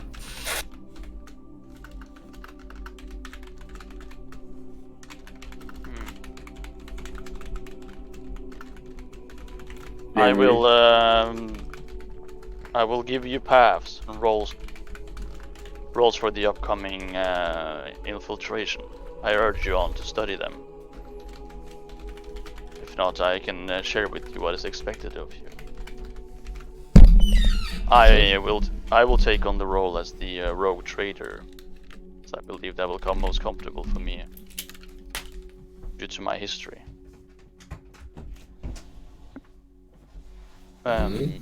Doc, you will be having the honors of being the arch militant. It's sort of the champion combatant of the rogues traders, the vessel, also a commander. You are in charge of military operations, that kind of stuff. I nod my head. Duskin,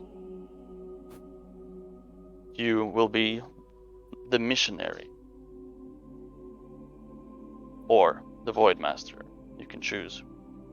But the missionary has the responsibility of upholding the creed and the faith, and is the highest ranking representative of the ecclesiarchy on a rogue vessel.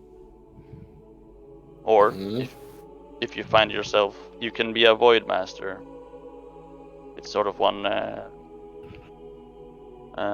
responsibility of keeping the ship running. Oh, Voidmaster, I have nothing to give, but I sense a little ecclesiarch in you. That's why I recommend you to be the missionary. Yes, but to masquerade as one is. You should just act as normal, and you will be fine. Bear in mind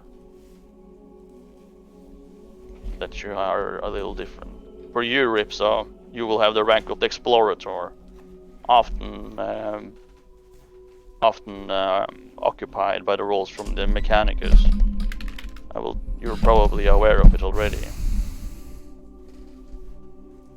Constantinius,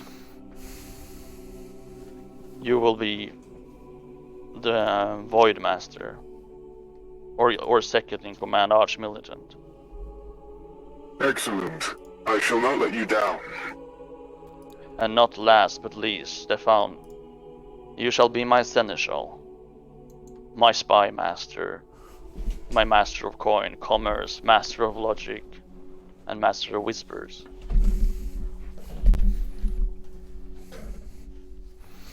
Do you accept?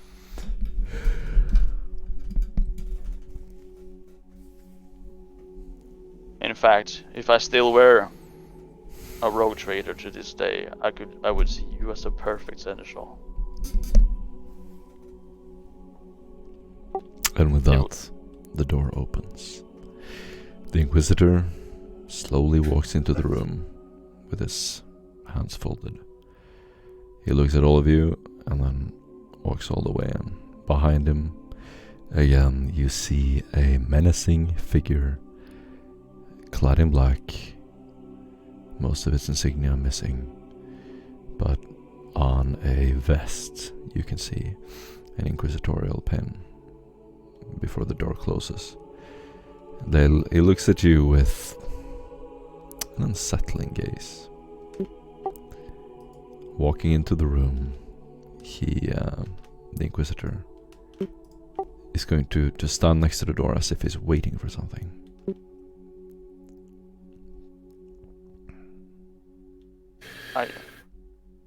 We greet the newcomer.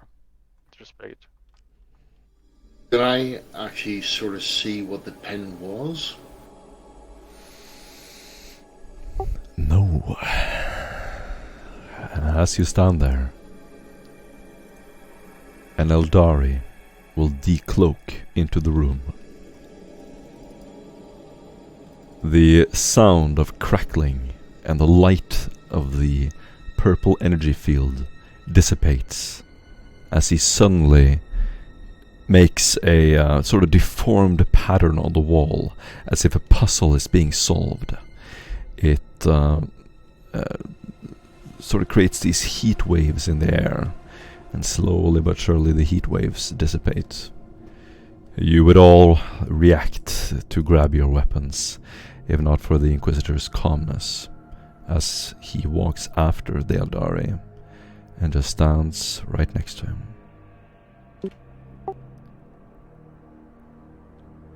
The Inquisitor will look to you, Stefan. Does he look like Satriel, our Eldar informant? He does not. Stefan will approach the cloak figure and the Inquisitor with... Even though he tries to appear relaxed, he most definitely is cautious.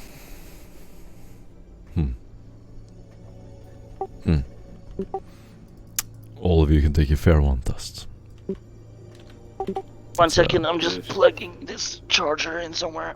That's a willpower plus 0. Yeah, you don't need to say when you're plugging in stuff. Jaded then. Yeah, Right. jaded. Anyone who's jaded can ignore it. I could say jaded, but I'm blaming it on insanity. Oh yeah, fearless, it's cool. I don't have jaded, but I have like the rogue trader bonus against alien. Plus 10 only, but I'm also like an Eldar expert. I would be so embarrassing if I feared this Eldar. You wet yourself. Huh? My willpower isn't the strongest. Fuck. So you'll actually So see. no one sorry, failed? if- Or I'm just gonna check out this talent time and see what it does real quick. no, Yeah, just actually, roll it. that's- Roll it flat. Just roll it flat. Plus 0. Yeah, well I have a Just, you actually look at Okay, Dustin, yeah, you'll okay. actually... Sorry. Good stuff. Everybody roll. I succeeded. Yeah, everyone passed. Awesome. Alright. Can I say something? Keir Thelanas, do frith light heido. Don't tell me you learned Ildari. I say to him in a jesting way in Eldari, perhaps with a little accent. It's not it's rude to eavesdrop, but it's not like an accusation.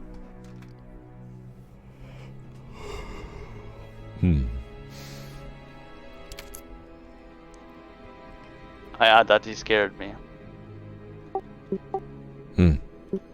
How do you people react?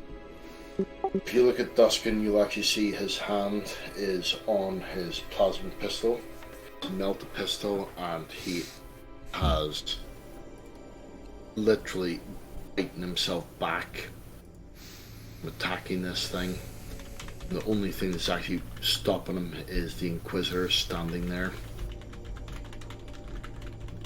Stefan is drowned. He killed many innocent and guilty people, and he had also the duty to assault a craft world. In his experience, they all bleed the same, and the blood on his hands is so mixed with both Xenos and human, he can no longer differ them apart. It reminds me, with that, Duskin will actually reach up and take out his necklace of a tooth, called, and a shard, and what he called a tooth of another creature. Just let it hang down so the Eldar can see that it's a shard of a soul stone that's been crushed.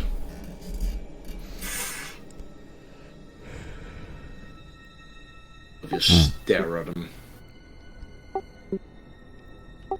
The Inquisitor is going to put out his hand, and almost like he's putting out a fire, is just going to sort of say, calm down.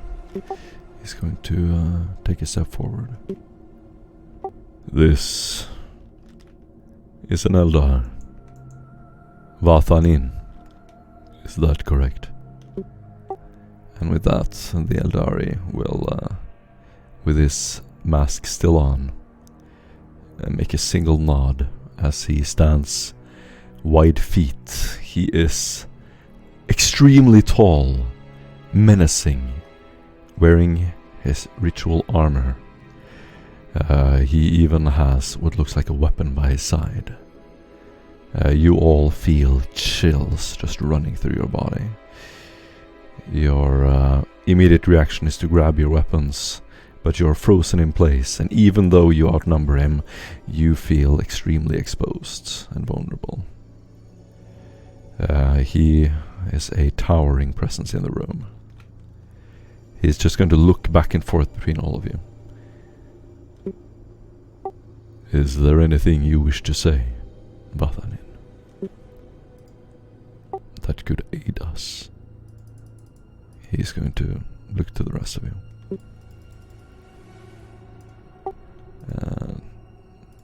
The Eldari will bow.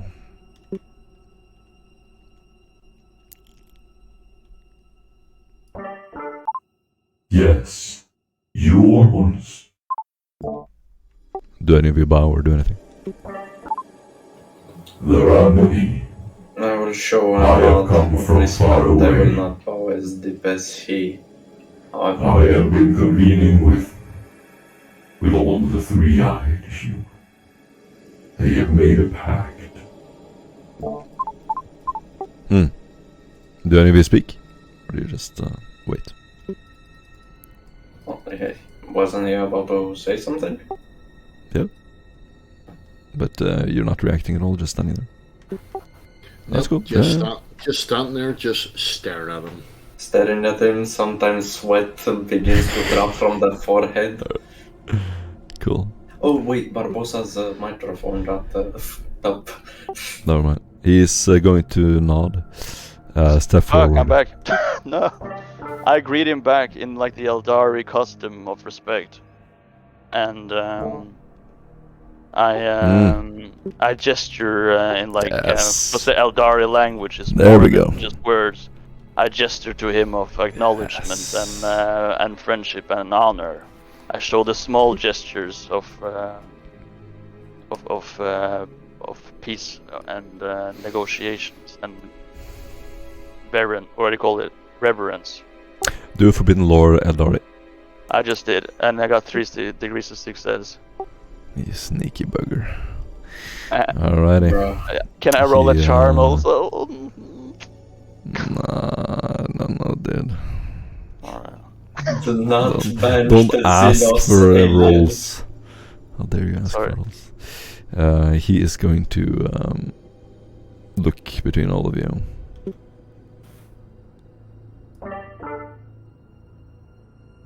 Greetings, humans.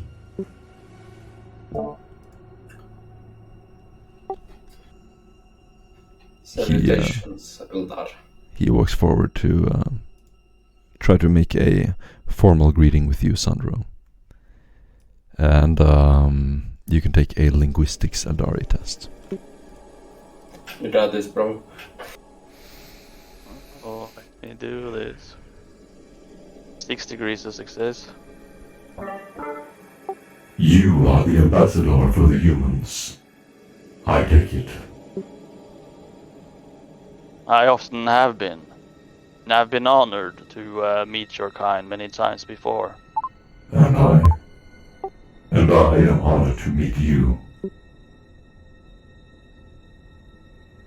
Do I recognize his armor or anything, or any cultural significance of what he's wearing? Nothing that's relevant to this meeting right now. Yeah. You pay him the necessary respect, and he sort of nods and looks across all of you. I have many questions. So go ahead. You are a species full of surprises.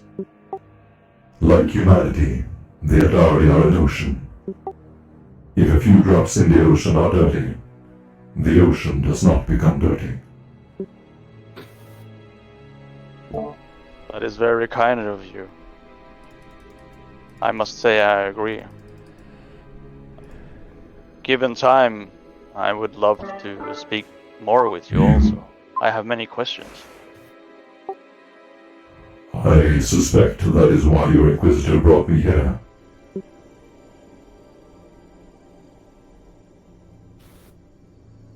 What is the Eldari concern regarding the the Navigator House's exploits on Bloodwreck? While it benefits my brethren to stay hidden, what I can't share with you is that the Eldar Farseer, Askellon, has been convening with the three-eyed humans. They made a pact. We have encountered many of my ill-fated brethren as of late. Dark Eldari who fell to corruption. They fly with the three-eyed humans without conflict. More, I do not know. An outrage. Are you telling me the three-eyed unit is courting the Drukhari? It would seem so. What would the Navigator houses hope to gain by allying themselves with the Drukhari? Xenos artifacts and gear. We're speaking in Eldar, aren't we? Just so you know. Yeah, I have Eldari. I know you have Eldar. Oh, damn. Never mind, I said nothing. Keep going. All good. All good. No, I would ask the question in low Gothid. I do not wish to reveal the fact that I know Eldari from the Xenos. Nice. Simple. The artifacts and equipments the Eldar can provide are rather advanced.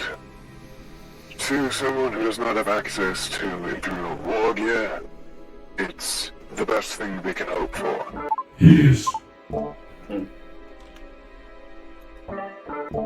I say in I've also Eldar. heard they're quite valuable amongst certain collectors. Surely the Eldar are as split as the humanity is, the Drukhari being proof upon that. But what can you tell me of this, your kinsman known as Esarnador? Is he a friend of yours? You can see his head tilting back and forth as if thinking for a brief second. It would betray my brethren to speak more on the matter. Okay. Do you know, ask him if he knows a person of interest called Zachariel. Reveal nothing more of him. I'm assuming he understood your question, so I look at him. Yeah. Excellent.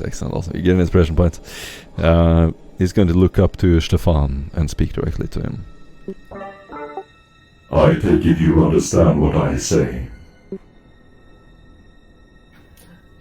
Yes. It is considered impolite to drop into a conversation, yet I couldn't help myself. As I gesticulate with both my fingers and my lower part of my torso as to make a polite gesture when I speak. We have both been here. That is all I will say.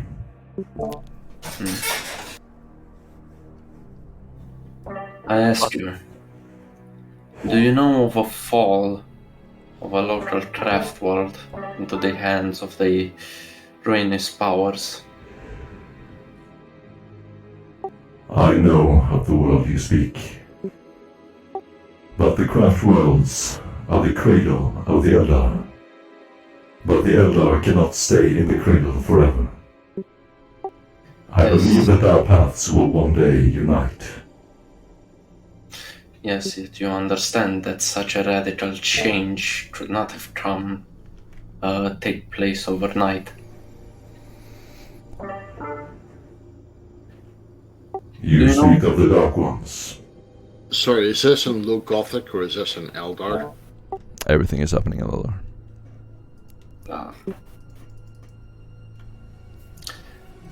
Do you perhaps know of an entity called the Warpsmith? Yeah, he's gonna look. You can tell even through the mask that there is a deep concern in him, and a doubt as he stands back.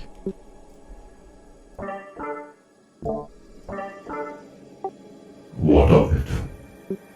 It is obvious that such entity had plans in motion upon many of our imperial worlds. Its tainted grasp upon them is unpleasant, and we believe that it is it who orchestrated the fall of the craft world in question.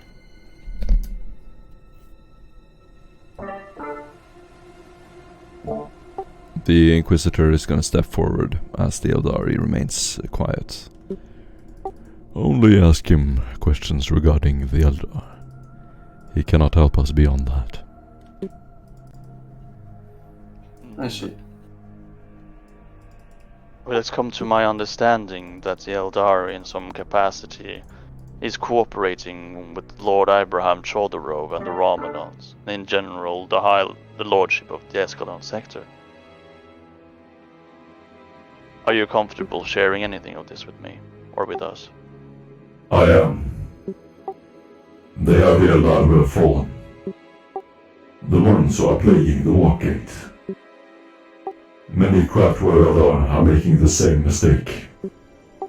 I am not one of them.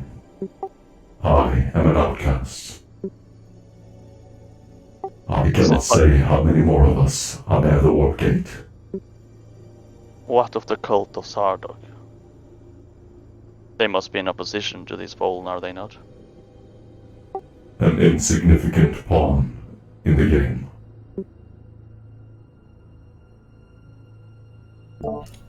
What would these Eldari that have strayed from the path hope to gain by reaching Askellon 1? He will look conflicted. You can take a... You can take a charm or fellowship test. Negative modifiers? Minus 30. Oh, that's a minus 10, fuck. From Ambassadorial Imperialis. Are you helping me with this, Sandro? Nah, there's no help for this.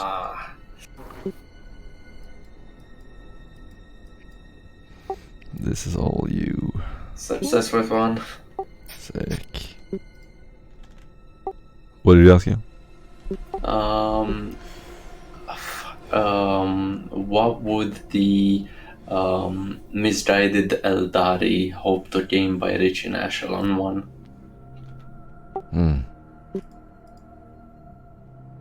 I'll have to think about this for a second, actually. Oh no, asking the real heavy questions. I think. I'm already speedrunning the campaign, fellas. You're already fucking speedrunning my mission. I knew it was coming. Slanesh porn. I was just waiting for it. Yes, alright, man.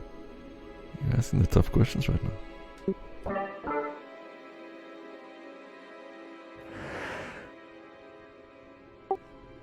To recover what was lost. That being...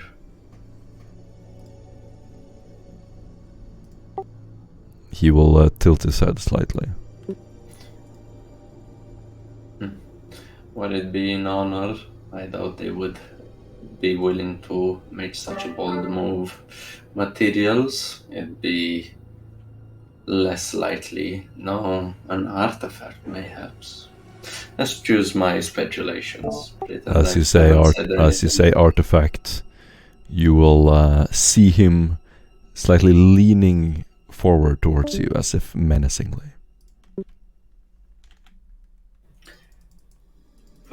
Forgive my rudeness, this is nothing but rough speculation. The three-eyed ones are conspiring with them, not me. You should speak with your own people. Who are the active players in this on the Eldari side? You say you're an outcast yourself, but what of the others, non-corrupt of the craft worlds? They are led by the Eldar Farseer, Askellon.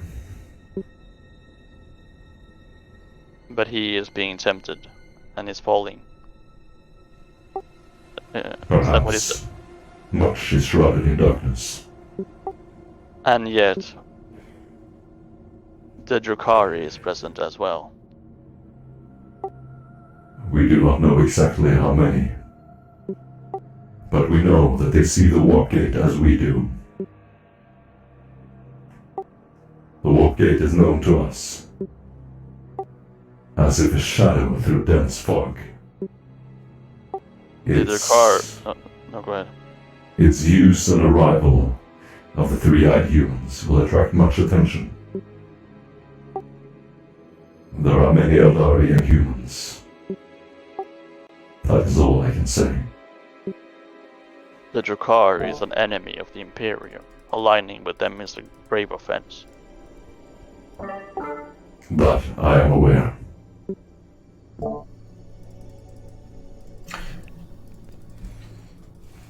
Do you know of the architect who built the gate? I do not, but perhaps my people do.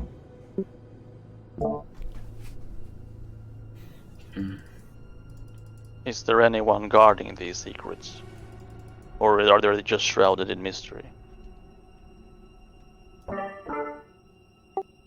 They are shrouded in secrecy within the craft world.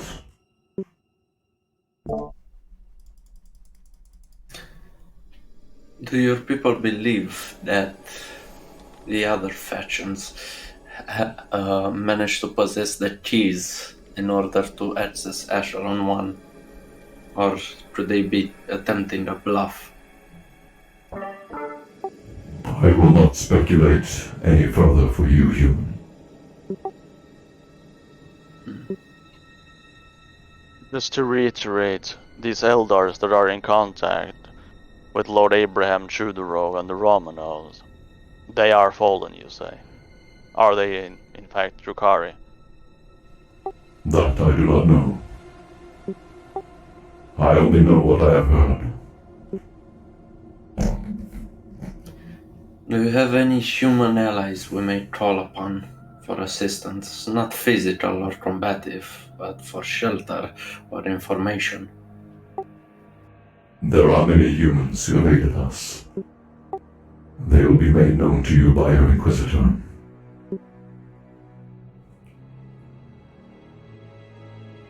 Stefan will make a small gesture of thanks, and he would leave the conversation for now, at least. So, does the Eldari have any equivalent myth as to the mention of Derili? Equivalent myth? Well, like, what's the Eldar version of the story of Derili? Yeah, Derili Apocrypha. Yeah. Which part of it? Like, do they also have a Derili Apocrypha, or are we searching for the same thing? Or is that, like, perhaps that is why they blame that's why the cult of Sarduk perhaps blames the Imperium because of the Derili. I don't know. I just wonder if they had like a version of the story or. Yeah. No, I understand the question now. He will just look at you and make a gesture for no.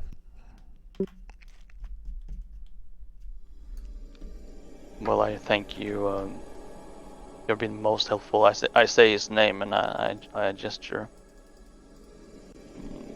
our goals align, and we will not stand for this union of the Drukhari and the fallen Eldar and our navigators, the three-eyed ones.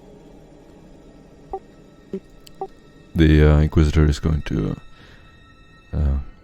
very carefully, you can tell that this means a lot to him, step forward, nod, and look to the Eldari. We must safeguard the integrity of our contacts. We much appreciate your words, Seeker. And the Inquisitor will bow. Till we meet again. The Eldari will make a gesture, look to the rest of you, and then take a step forward very quickly.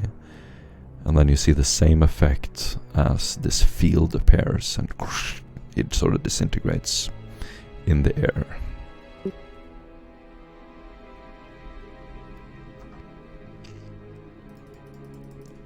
Look at Duskin with his broken crystal in his hand and sigh a little bit, a painful sigh, as I face the others and the Inquisitor.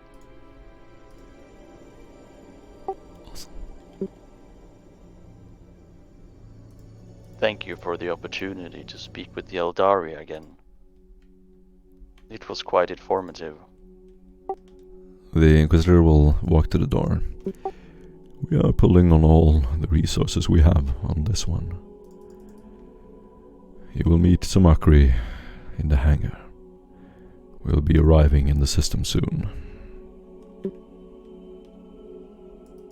The corrupted Eldar, or even worse, Drukhari, have their hands in the governing sectors of Askellon. Most troubling. We will be watching, ready to strike. Aye. He opens the door, lets you all out. As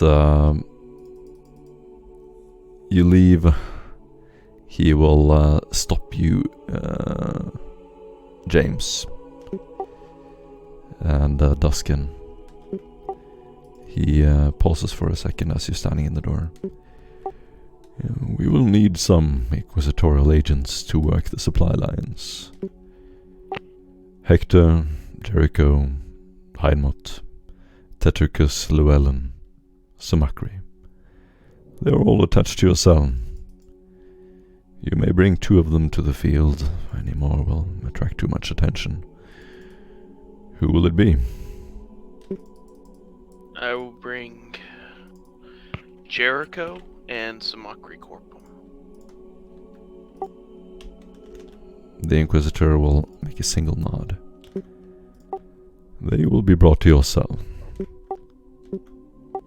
Very well. The vessel will be waiting when we arrive. You will hear from me on the Vox. With that, the guide who has been following you will lead you out of the room.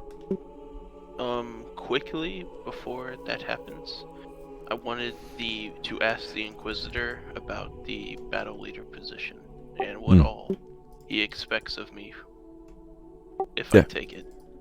Yeah, you have a short conversation before you leave. Basically, the battle leader is responsible for commanding inquisitorial troops in the field if there is combat. Okay. Yep.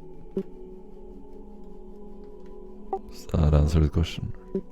Yep, perfectly. Right. And then the bodyguard is just whenever he needs me to do it.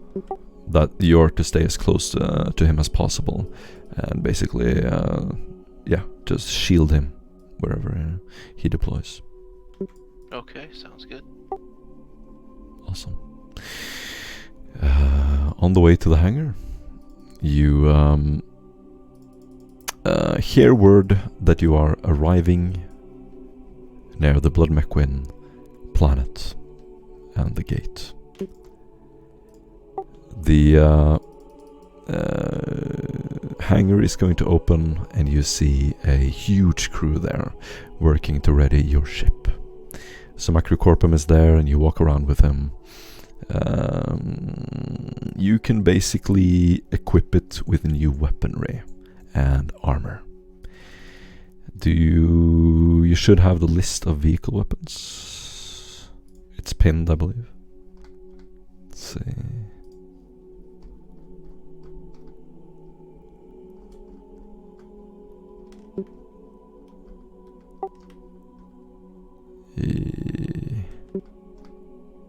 Yeah, a vehicle weapon list.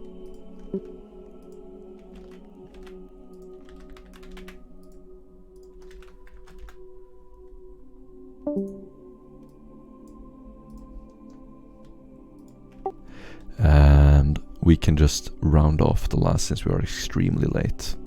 We can do this off screen. And we can do our thing next session, Stefan. Things took much longer than I suspected.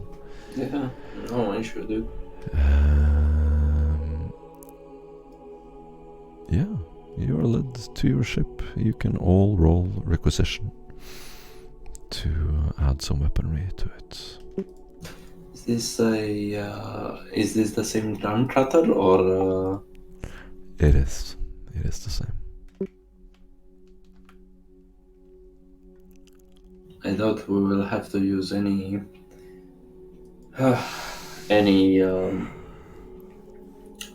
weapons, but better safe than sorry. The ammunition is the same as the regular weapons. I presume we can't requisition anything near unique, correct? That's right, yeah.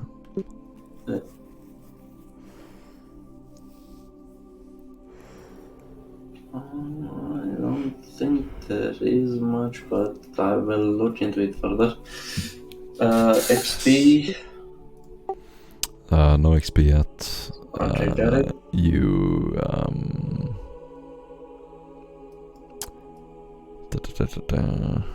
Oh, right.